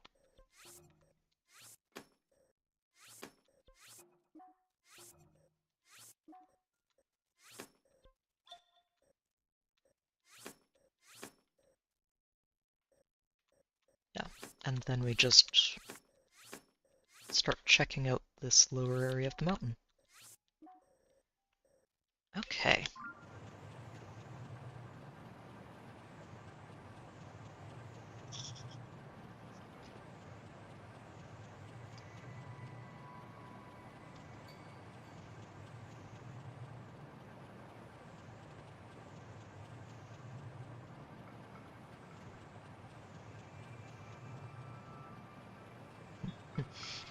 I'm definitely going to try and keep an eye on these little outcroppings, though, on the way down. These goofy Koroks love to hide there.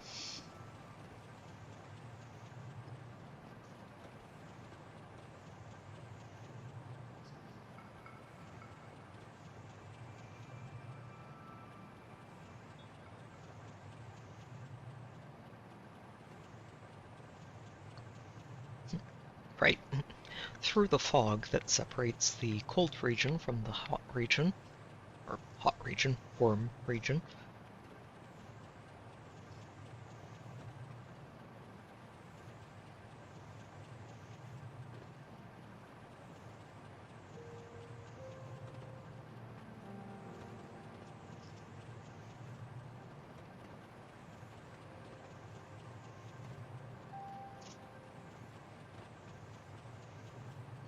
And I know I called it a beach, but this is more of a rocky shore than a beach.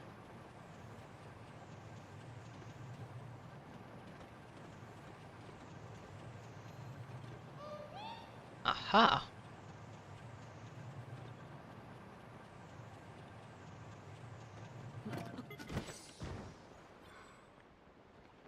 Where are you?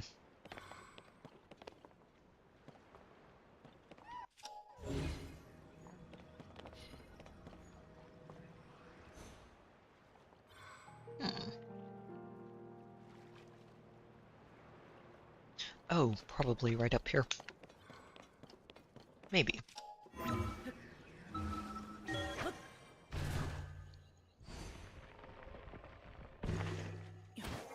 Oh, maybe not. Oh, could be up here too. There you are.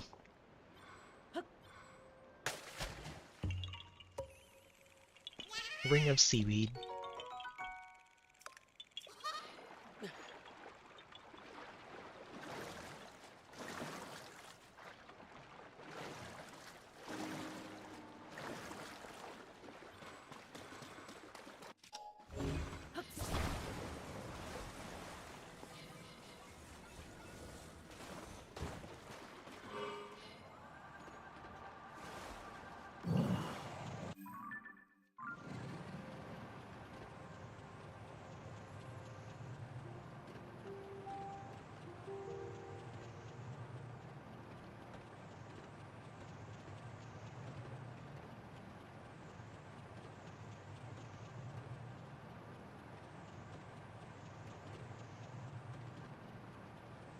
Hang on, are these...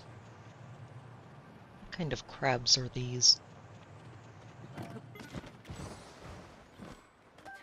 Oh, good. I do need these.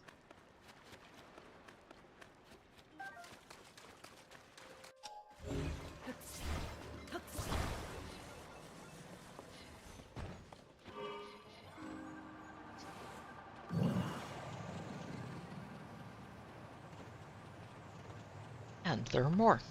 Perfect. No, do not scare the crabs.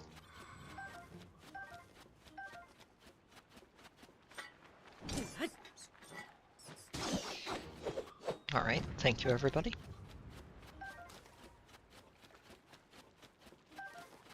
I'm busy scaring the crabs.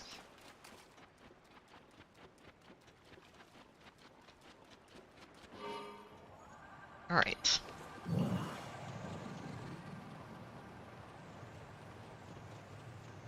A little surprised there isn't another Korok up here.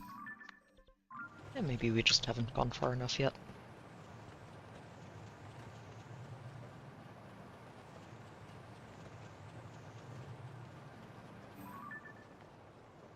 Korok tent.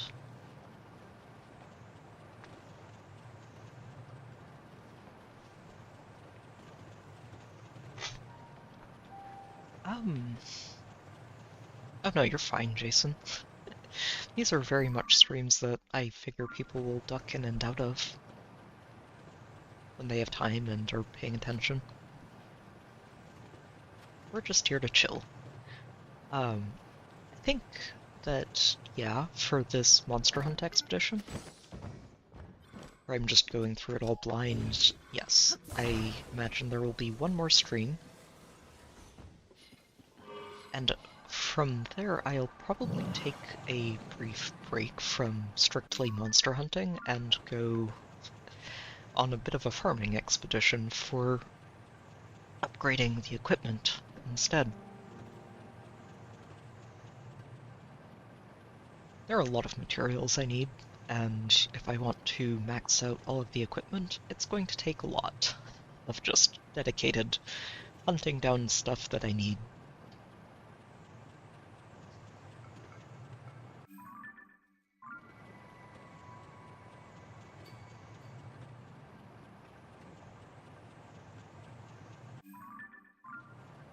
Let's use this gate as a nice easy landmark for where I've been to. Oh, shoot. Was half expecting Tira Korok at this gate, but I guess not.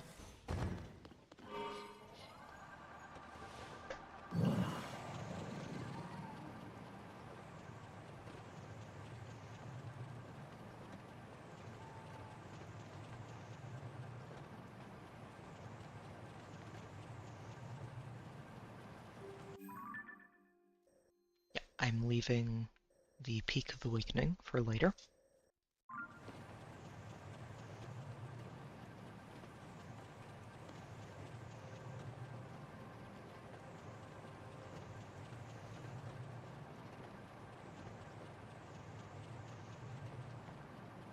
Now, who is... Oh, it's Monster Camp. I was going to say, who is camped all the way up here?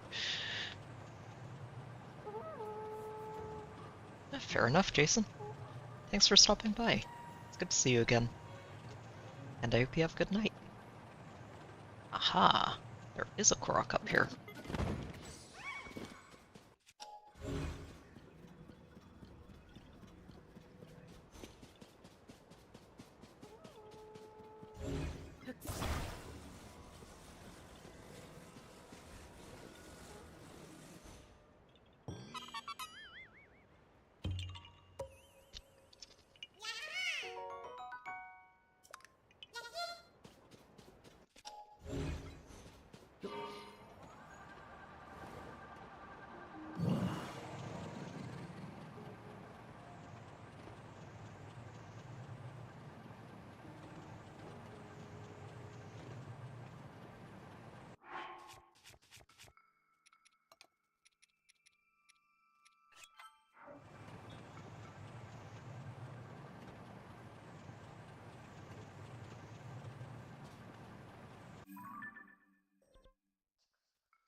Oh wow, Ascended Celica is a freebie? It's nice.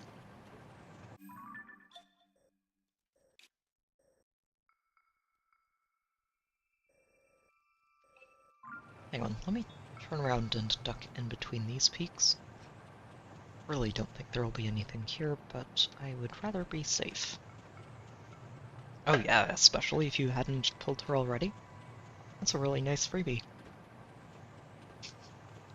Me, I finally have another Floret after the one they gave away for the anniversary, and I am very paralyzed with the choice of who I'd like to give it to. Obviously, Ashnord's pretty far up that list, but uh, especially since I have no idea when we're going to end up getting more at this point. I used to be able to say, okay, we'll get maybe like one every other month or so. Now, now it's just completely unknown when we're going to get more, and I don't like it. I need so many of those, and I don't know how we're going to end up seeing more of them. It does seem like they've sort of ditched Ascended heroes almost entirely in favor of rearmed and attuned, which on one hand I understand, but it would be really nice if they didn't just scrap them entirely, or at least gave us another way to get florets. That second part would probably be the better way to go about it at this point.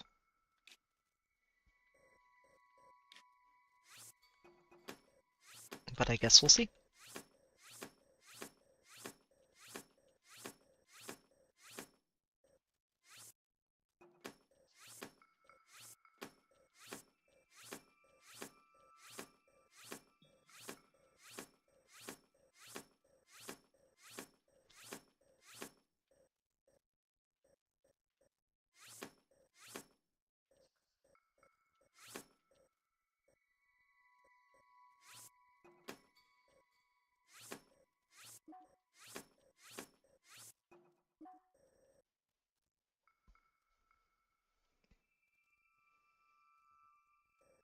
Joshua is honestly pretty solid still.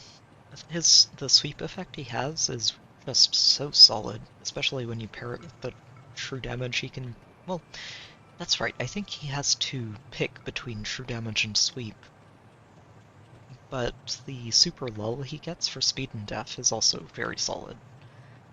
I think he's aged alright, but like you said, definitely needs investment if you want him to function really well.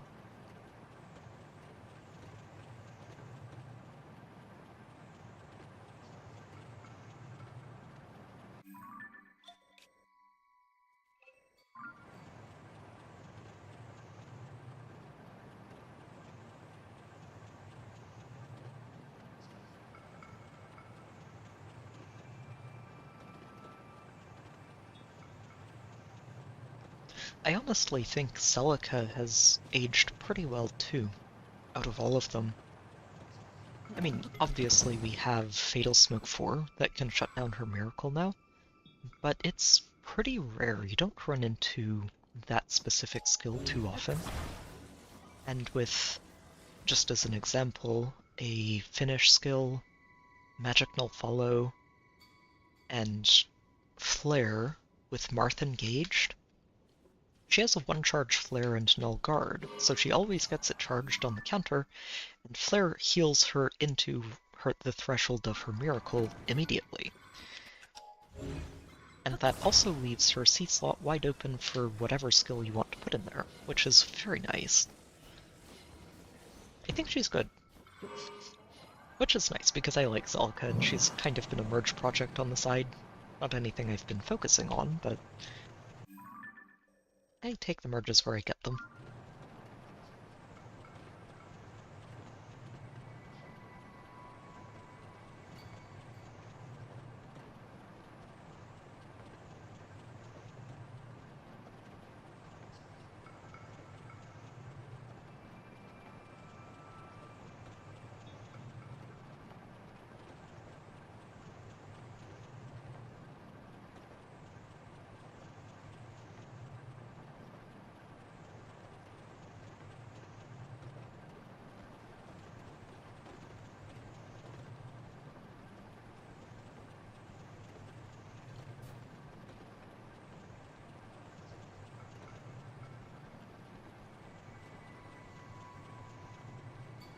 I could see it, definitely. Especially if they go in the game order, then Celica would be next up. Followed by Sigurd and then Leaf. If they go by the order you get them in game, then I think Sigurd or that you see them in game rather, then I think Sigurd might be next.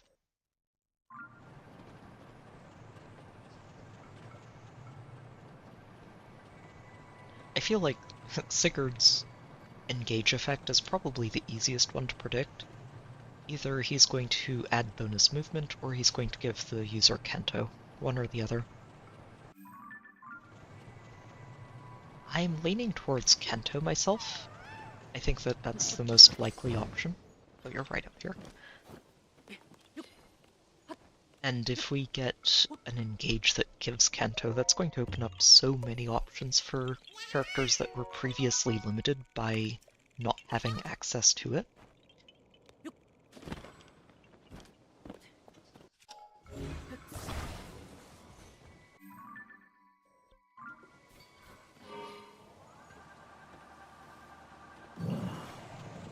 But we'll see.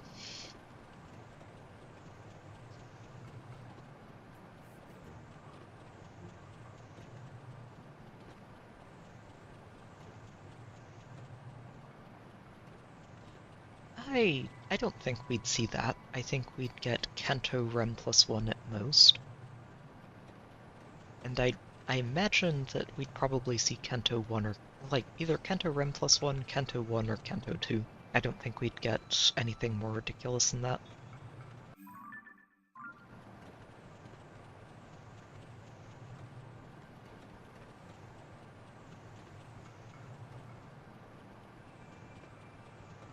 I mean, they could also just go with Kanto Rem if they really want to tone it down, but I don't think they'll do that.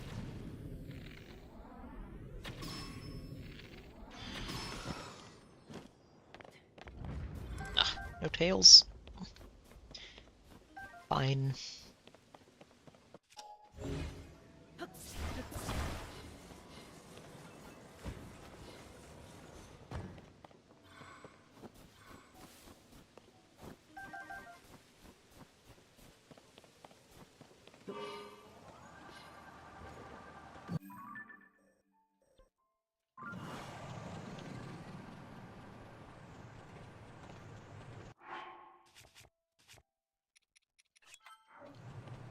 Okay, that is the last of my cold resist food.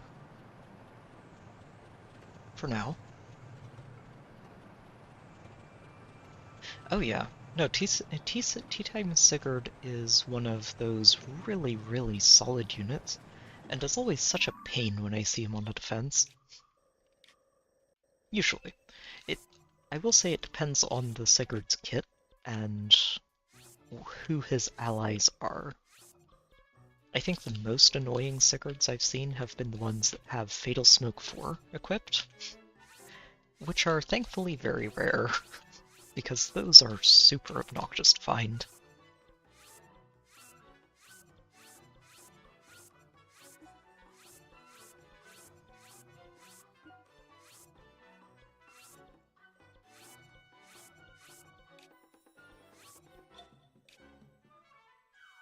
Okay, so we're going to loop around this plateau.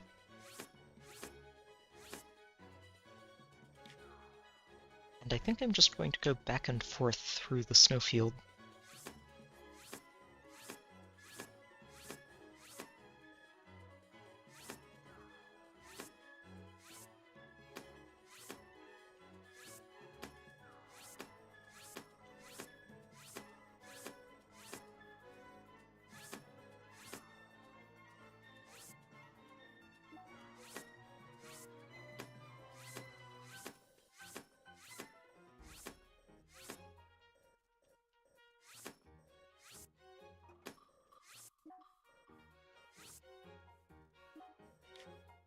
Yep, and we'll just do that, loop around up to here. Probably make one last pass through this, and then turn around and come back over here. we might end up having to leave the Lanayru Heights for next time, but we'll see.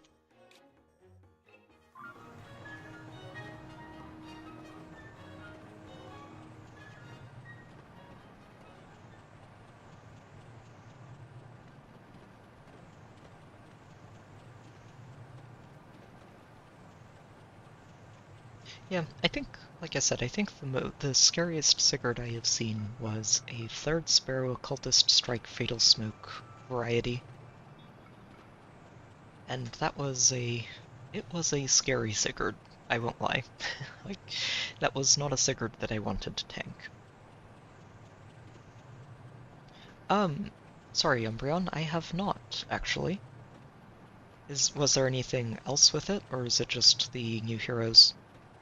Wait, no, we should have the new Hall of Forums, right? Should be in there too? Oh, shoot.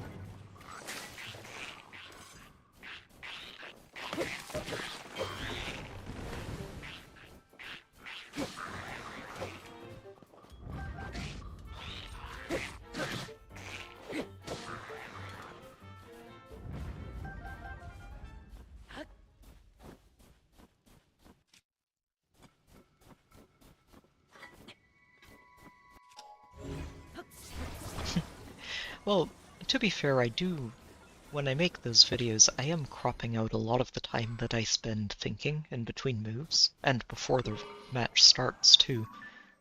I usually spend quite a... well, it depends on the map, but I can easily spend like 10-15 minutes just thinking about how I want to approach the map.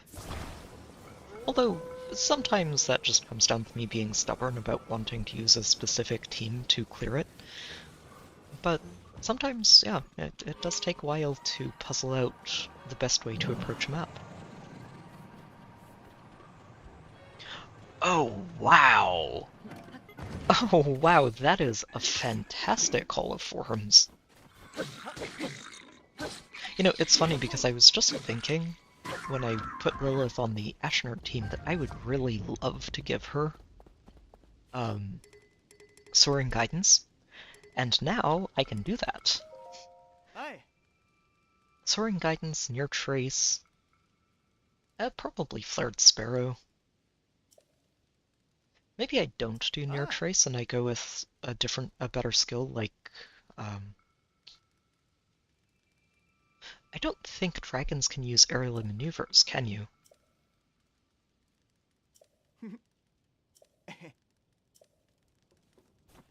But yeah, no, really happy to see Fallen Lilith in there, and honestly, the Halloween Corns are great too. Oh, and thank you about that, Elvis. Honestly, I had to talk myself into committing to the Speed Celsius, but I had a lot of fun with him. It was hilarious to see him in action and see him actually work out really well.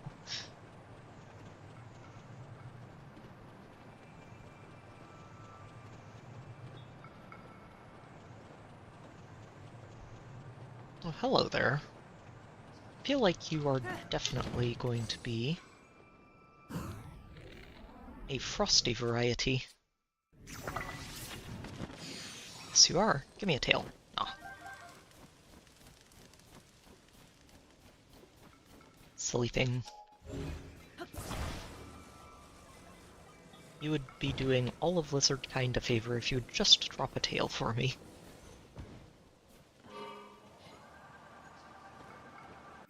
I would say that Corrin is, if you're planning to invest in them, whichever one it is you want to go for, beyond just picking up the Forma. Lilith is one of those really unique kind of characters where she's actually really, really strong just as a single copy because of how good she is as a support unit. Oh, wait, no, I just realized what the better skill for Lilith is. It'll be, oh shoot, what's that skill line? The one that Fallen Crom has.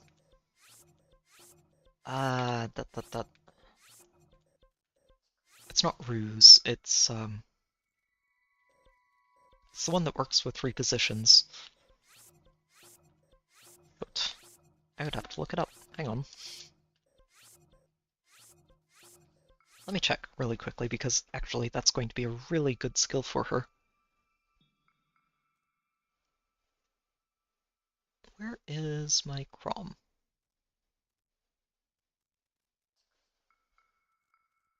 There he is. Snag. There it is. Yeah, thank you, Elvis.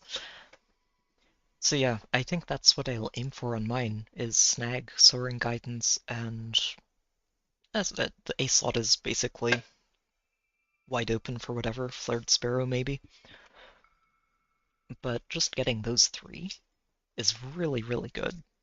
Or those 2, rather, would be really good. Trace isn't bad either, but with Trace 4 skills coming out, then the Trace 3 might not be so valuable.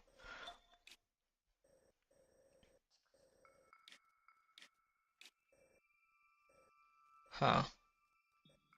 Okay, I'm going to do one last little pass around through here. And then we'll head up this way. Cover the side of the mountain one last time.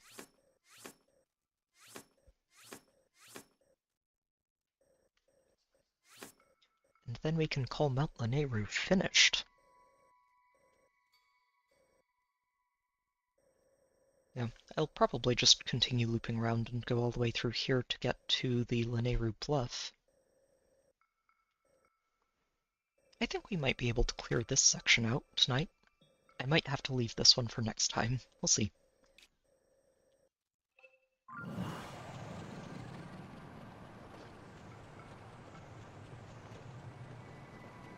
Halloween Corrin is in a sort of interesting spot where she actually has some of the skills that she already wants to keep. I think that Counter Roar would be pretty good for her, but she already has Finish for, and Attack Speed Scowl won't be in the pool yet because it was on the Mara, so he's not going to have access to that, which is unfortunate.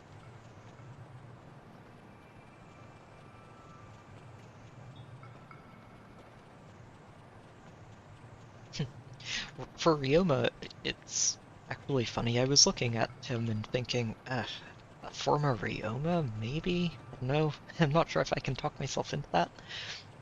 And I was looking at it and realizing that he's actually better off taking Gambit than using his own Perf B, remixed Perf B slot. It is a straight up better skill for him. It doesn't require speed check, and it does +3 true damage as long as he's using Ether. Although if you do want to use no quarter, then his Perf B is still good. And I think no quarter is going to be in the pool for him too, so might be worth picking up.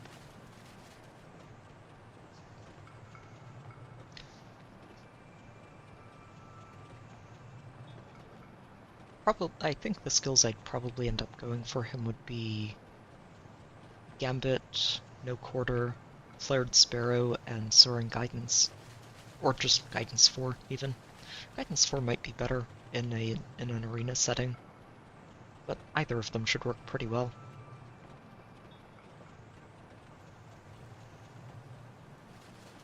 That's a really good Hall of Forms lineup, though.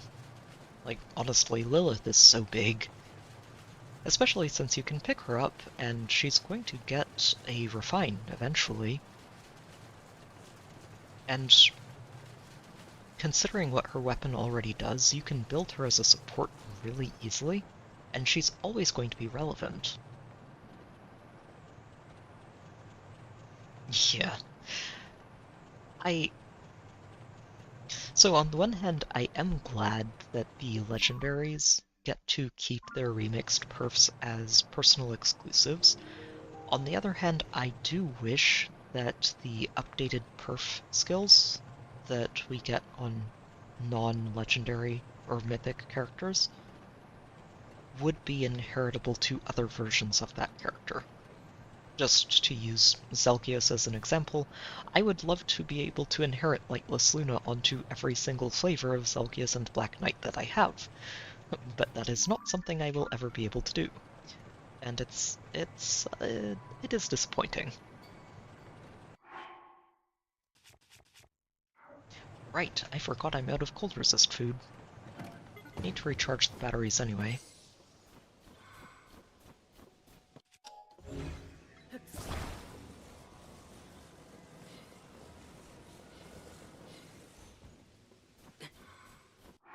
Alright, where are my cook pots?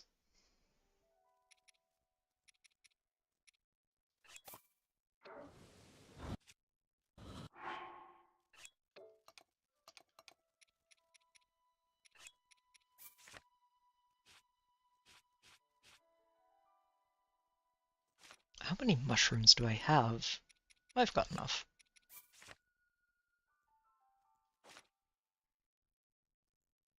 Wait a minute.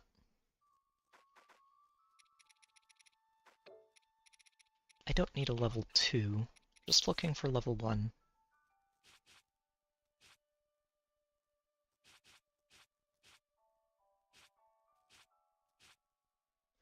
Here we go. Just 5 peppers. In the pot with you.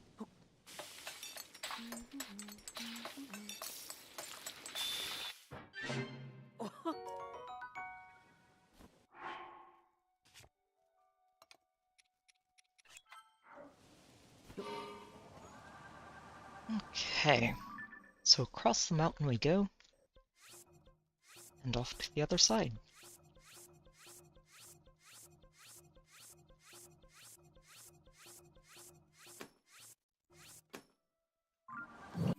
Come on. I'm trying to delete a mark, not plant one.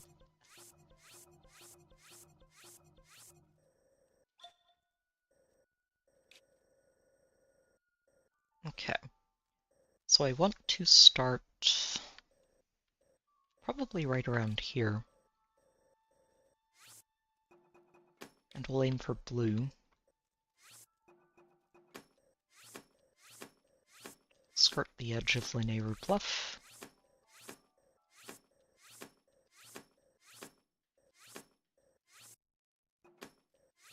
And we'll just loop around the Peak of Awakening. Clear this out.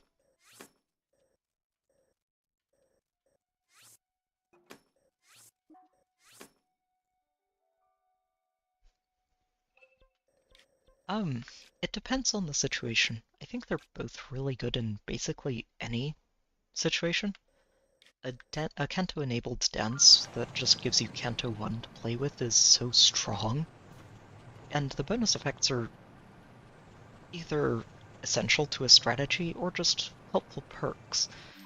Firestorm is great for anyone who wants to initiate on people, obviously. Desperation isn't going to work in the enemy phase.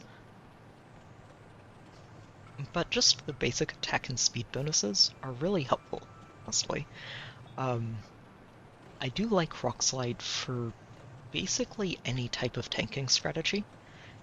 Even if the tank you're using isn't particularly fast. Because a lot of the times you're not only going to be fighting against really speedy opponents, and having a layer of damage reduction against slower opponents can help you out a lot.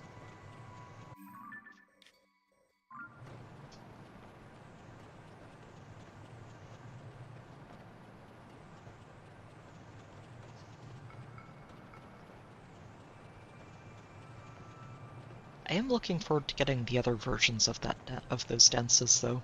I'm very curious to see what other effects they end up giving.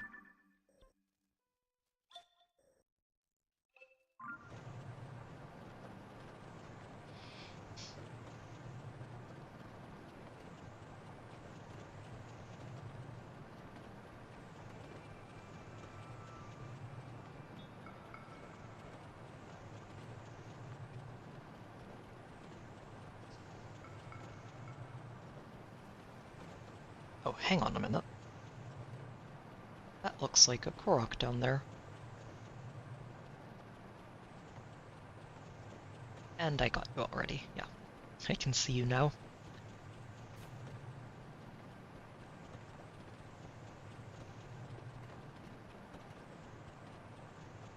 Okay. So... up we go. Link, why are you tilting this flying machine to the right so much? Makes it very hard to steer.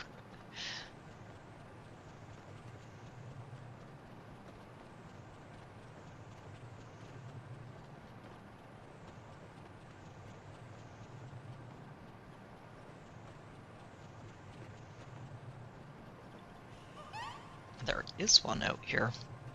Where? Probably this tree on the ledge down here.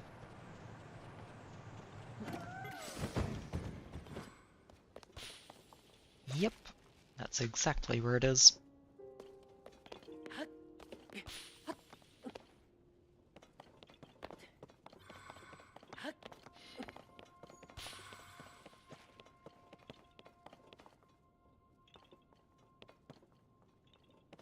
Is it up here? Ah, yes it is.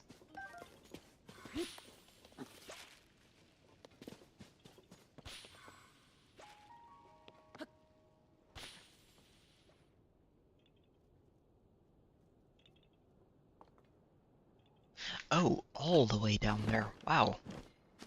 No wonder I could barely hear it. Wait, where did it go now? Oh, wow. Okay, this is probably one of the most ridiculous sequences I've seen for these guys.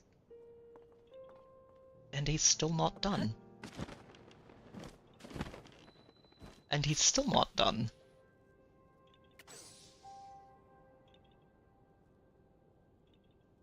Oh, right in the middle, of course. Yeah, wow. This guy started at the top of the cliff. I don't think so, Elvis. I'm playing using the Switch, the Pro Controller for the Switch, not a Joy-Con, so... I think Unibud Drift is honestly the more likely story here.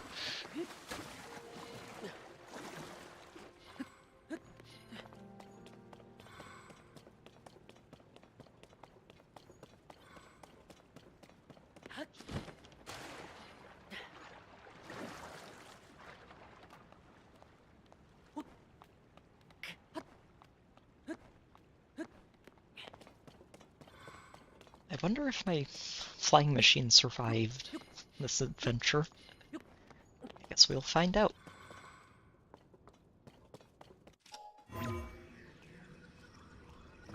Oh, wait.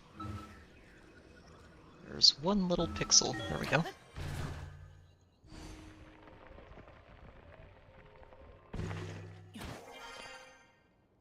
Now where's that tree?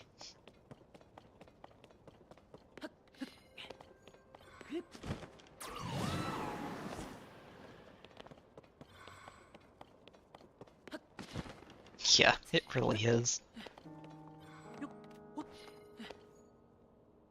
Huh.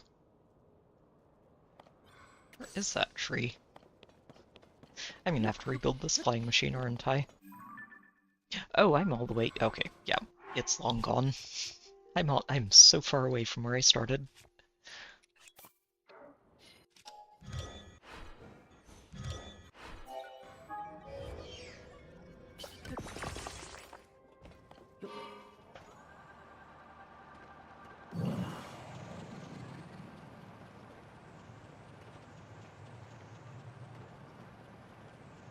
It does, doesn't it? Yeah, that's actually exactly what it reminds me of, now that you mention it.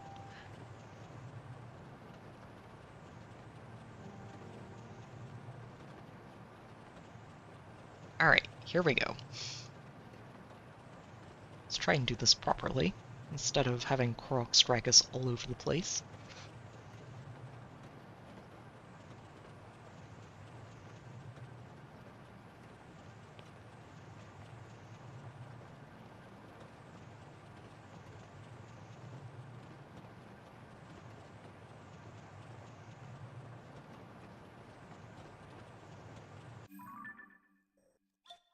I haven't been down there. It's okay. That will be next on the agenda.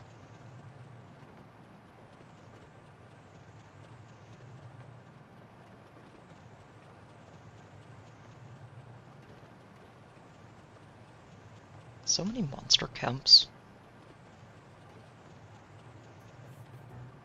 There are still a couple of side quests out in the world that I haven't found yet. I was hoping we'd run across one tonight. And that last well, which I have not found yet either. both of these are things I was hoping to see, and have not. Sadly, there also haven't been as many bosses tonight as I would have liked to find. I was hoping we'd find a bunch. Sadly, there aren't too many left in the world that I haven't fought, so it's not too likely we'll run into too many at a time.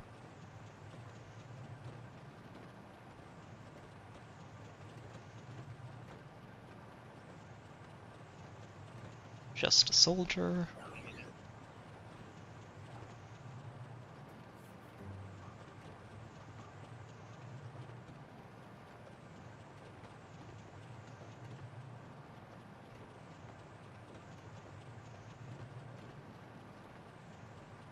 Alright, to the top.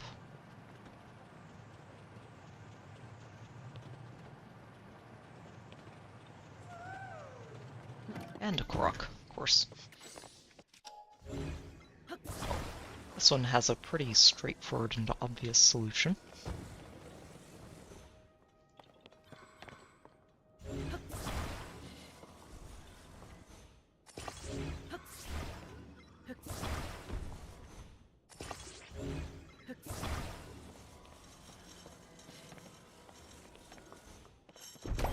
Off you go.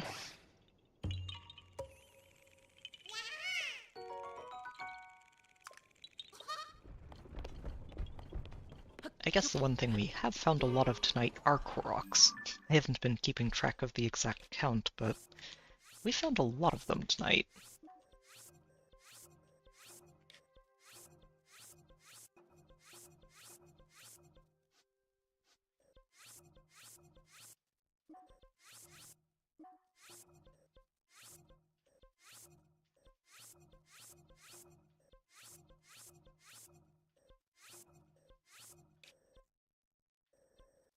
Okay, so let's head down in this direction.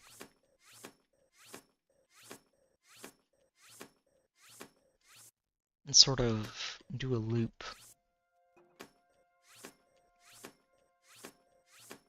Go down here.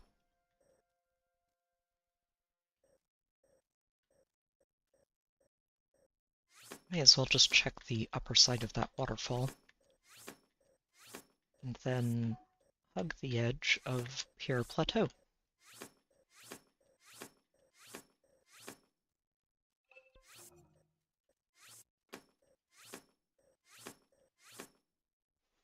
Yeah, we can definitely do this one tonight.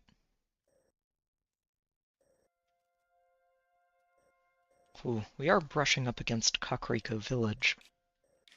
But that's okay.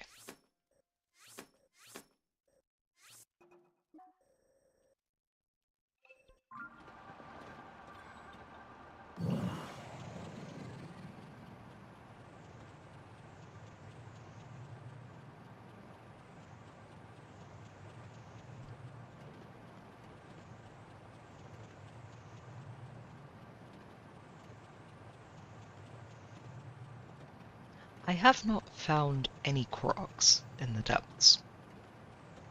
I'm pretty sure there aren't any. Like, about 90% sure that there are no Koroks down there. I also haven't found any Koroks in caves. So, while I guess it's possible that there are some, I think it's unlikely.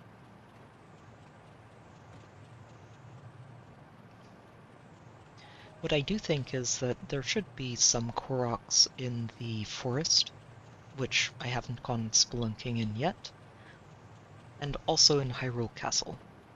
I'm expecting to find quite a few in the castle.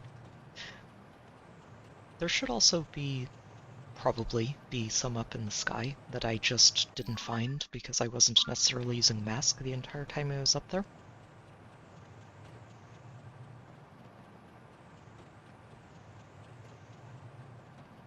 And that would be the next place I look if I'm still missing Koroks after I go through the rest of this and Hyrule Castle and the forest.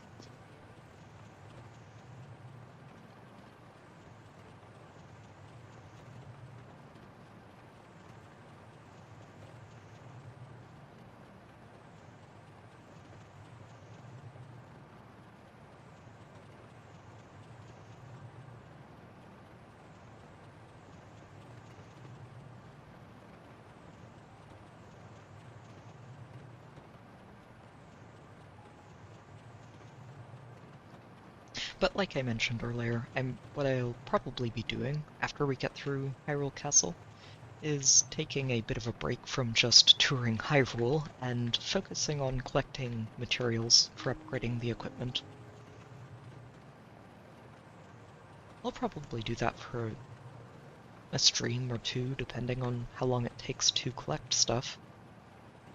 I imagine it'll go relatively quickly once I'm just sitting down and working on that, instead of just picking things up here and there as I fly through Hyrule. But there's still a lot, so it might take a couple of streams to get all of that stuff together. And then we'll see where we go from there. I imagine I'll still be missing some bosses and some Koroks too, so I'll probably go back to looking around, and especially if I haven't found the last remaining side quests, and, well, we'll still need to go through Hyrule looking for those. Yeah, that's at least a few streams out, so we'll figure it out when we get there.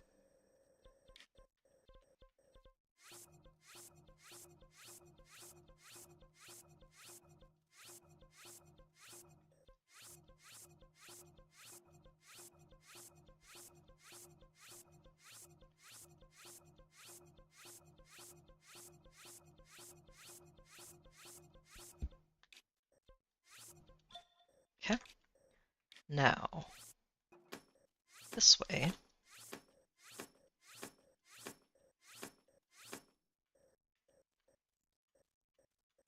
Yep, and I'll loop around through here.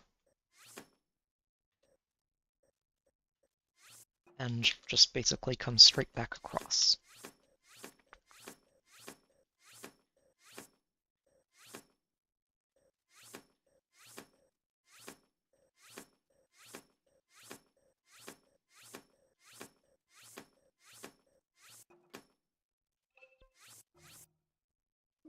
Oh, maximum pins.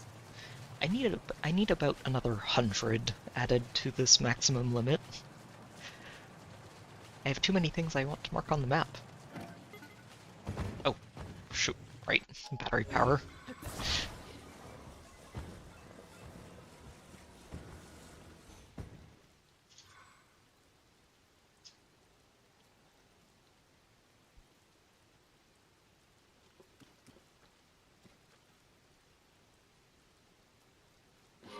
Mm-hmm.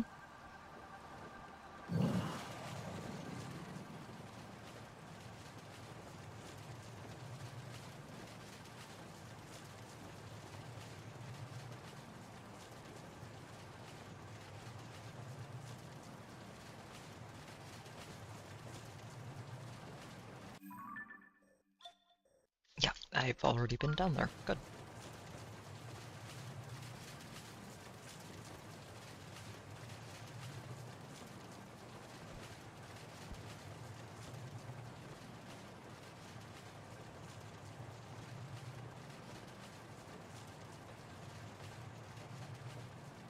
Just going to double check this. On the off chance.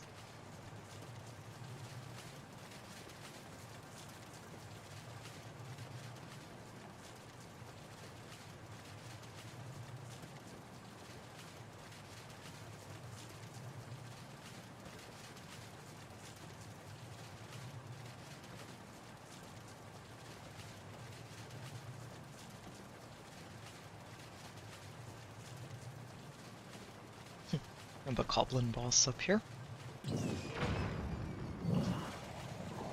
Just a drive-by Unibo. Ooh. Okay, there's another boss. Right there.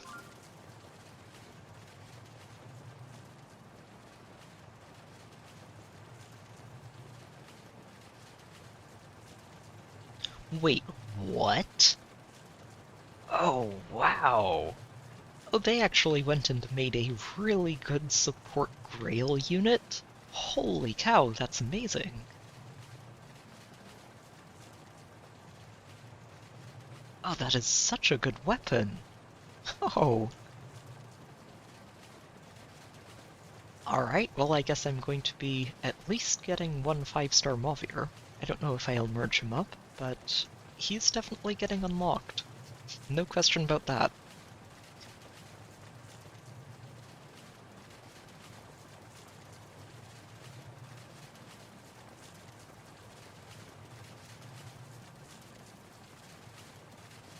Just gonna check these peaks while I'm up here. Aha, there is a Korok. To the surprise of nobody, there is a Korok on top of a mountain peak.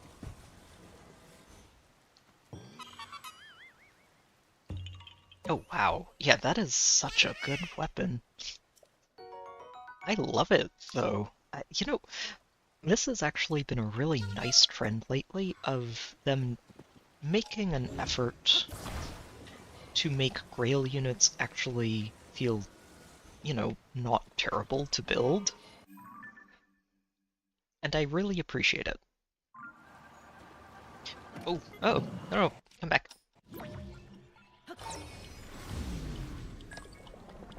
Like, let me see. I think it started with, what's his name? Valadar? Back on the Lucina banner? And we've gotten some really solid Grail units basically ever since him.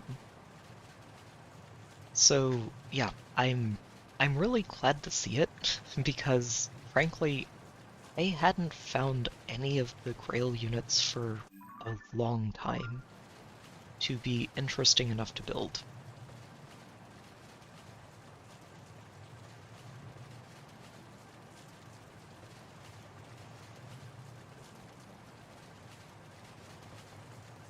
Oh, so scaling stats. Kind of like Windy Clawed, but attack and defense penalties. Nice.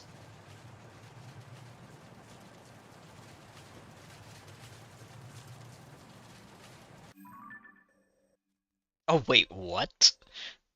Okay, that is quite a weapon, isn't it?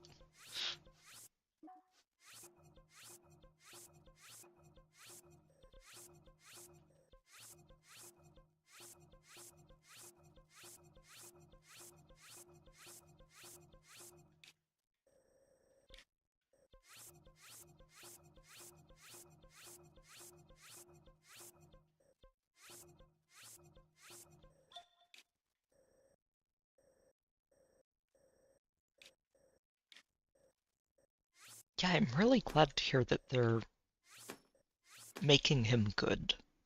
Like, actively making him a good unit, because that is, again, it's been too long since they've made Grail units worth building, and and all it ends up meaning is that you have a currency that feels bad to accumulate, that ends up making people question why Ether Raids is worth doing if the main draw is Grails, and there's nothing good to spend them on.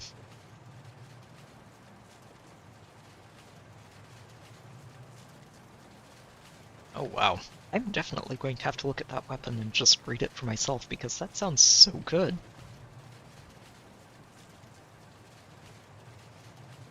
Ugh. Oh, and it's morning. This guy's gonna take forever to wake up.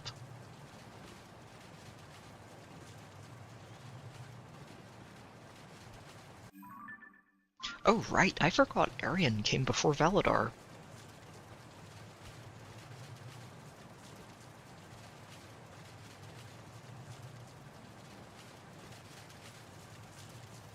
But yeah, Arian was such a great Grail unit, too. Like, obviously, when you put him next to Hinoka, Hinoka's the better support, but she's also a legendary, and Arian is just available to literally everybody, so there's a lot to be said for that.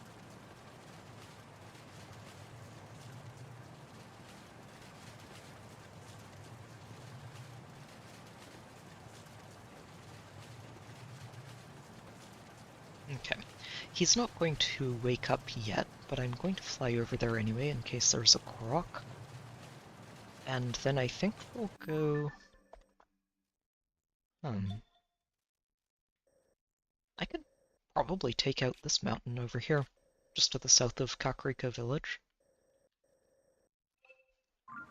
and then we can just leave the village and the North Mountain for next time.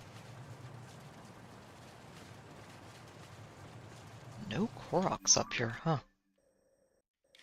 Yeah, wow. There's like this one Korok and nothing else. I don't know, that seems really suspicious.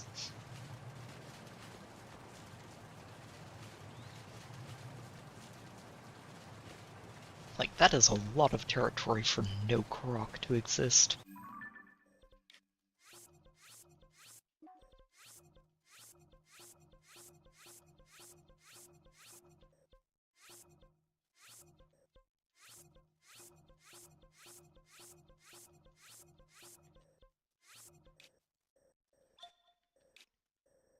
I'm going to fly around this one more time on the way over to the pillars.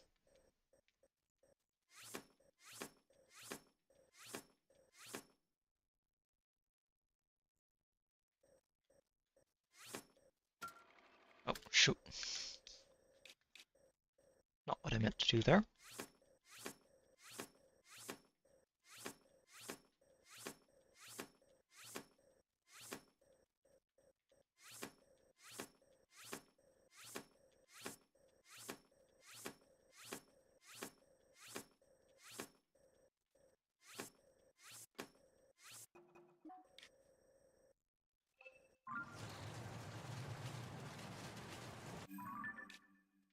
And no, keep that marker there.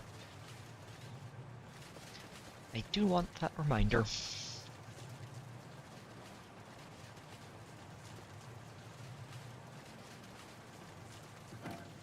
Gotcha.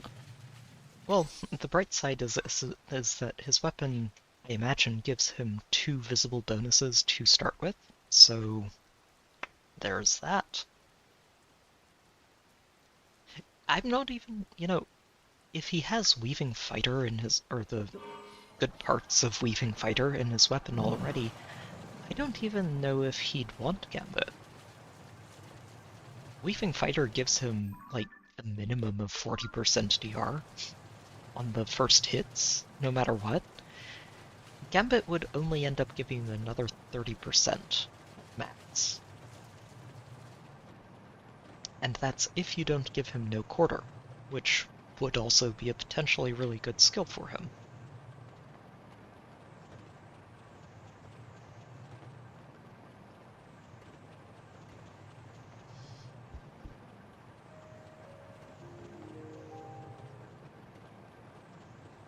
It'll be interesting. I'm going to need to just look at his weapon and think about him for a bit, because he sounds like he's absolutely loaded, which is so good to see.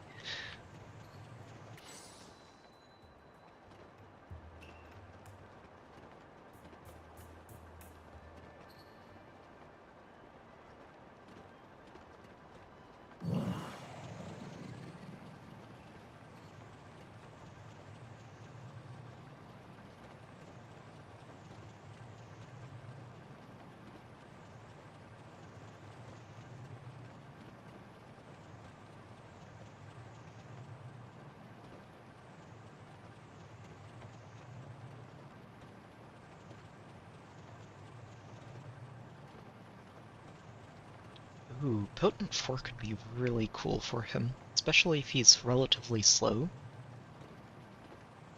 That could be a fun one for him. I was leaning more towards something like a lull, depending on what the rest of his weapon looks like. And you can just really lean into crushing his opponent's attack and defense stats into as close to 0 as they can reach. Oh, hang on, there's a ledge down here that I haven't checked. I can check, that can just be part of going into Kakariko.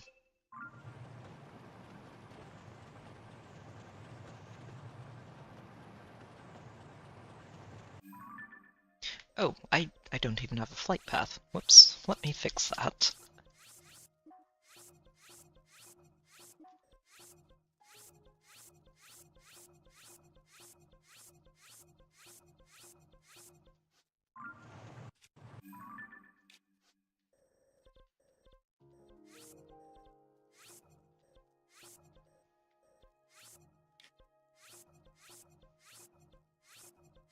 Oh, so they absolutely min-maxed him. That's also a very pleasant surprise. Wow. They did a really good job making that. I'm so glad to see it.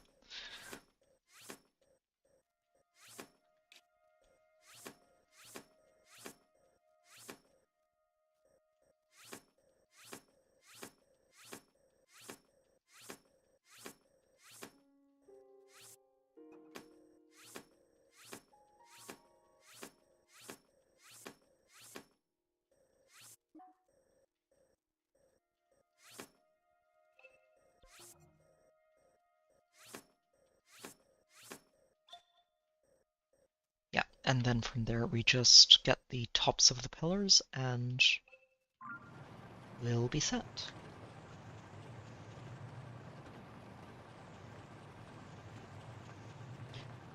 Thinking I'm definitely going to cover this southern Kakariko approach as well tonight, just to knock it off the map, and that way I don't forget about it.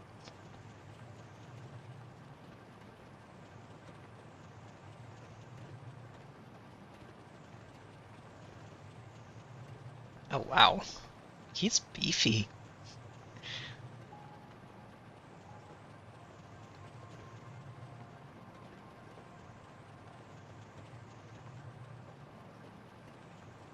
I hope we get some defense-based skills that are more widely available at some point. I love the new Wyvern skill that Rosato brings. We just need to have more of those and available to more than just flyers.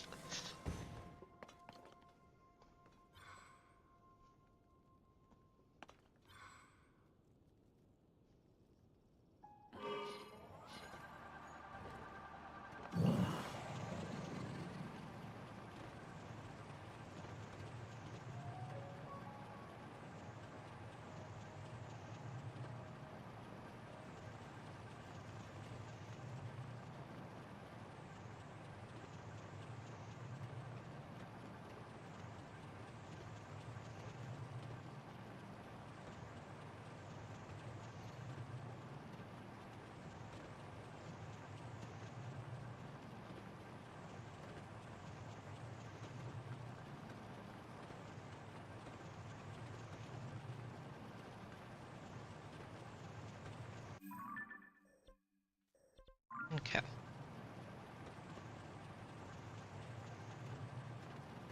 Just the tops, then. I would be very surprised if there isn't a Korok up here somewhere.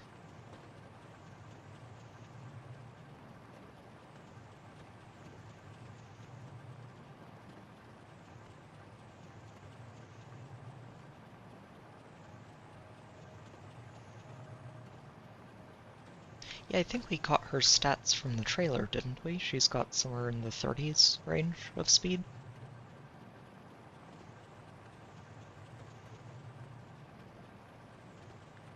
Yeah, 34, which is honestly plenty workable.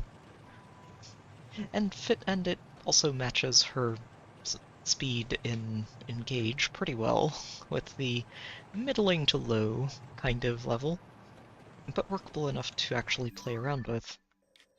Wow, there isn't a Korok up here. There's nothing up here. What nonsense is this?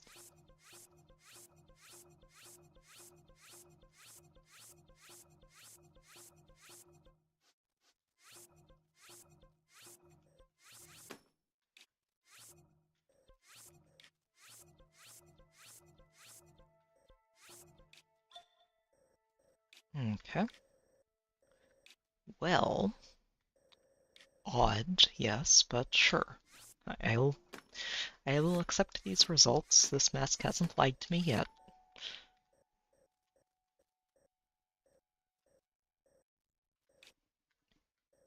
Yeah, I did find a Korok on the bridge.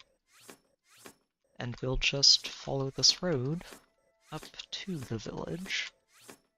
Not planning to explore the village tonight. Mostly just trying to stall for nighttime so that Stalnox wakes up and I can kill it.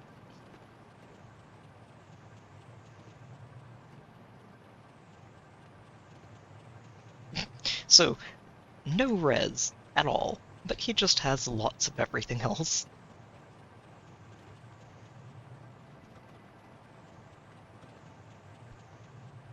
I'm honestly going to feel so bad if I only get one risotto, and I just look at him and I say, I'm so sorry, but Ashnard wants that B skill.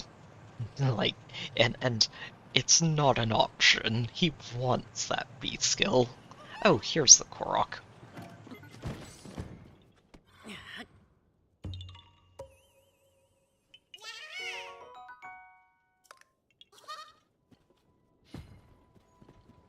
They gave Risotto the Dimitri stat line. That's what they did.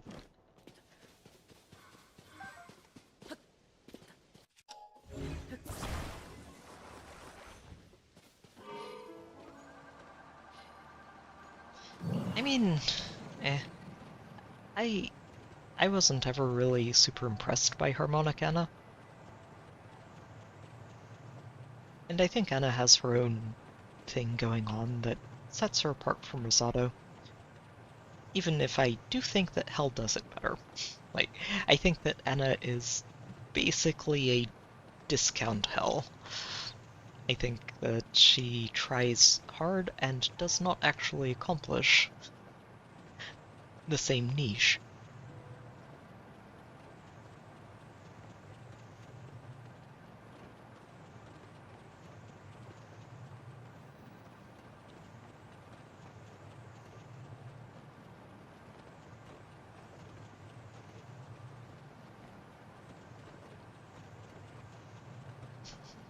I didn't mention it when I saw it, but that sign back there is...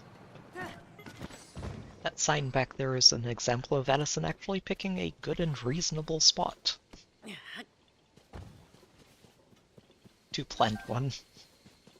The path leading into Kakariko Village. Honestly, great spot to advertise. Where is this Korok?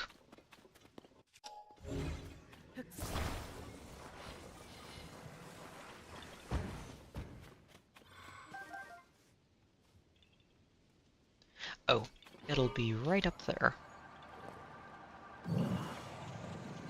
Won't it? Mm-hmm. I know what to look for. These tiny little ledges. With an innocent little rock on top. There's not going to be a Korok up there.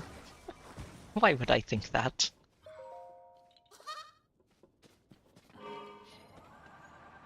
Honestly, Hell isn't that hard to deal with, I think, if you find her on a defense team.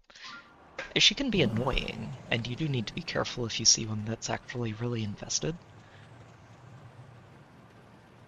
But when she's under AI control, she's manageable. Especially if you have someone like Gatekeeper to shut down the warps.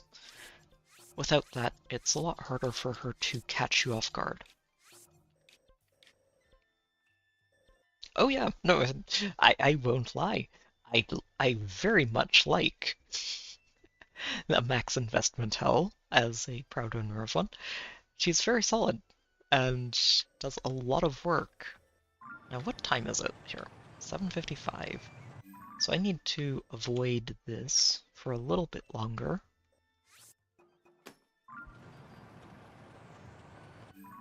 I guess I can tour Kakariko Village.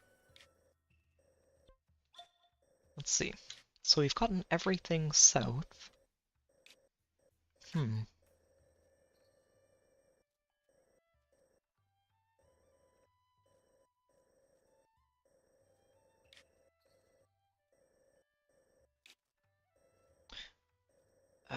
If I start in Kakariko, it's going to be so hard to figure out where I've been and where I haven't next time. I'd rather not. I think I'm just going to fly around for a bit and wait for it to hit 10 o'clock, and then we'll turn around and head for the Stolnox. Oh, you've, Karsten Bagasho, right? Yeah, that's, honestly, running into them is, it's fun. It's like, oh, okay. They weren't alone, were they? It's not just a solo pair, but they always seem to come in pairs.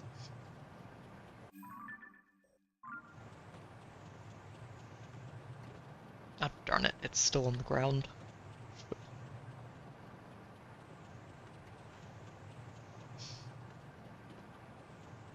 Fly away until I can no longer see the skeleton.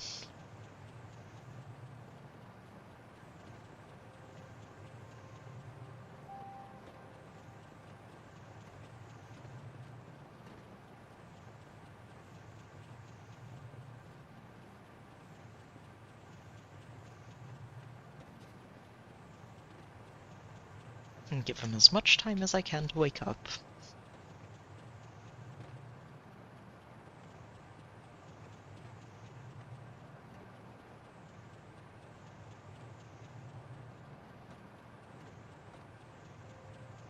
I'm going to have to come in for a landing. Oh, are you starting to wonder what Alex is up to? Yeah, he's just sort of always there, isn't he, in the background? Never engaging you directly, just always on the side, showing up.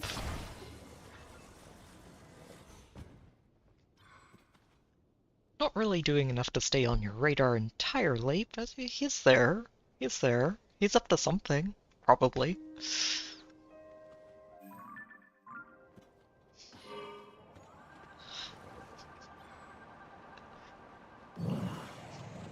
It's like every now and then you just run into him again and you're like, oh wait, that's right. You're still around. Where have you been? What have you been up to?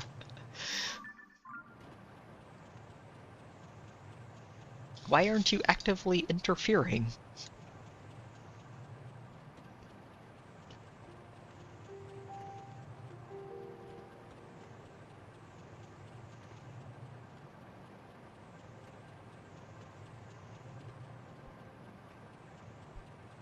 You better have woken up, you big guy. Yes, there you are. Excellent. Pretty sure this is going to be a new one too, so that'll be one extra boss to cross off the list. Excellent. Oh, whoops. Well, at least I hit in the end. Yeah, let's go with this.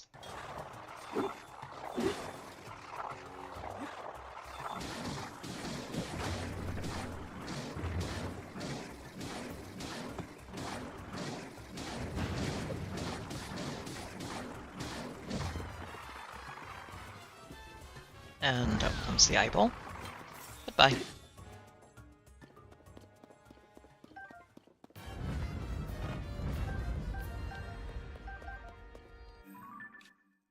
Excellent. Another one bites the dust. Okay.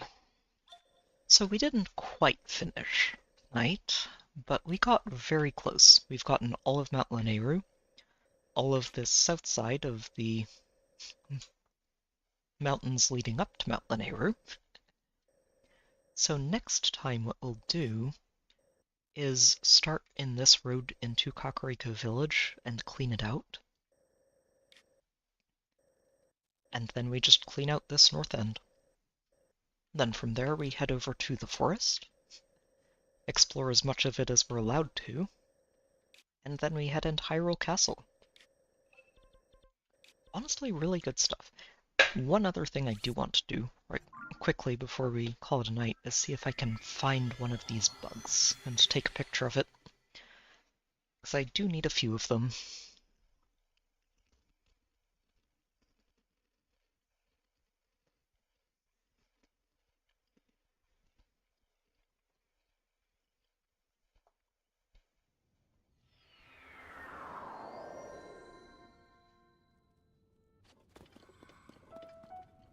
Oh no. Why is the ceiling so high?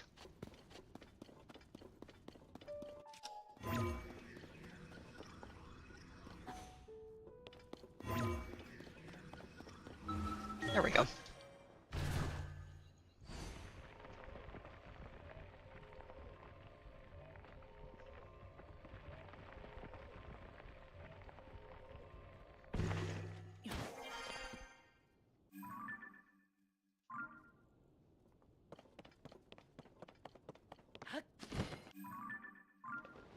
all the way over there.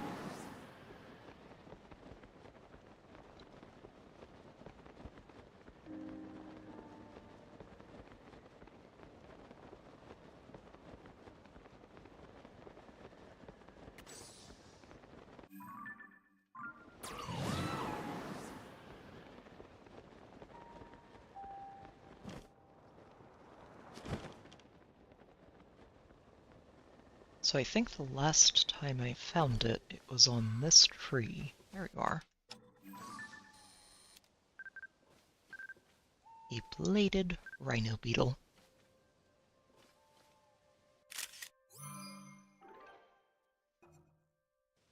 Smile for the camera.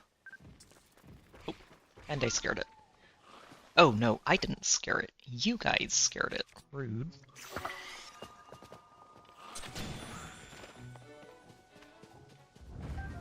I actually needed that thing, and you scared it away. It's okay, I got the picture, and that's what I really wanted to see. Excellent. Alright, so let's head over to Lookout Landing. Make sure I get an accurate tally of where we're at with our monster hunt. And see how many Koroks we picked up tonight along the way. So 884. Which is exactly 50 more Koroks tonight. Not bad. That means we have 116 Koroks left to find in the game. Oh, I mean, we're getting close, but I'm starting to get worried because there really aren't that many more spots for them to hide. So, yeah, we're running out of places to look that we haven't already been to. Still haven't found that last well either, which is really surprising to me.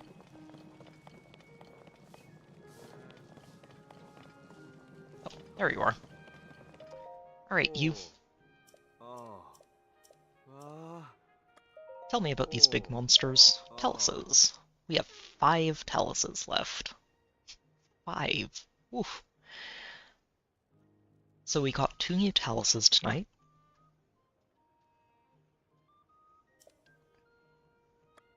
And... oh, we got all of our Hinoxes! Oh, I didn't even realize that! We got every single Hinox! Yes! Alright! Give me that medal. Give me that medal. We have 5 taluses left, so I don't need to worry about looking for Hinoxes ever again. It is just taluses. That's actually really good. Taluses, I think, should be easier to track down and locate than Hinoxes. They're usually in more open areas than Hinoxes can be in. Oh, I'm so glad. That means we have 5 taluses left and all the monsters are dead. Oh, that's so good. We actually got all the taluses. Ah, yes. Okay, so next time we start, we're going to be starting right here and heading into Kakariko Village. I'm just going to lay a trail for myself. Oh shoot. Not planning to warp there, but it's okay. I'm just going to sort of start a trail for myself, and that way I can have a good idea of what I intended when we come back. So, yeah, next time we'll scout out Kakariko Village and its remaining surroundings, head into the forest and see what we find in there, and then head to Hyrule Castle and see what we can spot. Looks like I have already found several Koroks here. I would be surprised if there are not quite a few more. It's just... the castle is full of places for Koroks to hide in, and it would make sense for there to be quite a few of them there.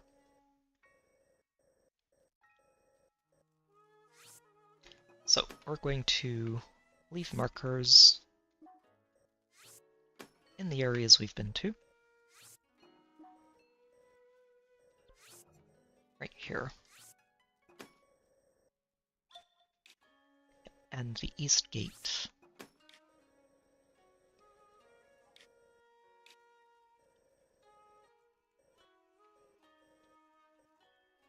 Okay, yeah. One last little corner of Hyrule. Well, technically three, but this is the last really big area.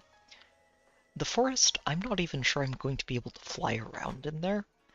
I might have to actually explore it on foot, which will be an interesting change of pace. And I will definitely have to explore a lot of Hyrule Castle on foot. So yeah, it'll be a fun change of pace. I am pretty sure at this point that I've missed a few taluses somewhere in this giant mess of spaghetti, but that's okay. That's all we're looking for, and taluses are something I can definitely keep an eye out for. At least it's not taluses and Hinoxes both. That's honestly a big relief. Why did I have this marked? I don't know. It's one more marker I can keep for our flight paths. It's important. Ah, yeah, we're winding down for tonight, Elvis. I'm just going to head Link back to his house, and we're gonna call it a night. That's good stuff tonight, though. I can't believe we got all the Hinoxes. That's such a nice... Ooh, that's good. Didn't find the last well yet, but there aren't many places left for it to hide, and it should show up before we finish. I hope. Maybe it's in Hyrule Castle. That would be actually, that would be really neat. But I guess we'll find out next time. Until then, we did get all the Hinoxes, which is awesome. There are only 5 taluses left in the world to find and deal with. And we're almost under 100 Koroks left, so really happy with the progress we've made tonight. We will be back next Sunday, as usual. I should have that stream scheduled shortly after this one's done, so if you're interested in hanging out again, feel free. You should be able to see it coming up on the channel. I should also have a couple of Heroes videos coming up, the Hell vs. tomorrow, ideally, and hopefully on Thursday this time, the AR Offense video. And there will also be a Xenoblade video coming up on Wednesday, I think it is. Pretty sure it's Wednesday. But yeah, good stuff tonight. And I hope the stuff coming up is stuff that everyone can look forward to. Also, right, Golden Sun is on Friday and Saturday next week as well. So yeah, feel free to stop by if you're interested in those games, because I'm having a lot of fun playing through them again, and I'm looking forward to the rest of Golden Sun Lost Age. They're a great pair of games. Really looking forward to closing those out. Which is going to take a few more streams. The games are very large. And I think that's about everything, so I'm going to try and avoid yammering for too long. Thank you to everybody who's been here tonight. It's been great to have you all here, and just to be able to share this adventure with you as I keep working my way through it. So thank you for being here. It's been, like I said, great to have you all here, and I hope to see you all again next time. So until then, take care, good luck with whatever games you're playing, and let me save. Let's forget this. And I will see you all next time.